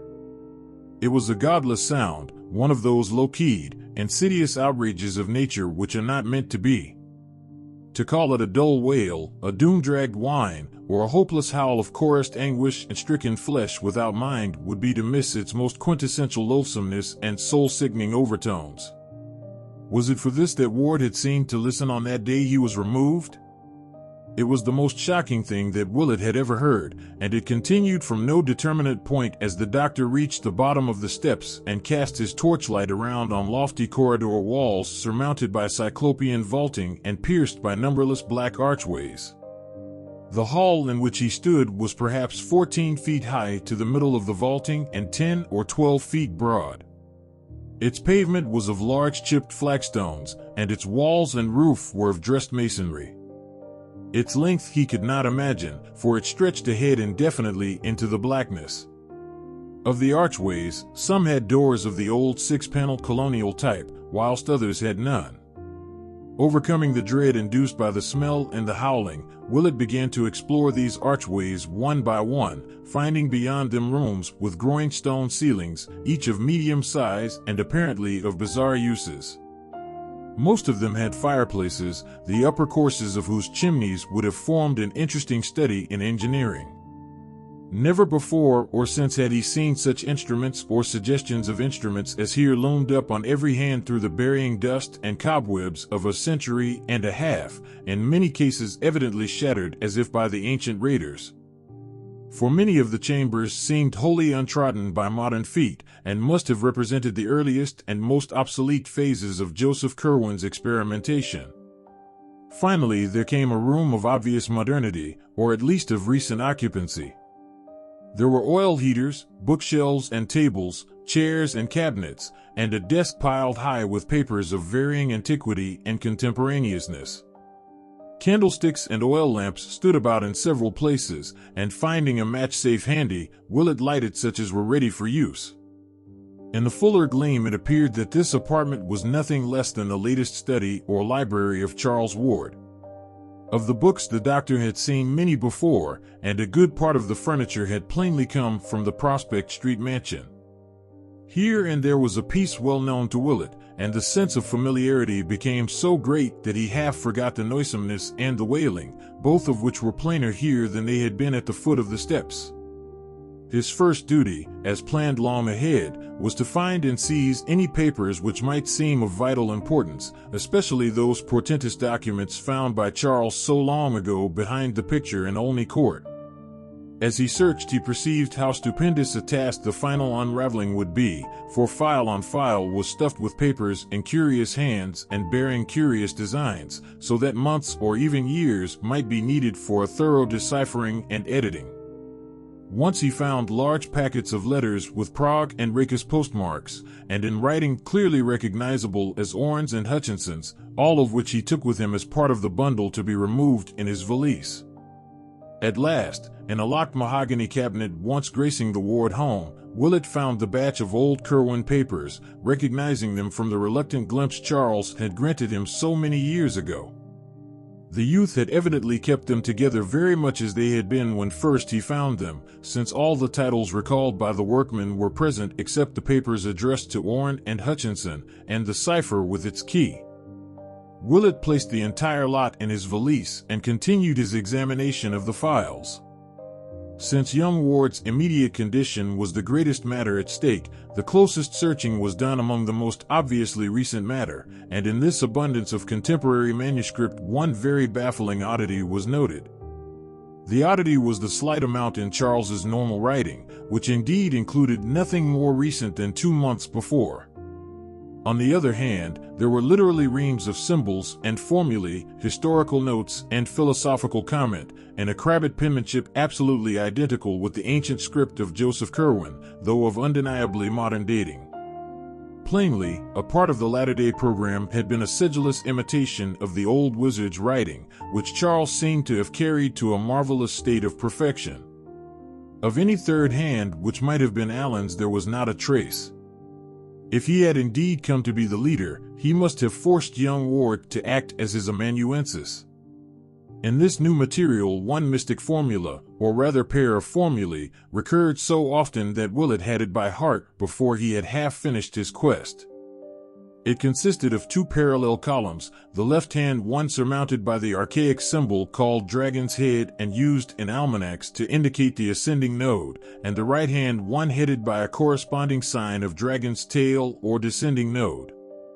The appearance of the whole was something like this, and almost unconsciously the doctor realized that the second half was no more than the first, written syllabically backward with the exception of the final monosyllables and of the odd name Yog-Sothoth, which he had come to recognize under various spellings from other things he had seen in connection with this horrible matter.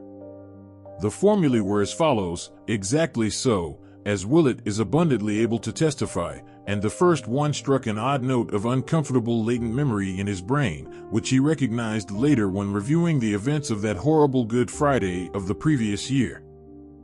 YAINGNGAH YOG-Sothoth HELGEB FAI Throtic UAAH Octhrod AIF GEBLEH YOG-Sothoth NGAHNGAIE ZHRO.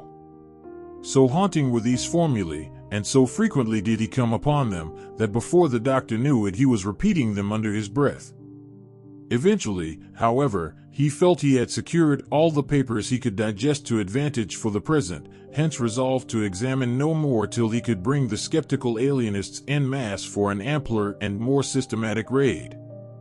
He had still to find the hidden laboratory, so leaving his valise in the lighted room, he emerged again into the black noisome corridor whose vaulting echoed ceaselessly with that dull and hideous whine.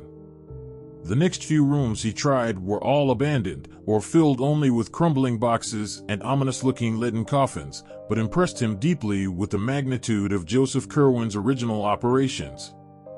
He thought of the slaves and seamen who had disappeared, of the graves which had been violated in every part of the world, and of what that final raiding party must have seen, and then he decided it was better not to think any more. Once a great stone staircase mounted at his right, and he deduced that this must have reached to one of the Curwen outbuildings, perhaps the famous stone edifice with the high slit-like windows, provided the steps he had descended had led from the steep-roofed farmhouse. Suddenly the walls seemed to fall away ahead, and the stench and the wailing grew stronger. Willett saw that he had come upon a vast open space, so great that his torchlight would not carry across it, and as he advanced he encountered occasional stout pillars supporting the arches of the roof. After a time he reached a circle of pillars grouped like the monoliths of Stonehenge, with a large carved altar on a base of 3 steps in the center, and so curious were the carvings on that altar that he approached to study them with his electric light. But when he saw what they were he shrank away shuddering, and did not stop to investigate the dark stains which discolored the upper surface and had spread down the sides in occasional thin lines. Instead, he found the distant wall and traced it as it swept round in a gigantic circle perforated by occasional black doorways and indented by a myriad of shallow cells with iron gratings and wrist and ankle bonds on chains fastened to the stone of the concave rear masonry. These cells were empty, but still the horrible odor and the dismal moaning continued, more insistent now than ever, and seemingly varied at times by a sort of slippery thumping. 3. From that frightful smell and that uncanny noise Willett's attention could no longer be diverted. Both were plainer and more hideous in the great pillared hall than anywhere else, and carried a vague impression of being far below, even in this dark netherworld of subterranean mystery. Before trying any of the black archways for steps leading further down, the doctor cast his beam of light about the stone-flagged floor. It was very loosely paved, and at irregular intervals there would occur a slab curiously pierced by small holes in no definite arrangement, while at one point there lay a very long ladder carelessly flung down. To this ladder, singularly enough, appeared to cling a particularly large amount of the frightful odor which encompassed everything. As he walked slowly about it, suddenly occurred to Willett that both the noise and the odor seemed strongest directly above the oddly pierced slabs, as if they might be crude trapdoors leading down to some still deeper region of horror. Kneeling by one, he worked at it with his hands, and found that with extreme difficulty he could budge it. At his touch the moaning beneath ascended to a louder key, and only with vast trepidation did he persevere in the lifting of the heavy stone. A stench unnameable now rose up from below, and the doctor's head reeled dizzily as he laid back the slab and turned his torch upon the exposed square yard of gaping blackness. If he had expected a flight of steps to some wide gulf of ultimate abomination, Willett was destined to be disappointed, for amidst that fautor and cracked whining he discerned only the brick-faced top of a cylindrical well perhaps 1.5 yards in diameter and devoid of any ladder or other means of descent. As the light shone down, the wailing changed suddenly to a series of horrible yelps, in conjunction with which there came again that sound of blind, futile scrambling and slippery thumping. The explorer trembled, unwilling even to imagine what noxious thing might be lurking in that abyss, but in a moment mustered up the courage to peer over the rough-hewn brink, lying at full length and holding the torch downward at arm's length to see what might lie below. For a second he could distinguish nothing but the slimy, moss-grown brick walls sinking illimitably into that half-tangible miasma of murk and foulness and anguished frenzy, and then he saw that something dark was leaping clumsily and frantically up and down at the bottom of the narrow shaft, which must have been from 20 to 25 feet below the stone floor where he lay. The torch shook in his hand, but he looked again to see what manner of living creature might be immured there in the darkness of that unnatural well, left starving by young Ward through all the long month since the doctors had taken him away, and clearly only one of a vast number prisoned in the kindred wells whose pierced stone covers so thickly studded in the floor of the great vaulted cavern. Whatever the things were, they could not lie down in their cramped spaces, but must have crouched and whined and waited and feebly leaped all those hideous weeks since their master had abandoned them unheeded. But Marinus Bignell Willett was sorry that he looked again, for surgeon and veteran of the dissecting room though he was, he has not been the same since.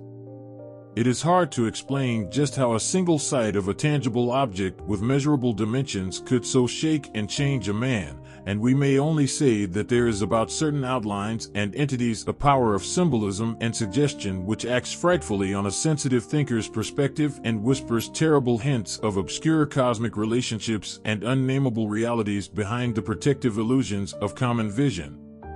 In that second look Willett saw such an outline or entity, for during the next few instants he was undoubtedly as stark mad as any inmate of Dr. Waite's private hospital. He dropped the electric torch from a hand drained of muscular power or nervous coordination, nor heeded the sound of crunching teeth which told of its fate at the bottom of the pit. He screamed and screamed and screamed in a voice whose falsetto panic no acquaintance of his would ever have recognized, and though he could not rise to his feet he crawled and rolled desperately away over the damp pavement where dozens of Tartarian wells poured forth their exhausted whining and yelping to answer his own insane cries. He tore his hands on the rough, loose stones, and many times bruised his head against the frequent pillars, but still he kept on. Then at last he slowly came to himself in the utter blackness and stench, and stopped his ears against the droning wail into which the burst of yelping had subsided. He was drenched with perspiration and without means of producing a light, stricken and unnerved in the abysmal blackness and horror, and crushed with a memory he never could efface.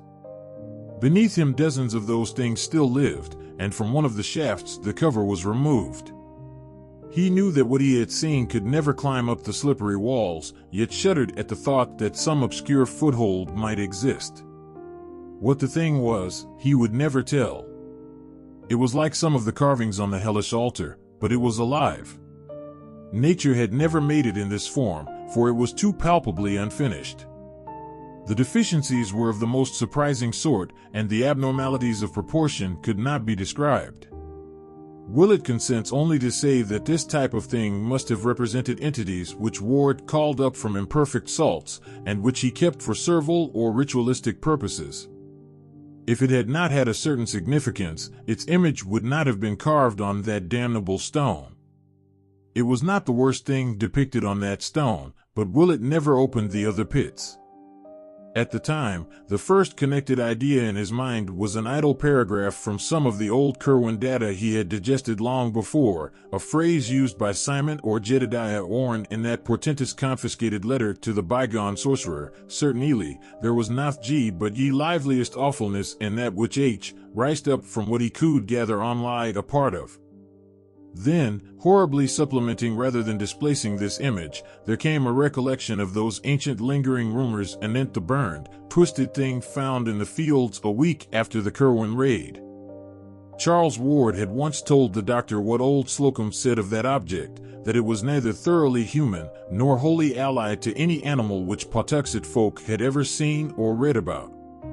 These words hummed in the doctor's mind as he rocked to and fro, squatting on the nitrous stone floor. He tried to drive them out, and repeated the Lord's Prayer to himself, eventually trailing off into a mnemonic hodgepodge like the modernistic wasteland of Mr. T. S. Eliot, and finally reverting to the oft-repeated dual formula he had lately found in Ward's underground library, Ya Inga, Yog Sothoth, and so on till the final underlined Dro. It seemed to soothe him, and he staggered to his feet after a time, lamenting bitterly his fright-lost torch and looking wildly about for any gleam of light in the clutching inkiness of the chilly air. Think he would not, but he strained his eyes in every direction for some faint glint or reflection of the bright illumination he had left in the library. After a while he thought he detected a suspicion of a glow infinitely far away, and toward this he crawled in agonized caution on hands and knees amidst the stench and howling, always feeling ahead lest he collide with the numerous great pillars or stumble into the abominable pit he had uncovered. Once his shaking fingers touched something which he knew must be the steps leading to the hellish altar, and from this spot he recoiled in loathing. At another time he encountered the pierced slab he had removed, and here his caution became almost pitiful. But he did not come upon the dread aperture after all, nor did anything issue from that aperture to detain him. What had been down there made no sound nor stir. Evidently its crunching of the fallen electric torch had not been good for it. Each time Willett's fingers felt a perforated slab he trembled. His passage over it would sometimes increase the groaning below, but generally it would produce no effect at all, since he moved very noiselessly. Several times during his progress the glow ahead diminished perceptibly, and he realized that the various candles and lamps he had left must be expiring one by one.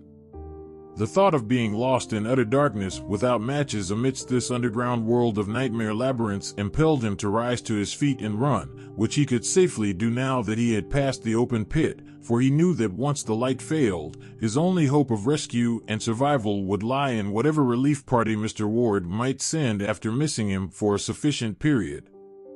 Presently, however, he emerged from the open space into the narrower corridor and definitely located the glow as coming from a door on his right. In a moment he had reached it and was standing once more in young Ward's secret library, trembling with relief and watching the sputterings of that last lamp which had brought him to safety. 4. In another moment he was hastily filling the burned-out lamps from an oil supply he had previously noticed, and when the room was bright again he looked about to see if he might find a lantern for further exploration. For racked though he was with horror, his sense of grim purpose was still uppermost, and he was firmly determined to leave no stone unturned in his search for the hideous facts behind Charles Ward's bizarre madness.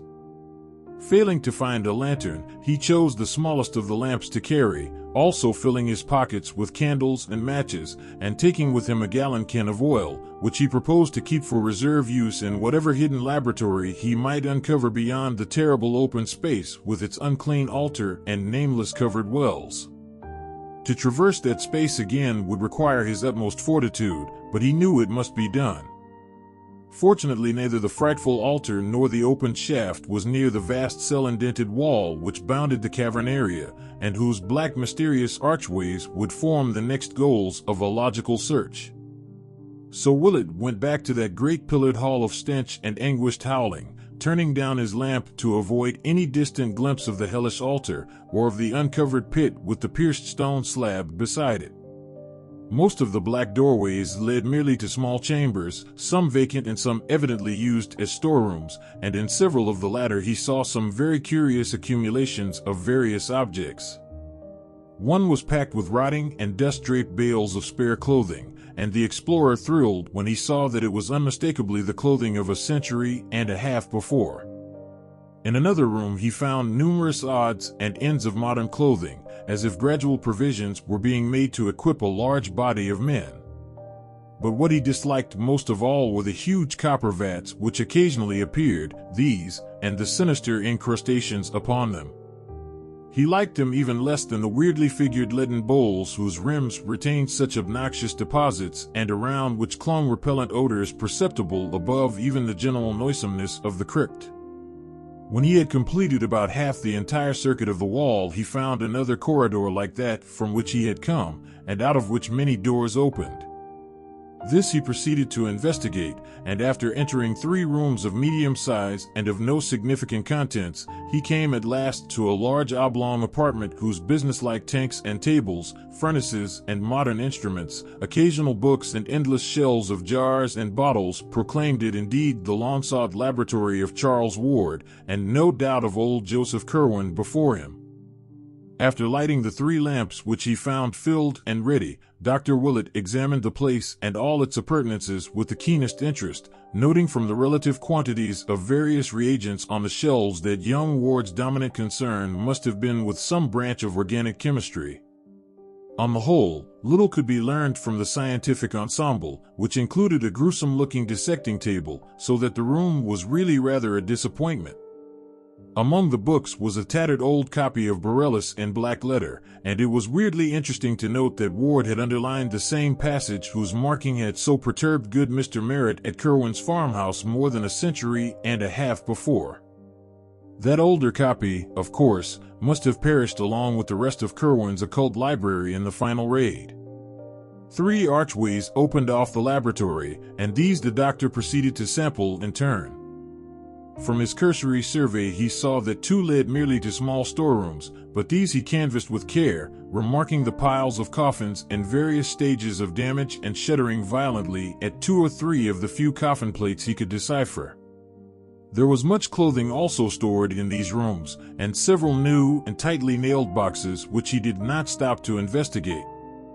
Most interesting of all, perhaps, were some odd bits which he judged to be fragments of old Joseph Curwen's laboratory appliances. These had suffered damage at the hands of the raiders, but were still partly recognizable as the chemical paraphernalia of the Georgian period. The 3rd archway led to a very sizable chamber entirely lined with shelves and having in the center a table bearing 2 lamps. These lamps Willett lighted, and in their brilliant glow studied the endless shelving which surrounded him. Some of the upper levels were wholly vacant, but most of the space was filled with small odd-looking leaden jars of 2 general types, one tall and without handles like a Grecian lekathos or oil jug, and the other with a single handle and proportioned like a Falloran jug. All had metal stoppers, and were covered with peculiar-looking symbols molded in low relief. In a moment the doctor noticed that these jugs were classified with great rigidity, all the lecathoi being on one side of the room with a large wooden sign reading custodes above them, and all the Fallarons on the other, correspondingly labeled with a sign reading materia. Each of the jars or jugs, except some on the upper shelves that turned out to be vacant, bore a cardboard tag with a number apparently referring to a catalog, and Willett resolved to look for the latter presently. For the moment, however, he was more interested in the nature of the array as a whole, and experimentally opened several of the lecathoi and Fallarons at random with a view to a rough generalization. The result was invariable. Both types of jar contained a small quantity of a single kind of substance, a fine dusty powder of very light weight and of many shades of dull, neutral color. To the colors which formed the only point of variation there was no apparent method of disposal, and no distinction between what occurred in the lecathoi and what occurred in the Fallarons. A bluish-gray powder might be by the side of a pinkish-white one, and any one in a Fallaron might have its exact counterpart in a lecathos. The most individual feature about the powders was their non-adhesiveness. Willett would pour one into his hand, and upon returning it to its jug would find that no residue whatever remained on its palm. The meaning of the 2 signs puzzled him, and he wondered why this battery of chemicals was separated so radically from those in glass jars on the shelves of the laboratory proper. Custodes, materia, that was the Latin for guards and materials, respectively, and then there came a flash of memory as to where he had seen that word guards before in connection with this dreadful mystery. It was, of course, in the recent letter to Dr. Allen purporting to be from old Edward Hutchinson, and the phrase had read, "There was no need to keep the guards in shape and eat G off their heads, and it made much to be found in case of trouble, as you too welly know." What did this signify? But wait, was there not still another reference to guards in this matter which he had failed wholly to recall when reading the Hutchinson letter? Back in the old non-secretive days, Ward had told him of the Eleazar Smith diary recording the spying of Smith and Wheaton on the Curwen farm, and in that dreadful chronicle there had been a mention of conversations overheard before the old wizard betook himself wholly beneath the earth.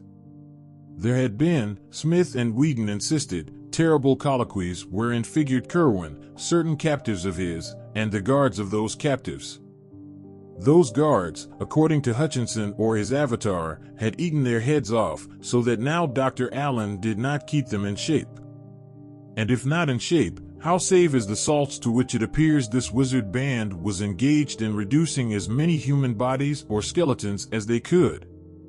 So that was what these lecathoi contained, the monstrous fruit of unhallowed rites and deeds, presumably won or cowed to such submission as to help, when called up by some hellish incantation, in the defense of their blasphemous master or the questioning of those who were not so willing.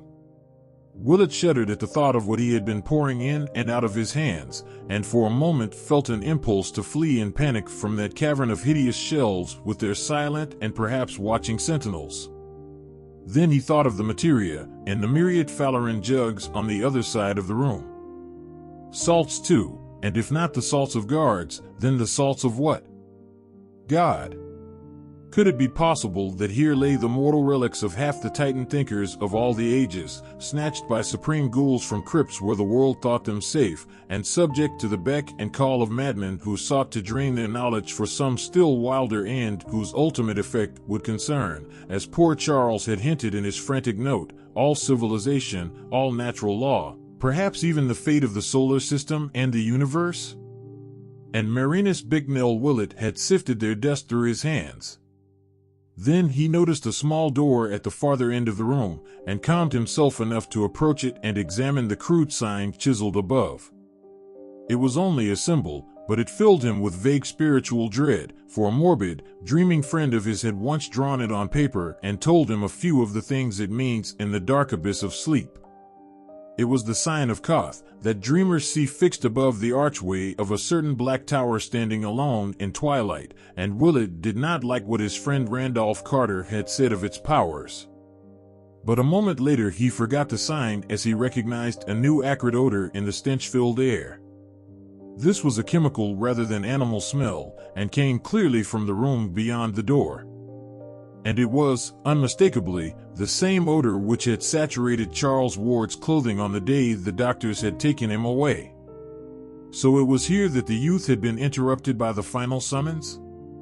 He was wiser than old Joseph Curwen, for he had not resisted. Willett, boldly determined to penetrate every wonder and nightmare this nether realm might contain, seized the small lamp and crossed the threshold.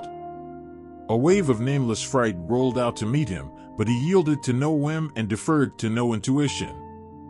There was nothing alive here to harm him, and he would not be stayed in his piercing of the eldritch cloud which engulfed his patient. The room beyond the door was of medium size, and had no furniture save a table, a single chair, and two groups of curious machines with clamps and wheels, which Willett recognized after a moment as medieval instruments of torture. On one side of the door stood a rack of savage whips, above which were some shelves bearing empty rows of shallow pedestaled cups of lead shaped like Grecian kylikes. On the other side was the table, with a powerful argand lamp, a pad and pencil, and two of the stoppered lekythoi from the shelves outside set down at irregular places as if temporarily or in haste.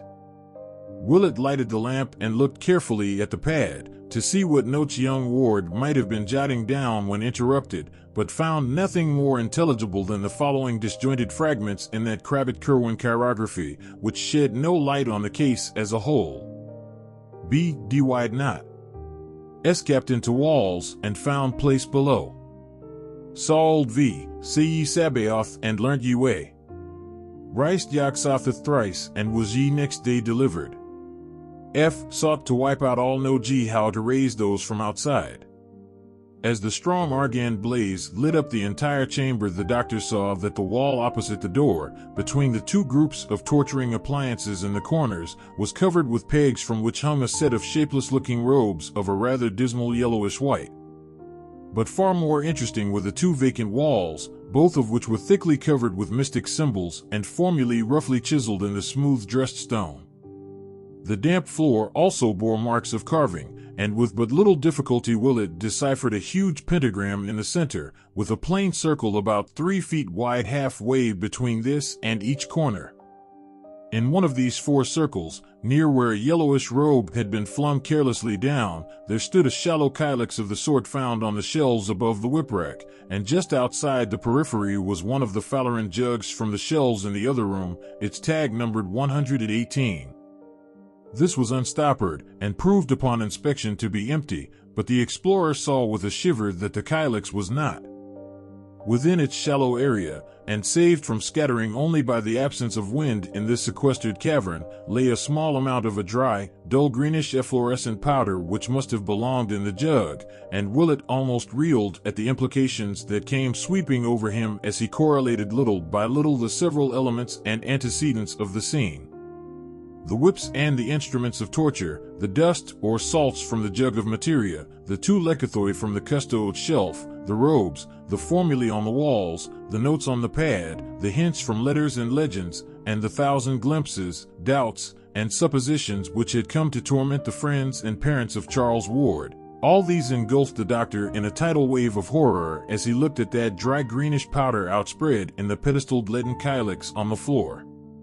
With an effort, however, Willett pulled himself together and began studying the formulae chiseled on the walls. From the stained and encrusted letters it was obvious that they were carved in Joseph Curwen's time, and their text was such as to be vaguely familiar to one who had read much Curwen material or delved extensively into the history of magic. One the doctor clearly recognized as what Mrs. Ward heard her son chanting on that ominous Good Friday a year before, and what an authority had told him was a very terrible invocation addressed to secret gods outside the normal spheres. It was not spelled here exactly as Mrs. Ward had set it down from memory, nor yet as the authority had shown it to him in the forbidden pages of Eliphaz Levi, but its identity was unmistakable, and such words as Sabaoth, Medraton, Almausen, and Zeriat Notmik sent a shudder of fright through the searcher who had seen and felt so much of cosmic abomination just around the corner. This was on the left-hand wall as one entered the room. The right-hand wall was no less thickly inscribed, and Willett felt a start of recognition as he came upon the pair of formulae so frequently occurring in the recent notes in the library. They were, roughly speaking, the same, with the ancient symbols of dragon's head and dragon's tail heading them as in Ward's scribblings.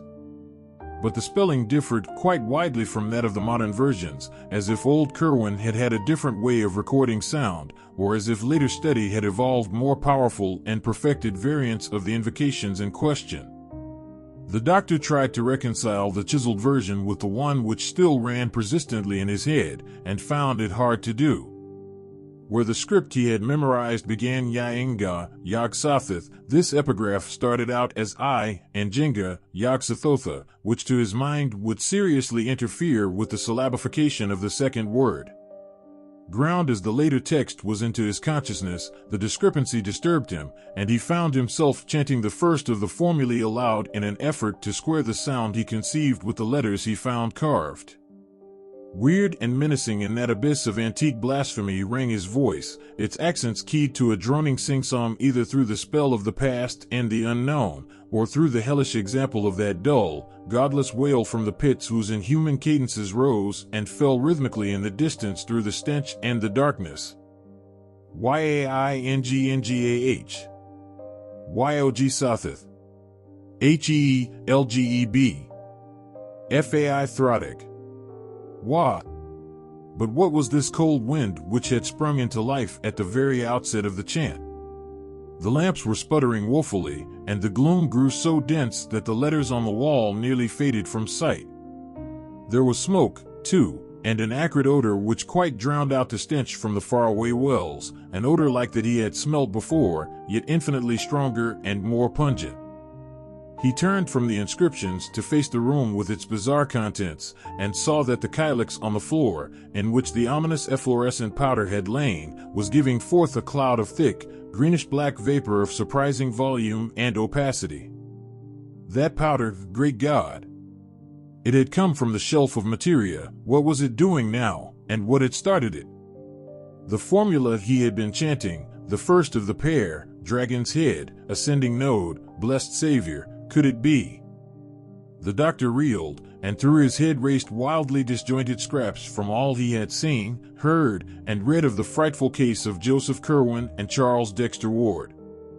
I say to you again, do not call up any that you cannot put down. Have you wards for laying at all times ready, and stop not to be sure when there is any doubt of whom you have. 3 talks with what was therein inhummed. Mercy of heaven, what is that shape behind the parting smoke? 5. Marinus Bignell Willett has no hope that any part of his tale will be believed except by certain sympathetic friends, hence he has made no attempt to tell it beyond his most intimate circle. Only a few outsiders have ever heard it repeated, and of these the majority laugh and remark that the doctor surely is getting old. He has been advised to take a long vacation and to shun future cases dealing with mental disturbance. But Mr. Ward knows that the veteran physician speaks only a horrible truth. Did not he himself see the noisome aperture in the bungalow cellar? Did not Willett send him home overcome and ill at 11 o'clock that portentous morning? Did he not telephone the doctor in vain that evening, and again the next day, and had he not driven to the bungalow itself on that following noon, finding his friend unconscious but unharmed on one of the beds upstairs? Willett had been breathing stertorously, and opened his eyes slowly when Mr. Ward gave him some brandy fetched from the car. Then he shuddered and screamed, crying out, "That beard, those eyes! God, who are you?" A very strange thing to say to a trim, blue-eyed, clean-shaven gentleman whom he had known from the latter's boyhood. In the bright noon sunlight the bungalow was unchanged since the previous morning. Willett's clothing bore no disarrangement beyond certain smudges and worn places at the knees, and only a faint acrid odor reminded Mr. Ward of what he had smelt on his son that day he was taken to the hospital. The doctor's flashlight was missing, but his valise was safely there, as empty as when he had brought it. Before indulging in any explanations, and obviously with great moral effort, Willett staggered dizzily down to the cellar and tried the fateful platform before the tubs. It was unyielding. Crossing to where he had left his yet unused tool satchel the day before, he obtained a chisel and began to pry up the stubborn planks one by one. Underneath the smooth concrete was still visible, but of any opening or perforation there was no longer a trace. Nothing yawned this time to sicken the mystified father who had followed the doctor downstairs, only the smooth concrete underneath the planks, no noisome well, no world of subterranean horrors, no secret library, no Curwen papers, no nightmare pits of stench and howling, no laboratory or shelves or chiseled formulae, no. Dr. Willett turned pale and clutched at the younger man. "Yesterday," he asked softly, "did you see it here and smell it?" And when Mr. Ward, himself transfixed with dread and wonder, found strength to nod an affirmative, the physician gave a sound half a sigh and half a gasp, and nodded in turn. "Then I will tell you," he said. So for an hour, in the sunniest room they could find upstairs, the physician whispered his frightful tale to the wondering father. There was nothing to relate beyond the looming up of that form when the greenish-black vapor from the kylix parted, and Willett was too tired to ask himself what had really occurred. There were futile, bewildered headshakings from both men, and once Mr. Ward ventured a hushed suggestion, "Do you suppose it would be of any use to dig?" The doctor was silent, for it seemed hardly fitting for any human brain to answer when powers of unknown spheres had so vitally encroached on this side of the great abyss. Again Mr. Ward asked, "But where did it go?" "It brought you here, you know, and it sealed up the hole somehow." And Willett again let silence answer for him. But after all, this was not the final phase of the matter. Reaching for his handkerchief before rising to leave, Dr. Willett's fingers closed upon a piece of paper in his pocket which had not been there before, and which was companioned by the candles and matches he had seized in the vanished vault. It was a common sheet, torn obviously from the cheap pad in that fabulous room of horror somewhere underground, and the writing upon it was that of an ordinary lead pencil, doubtless the one which had lain beside the pad. It was folded very carelessly, and beyond the faint acrid scent of the cryptic chamber bore no print or mark of any world but this. But in the text itself it did indeed reek with wonder, for here was no script of any wholesome age, but the labored strokes of medieval darkness, scarcely legible to the layman who now strained over it, yet having combinations of symbols which seemed vaguely familiar. The briefly scrawled message was this, and its mystery lent purpose to the shaken pair, who forthwith walked steadily out to the Ward car and gave orders to be driven first to a quiet dining place and then to the John Hay Library on the hill.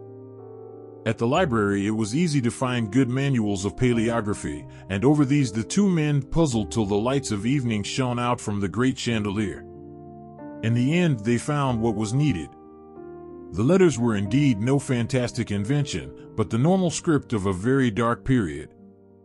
They were the pointed Saxon minuscules of the 8th or 9th century AD, and brought with them memories of an uncouth time when under a fresh Christian veneer ancient faiths and ancient rites stirred stealthily, and the pale moon of Britain looked sometimes on strange deeds in the Roman ruins of Caerleon and Hexham, and by the towers along Hadrian's crumbling wall.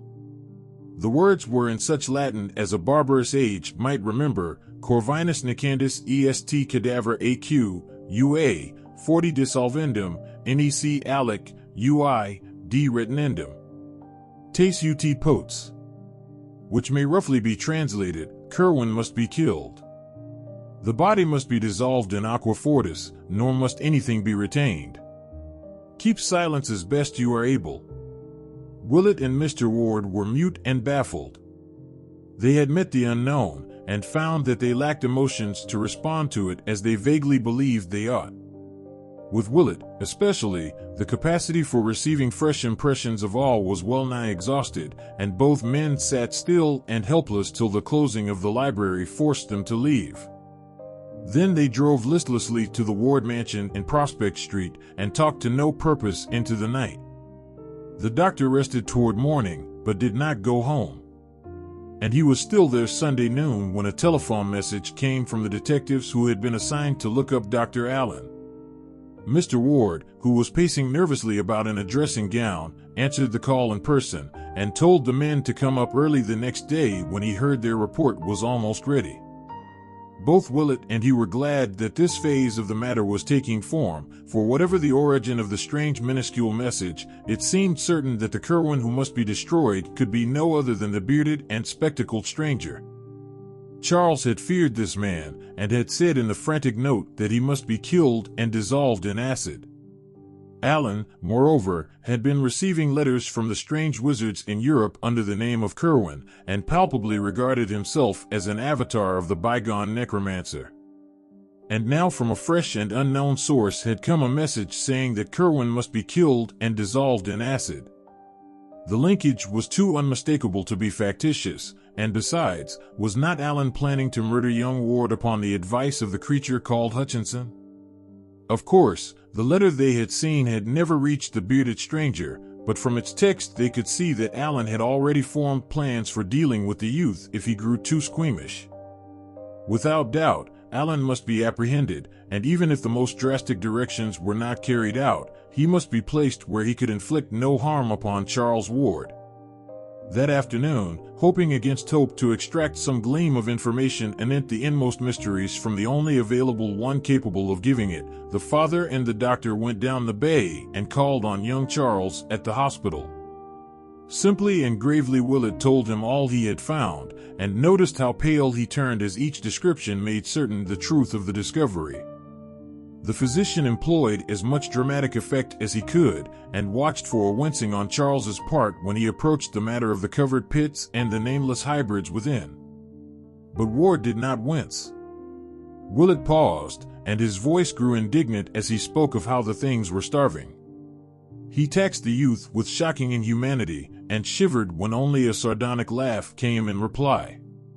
For Charles, having dropped as useless his pretense that the crypt did not exist, seemed to see some ghastly jest in this affair, and chuckled hoarsely at something which amused him. Then he whispered, in accents doubly terrible because of the cracked voice he used, "Damn 'em, they do eat, but they don't need to. That's the rare part. A month, you say, without food? Lud, sir, you be modest. D'ye know, that was the joke on poor old Whipple with his virtuous bluster. Kill everything off, would he? Why, damn, he was half deaf with the noise from outside and never saw or heard aught from the wells. He never dreamed they were there at all. Devil take ye, those cursed things have been howling down there ever since Curwen was done for 157 years gone.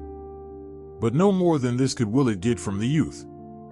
Horrified, yet almost convinced against his will, he went on with his tale in the hope that some incident might startle his auditor out of the mad composure he maintained. Looking at the youth's face, the doctor could not but feel a kind of terror at the changes which recent months had wrought.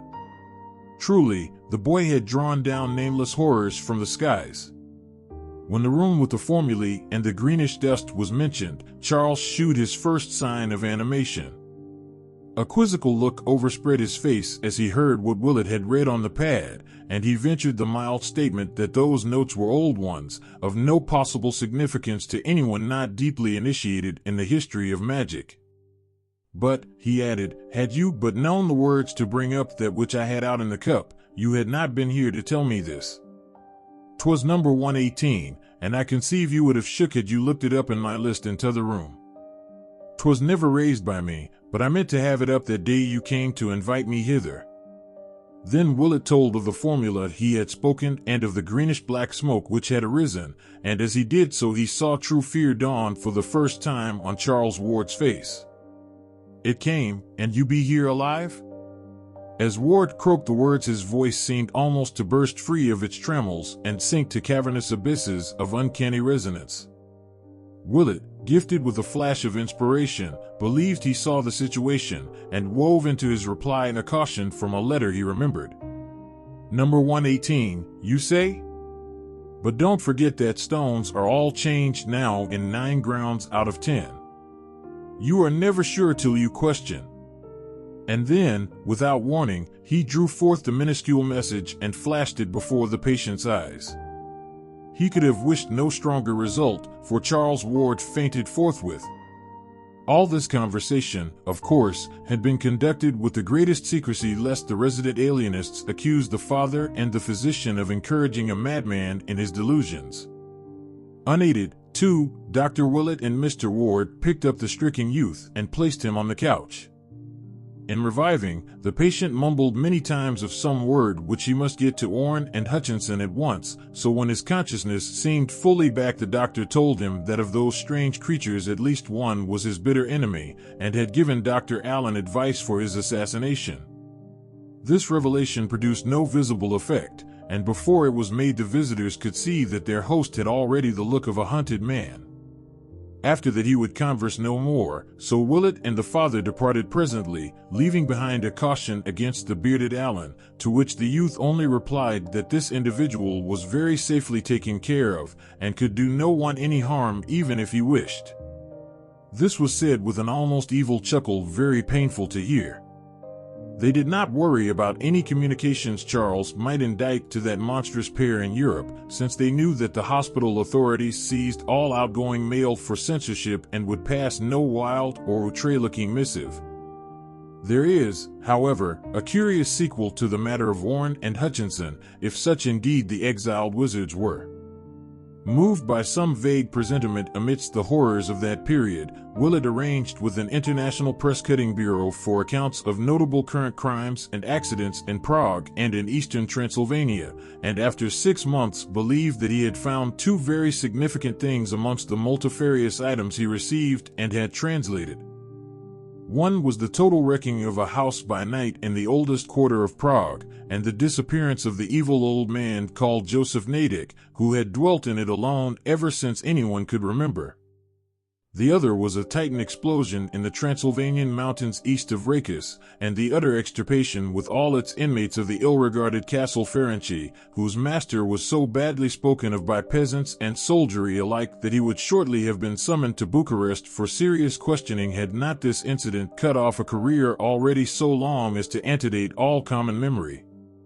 Willett maintains that the hand which wrote those minuscules was able to wield stronger weapons as well, and that while Curwen was left to him to dispose of, the writer felt able to find and deal with Orne and Hutchinson itself. Of what their fate may have been the doctor strives sedulously not to think. 6. The following morning Dr. Willett hastened to the Ward home to be present when the detectives arrived. Allen's destruction or imprisonment, or Curwen's, if one might regard the tacit claim to reincarnation as valid, he felt must be accomplished at any cost, and he communicated this conviction to Mr. Ward as they sat waiting for the men to come.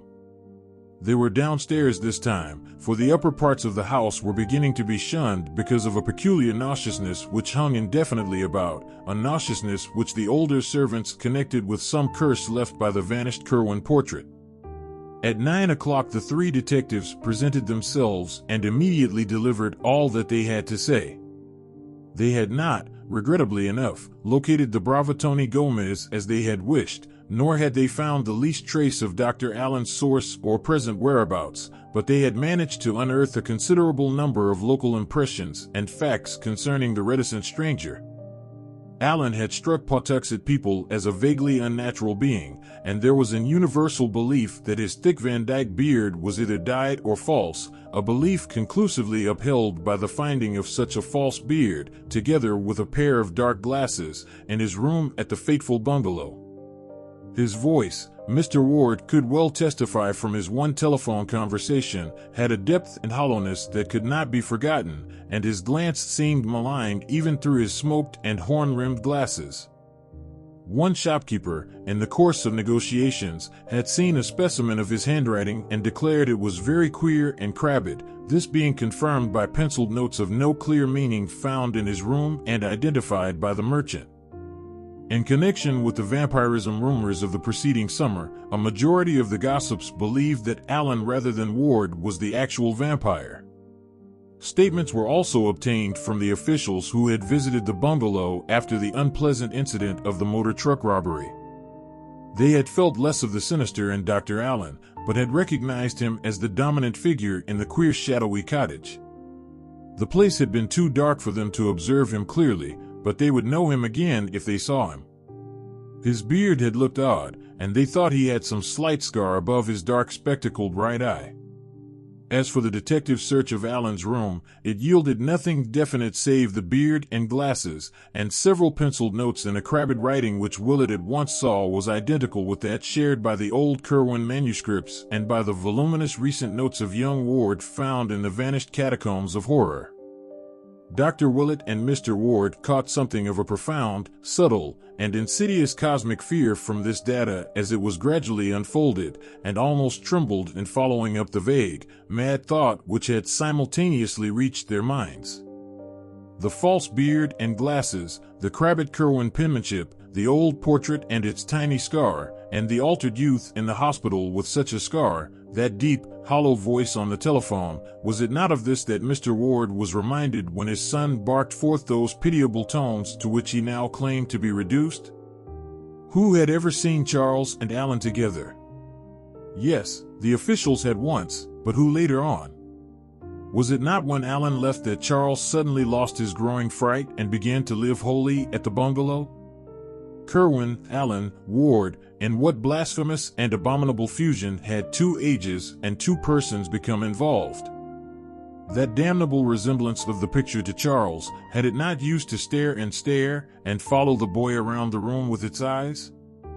Why, too, did both Allen and Charles copy Joseph Curwen's handwriting, even when alone and off guard? And then the frightful work of those people, the lost crypt of horrors that had aged the doctor overnight, the starved monsters in the noisome pits, the awful formula which had yielded such nameless results, the message in minuscules found in Willett's pocket, the papers and the letters and all the talk of graves and salts and discoveries, whither did everything lead?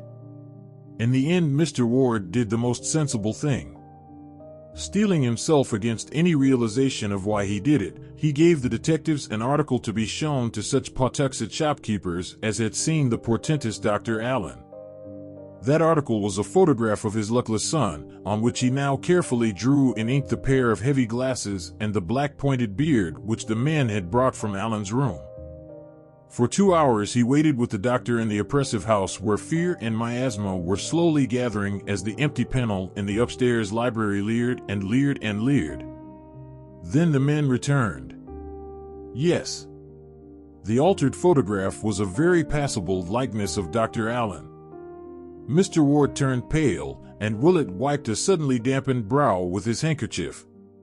Allen, Ward, Curwen, it was becoming too hideous for coherent thought. What had the boy called out of the void, and what had it done to him? What, really, had happened from first to last? Who was this Allen who sought to kill Charles as too squeamish, and why had his destined victim said in the postscript to that frantic letter that he must be so completely obliterated in acid? Why, too, had the minuscule message, of whose origin no one dared think, said that Curwen must be likewise obliterated? What was the change, and when had the final stage occurred? That day when his frantic note was received, he had been nervous all the morning. Then there was an alteration. He had slipped out unseen and swaggered boldly and past the men hired to guard him. That was the time when he was out. But no, had he not cried out in terror as he entered his study, this very room? What had he found there? Or wait, what had found him? That simulacrum which burst boldly in without having been seen to go, was that an alien shadow and a horror forcing itself upon a trembling figure which had never gone out at all? Had not the butler spoken of queer noises? Willett rang for the man and asked him some low-toned questions. It had, surely enough, been a bad business. There had been noises, a cry, a gasp, a choking, and a sort of clattering or creaking or thumping, or all of these. And Mr. Charles was not the same when he stalked out without a word. The butler shivered as he spoke, and sniffed at the heavy air that blew down from some open window upstairs. Terror had settled definitely upon the house, and only the businesslike detectives failed to imbibe a full measure of it.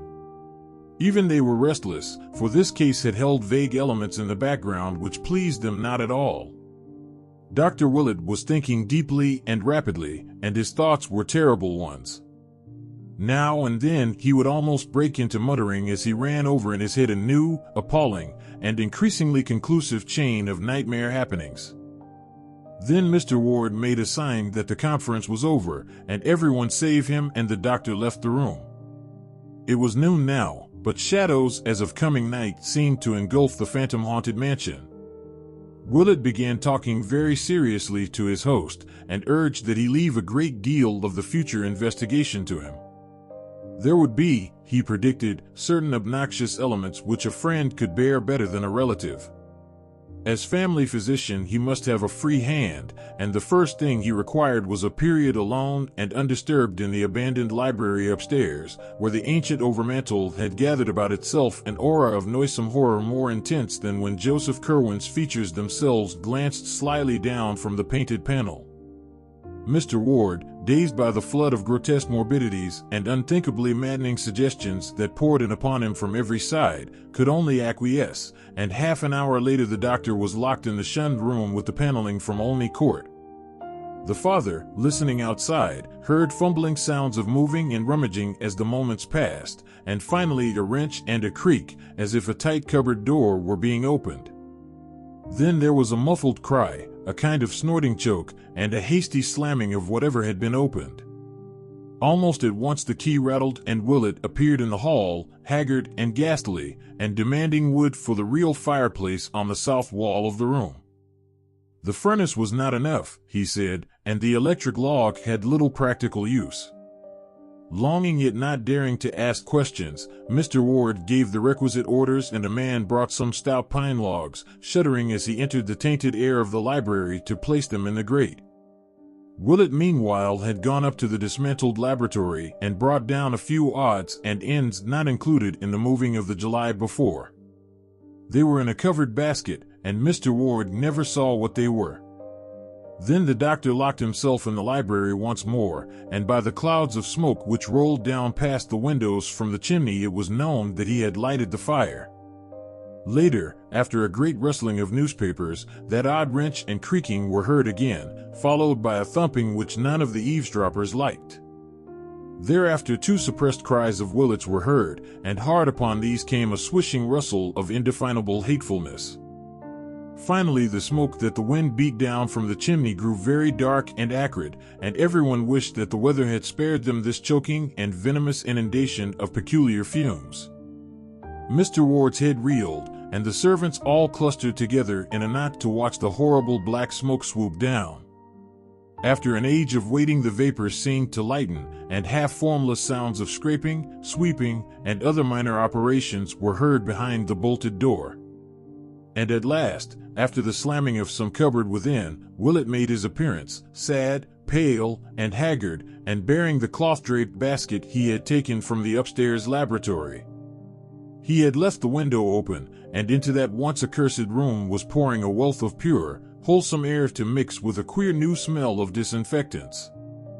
The ancient overmantel still lingered, but it seemed robbed of malignity now, and rose as calm and stately in its white paneling as if it had never borne the picture of Joseph Curwen. Night was coming on, yet this time its shadows held no latent fright, but only a gentle melancholy. Of what he had done the doctor would never speak. To Mr. Ward he said, "I can answer no questions, but I will say that there are different kinds of magic. I have made a great purgation, and those in this house will sleep the better for it." 7. That Dr. Willett's purgation had been an ordeal almost as nerve-wracking in its way as his hideous wandering in the vanished crypt is shown by the fact that the elderly physician gave out completely as soon as he reached home that evening. For 3 days he rested constantly in his room, though servants later muttered something about having heard him after midnight on Wednesday, when the outer doors softly opened and closed with phenomenal softness. Servants' imaginations, fortunately, are limited, else comment might have been excited by an item in Thursday's evening bulletin which ran as follows. North End ghouls active again. After a lull of 10 months since the dastardly vandalism in the Wheaton lot at the North Burial Ground, a nocturnal prowler was glimpsed early this morning in the same cemetery by Robert Hart, the night watchman. Happening to glance for a moment from his shelter at about 2 a.m., Hart observed the glow of a lantern or pocket torch not far to the northwest, and upon opening the door detected the figure of a man with a trowel very plainly silhouetted against a nearby electric light. At once starting in pursuit, he saw the figure dart hurriedly toward the main entrance, gaining the street and losing himself among the shadows before approach or capture was possible. Like the first of the ghouls active during the past year, this intruder had done no real damage before detection. A vacant part of the ward lot showed signs of a little superficial digging, but nothing even nearly the size of a grave had been attempted, and no previous grave had been disturbed. Hart, who cannot describe the prowler except as a small man probably having a full beard, inclines to the view that all 3 of the digging incidents have a common source, but police from the second station think otherwise on account of the savage nature of the second incident, where an ancient coffin was removed and its headstone violently shattered. The first of the incidents, in which it is thought an attempt to bury something was frustrated, occurred a year ago last March, and has been attributed to bootleggers seeking a cache. It is possible, says Sergt. Riley, that this third affair is of similar nature. Officers at the second station are taking especial pains to capture the gang of miscreants responsible for these repeated outrages. All day Thursday Dr. Willett rested as if recuperating from something past or nerving himself for something to come. In the evening he wrote a note to Mr. Ward, which was delivered the next morning and which caused the half-dazed parent to ponder long and deeply. Mr. Ward had not been able to go down to business since the shock of Monday with its baffling reports and its sinister purgation, but he found something calming about the doctor's letter in spite of the despair it seemed to promise and the fresh mysteries it seemed to evoke. 10 Barnes Street, Providence, Rhode Island. April 12, 1928. Dear Theodore, I feel that I must say a word to you before doing what I am going to do tomorrow. It will conclude the terrible business we have been going through, for I feel that no spade is ever likely to reach that monstrous place we know of, but I'm afraid it won't set your mind at rest unless I expressly assure you how very conclusive it is. You have known me ever since you were a small boy, so I think you will not distrust me when I hint that some matters are best left undecided and unexplored. It is better that you attempt no further speculation as to Charles's case, and almost imperative that you tell his mother nothing more than she already suspects. When I call on you tomorrow, Charles will have escaped. That is all which need remain in anyone's mind. He was mad, and he escaped. You can tell his mother gently and gradually about the mad part when you stop sending the typed notes in his name. I'd advise you to join her in Atlantic City and take a rest yourself. God knows you need one after this shock, as I do myself. I am going south for a while to calm down and brace up. So don't ask me any questions when I call. It may be that something will go wrong, but I'll tell you if it does. I don't think it will. There will be nothing more to worry about, for Charles will be very, very safe. He is now safer than you dream. You need hold no fears about Alan and who or what he is. He forms as much a part of the past as Joseph Curwen's picture, and when I ring your doorbell you may feel certain that there is no such person. And what wrote that minuscule message will never trouble you or yours.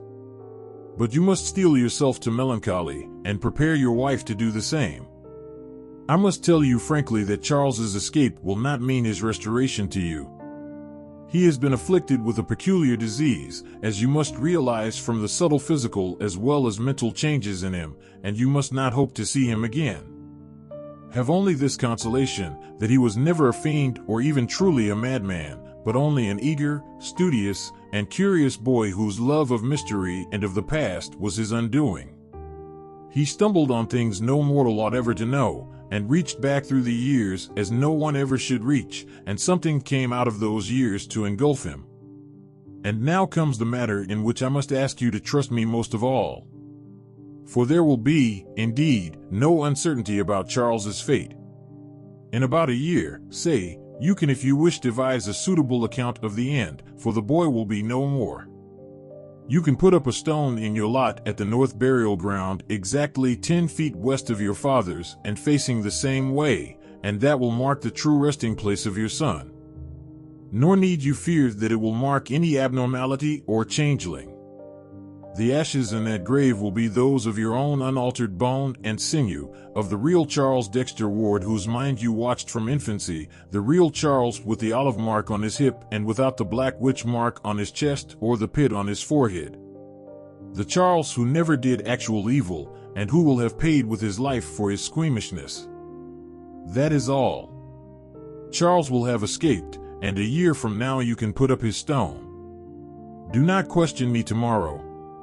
And believe that the honor of your ancient family remains untainted now, as it has been at all times in the past. With profoundest sympathy and exhortations to fortitude, calmness, and resignation, I am ever sincerely your friend, Marinus B. Willett. So on the morning of Friday, April 13th, 1928, Marinus Bignell Willett visited the room of Charles Dexter Ward at Dr. Waite's private hospital on Connecticut Island. The youth, though making no attempt to evade his caller, was in a sullen mood, and seemed disinclined to open the conversation which Willett obviously desired. The doctor's discovery of the crypt and his monstrous experience therein had of course created a new source of embarrassment, so that both hesitated perceptibly after the interchange of a few strained formalities. Then a new element of constraint crept in, as Ward seemed to read behind the doctor's mask-like face a terrible purpose which had never been there before. The patient quailed, conscious that since the last visit there had been a change whereby the solicitous family physician had given place to the ruthless and implacable avenger. Ward actually turned pale, and the doctor was the first to speak. "More," he said, "has been found out, and I must warn you fairly that a reckoning is due." "Digging again, and coming upon more poor starving pets," was the ironic reply. It was evident that the youth meant to shew bravado to the last. "No," Willett slowly rejoined, "this time I did not have to dig. We have had men looking up Dr. Allen, and they found the false beard and spectacles in the bungalow." "Excellent," commented the disquieted host in an effort to be wittily insulting, "and I trust they proved more becoming than the beard and glasses you now have on." "They would become you very well," came the even and steadied response, as indeed they seemed to have done. As Willett said this, it almost seemed as though a cloud passed over the sun, though there was no change in the shadows on the floor. Then Ward ventured, "And is this what asks so hotly for a reckoning? Suppose a man does find it now and then useful to be twofold?" "No," said Willett gravely, "again you are wrong. It is no business of mine if any man seeks duality, provided he has any right to exist at all, and provided he does not destroy what called him out of space. Ward now started violently. Well, sir, what have you found, and what do you want with me? The doctor let a little time elapse before replying, as if choosing his words for an effective answer. I have found, he finally intoned, something in a cupboard behind an ancient overmantel where a picture once was, and I have burned it and buried the ashes where the grave of Charles Dexter Ward ought to be. The madman choked and sprang from the chair in which he had been sitting. Damn ye, who did ye tell, and who'll believe it was he after these full 2 months, with me alive? What do ye mean to do? Willett, though a small man, actually took on a kind of judicial majesty as he calmed the patient with a gesture. I have told no one. This is no common case. It is a madness out of time and a horror from beyond the spheres which no police or lawyers or courts or alienists could ever fathom or grapple with. Thank God some chance has left inside me the spark of imagination, that I might not go astray in thinking out this thing. You cannot deceive me, Joseph Curwen, for I know that your accursed magic is true. I know how you wove the spell that brooded outside the years and fastened on your double and descended. I know how you drew him into the past and got him to raise you up from your detestable grave. I know how he kept you hidden in his laboratory while you studied modern things and roved abroad as a vampire by night, and how you later shewed yourself in beard and glasses that no one might wonder at your godless likeness to him. I know what you resolved to do when he balked at your monstrous rifling of the world's tombs, and at what you planned afterward, and I know how you did it. You left off your beard and glasses and fooled the guards around the house. They thought it was he who went in, and they thought it was he who came out when you had strangled and hidden him. But you hadn't reckoned on the different contents of 2 minds. You were a fool, Curwen, to fancy that a mere visual identity would be enough. Why didn't you think of the speech and the voice and the handwriting? It hasn't worked, you see, after all. You know better than I who or what wrote that message in minuscules, but I will warn you it was not written in vain. There are abominations and blasphemies which must be stamped out, and I believe that the writer of those words will attend to Orne and Hutchinson. One of those creatures wrote you once, do not call up any that you cannot put down. You were undone once before, perhaps in that very way, and it may be that your own evil magic will undo you all again. Curwen, a man can't tamper with nature beyond certain limits, and every horror you have woven will rise up to wipe you out. But here the doctor was cut short by a convulsive cry from the creature before him. Hopelessly at bay, weaponless, and knowing that any show of physical violence would bring a score of attendants to the doctor's rescue, Joseph Curwen had recourse to his one ancient ally, and began a series of cabalistic motions with his forefingers as his deep, hollow voice, now unconcealed by feigned hoarseness, bellowed out the opening words of a terrible formula. Per Adonai Elohim, Adonai Jehovah, Adonai Sabaoth, Metraton. But Willett was too quick for him. Even as the dogs in the yard outside began to howl, and even as a chill wind sprang suddenly up from the bay, the doctor commenced the solemn and measured intonation of that which he had meant all along to recite. An eye for an eye, magic for magic, let the outcome shew how well the lesson of the abyss had been learned. So in a clear voice Marinus Bignell Willett began the second of that pair of formulae whose first had raised the writer of those minuscules, the cryptic invocation whose heading was the dragon's tail, sign of the descending node. Ogthrat Aif. Gebleh. Yog Sothith. Ngahngaaie. Zhro. At the very first word from Willett's mouth, the previously commenced formula of the patient stopped short. Unable to speak, the monster made wild motions with his arms until they too were arrested. When the awful name of Yog-Sothoth was uttered, the hideous change began. It was not merely a dissolution, but rather a transformation or recapitulation, and Willett shut his eyes lest he faint before the rest of the incantation could be pronounced. But he did not faint, and that man of unholy centuries and forbidden secrets never troubled the world again. The madness out of time had subsided, and the case of Charles Dexter Ward was closed. Opening his eyes before staggering out of that room of horror, Dr. Willett saw that what he had kept in memory had not been kept amiss. There had, as he had predicted, been no need for acids. For like his accursed picture a year before, Joseph Curwen now lay scattered on the floor as a thin coating of fine bluish-gray dust. Thank you for watching. Please like, comment, and subscribe for more audiobooks, short stories, and poems. I release a new video every Friday, and would love it if you would join me. If you want to support me more, there is a link in the description. Thank you, and have a wonderful day.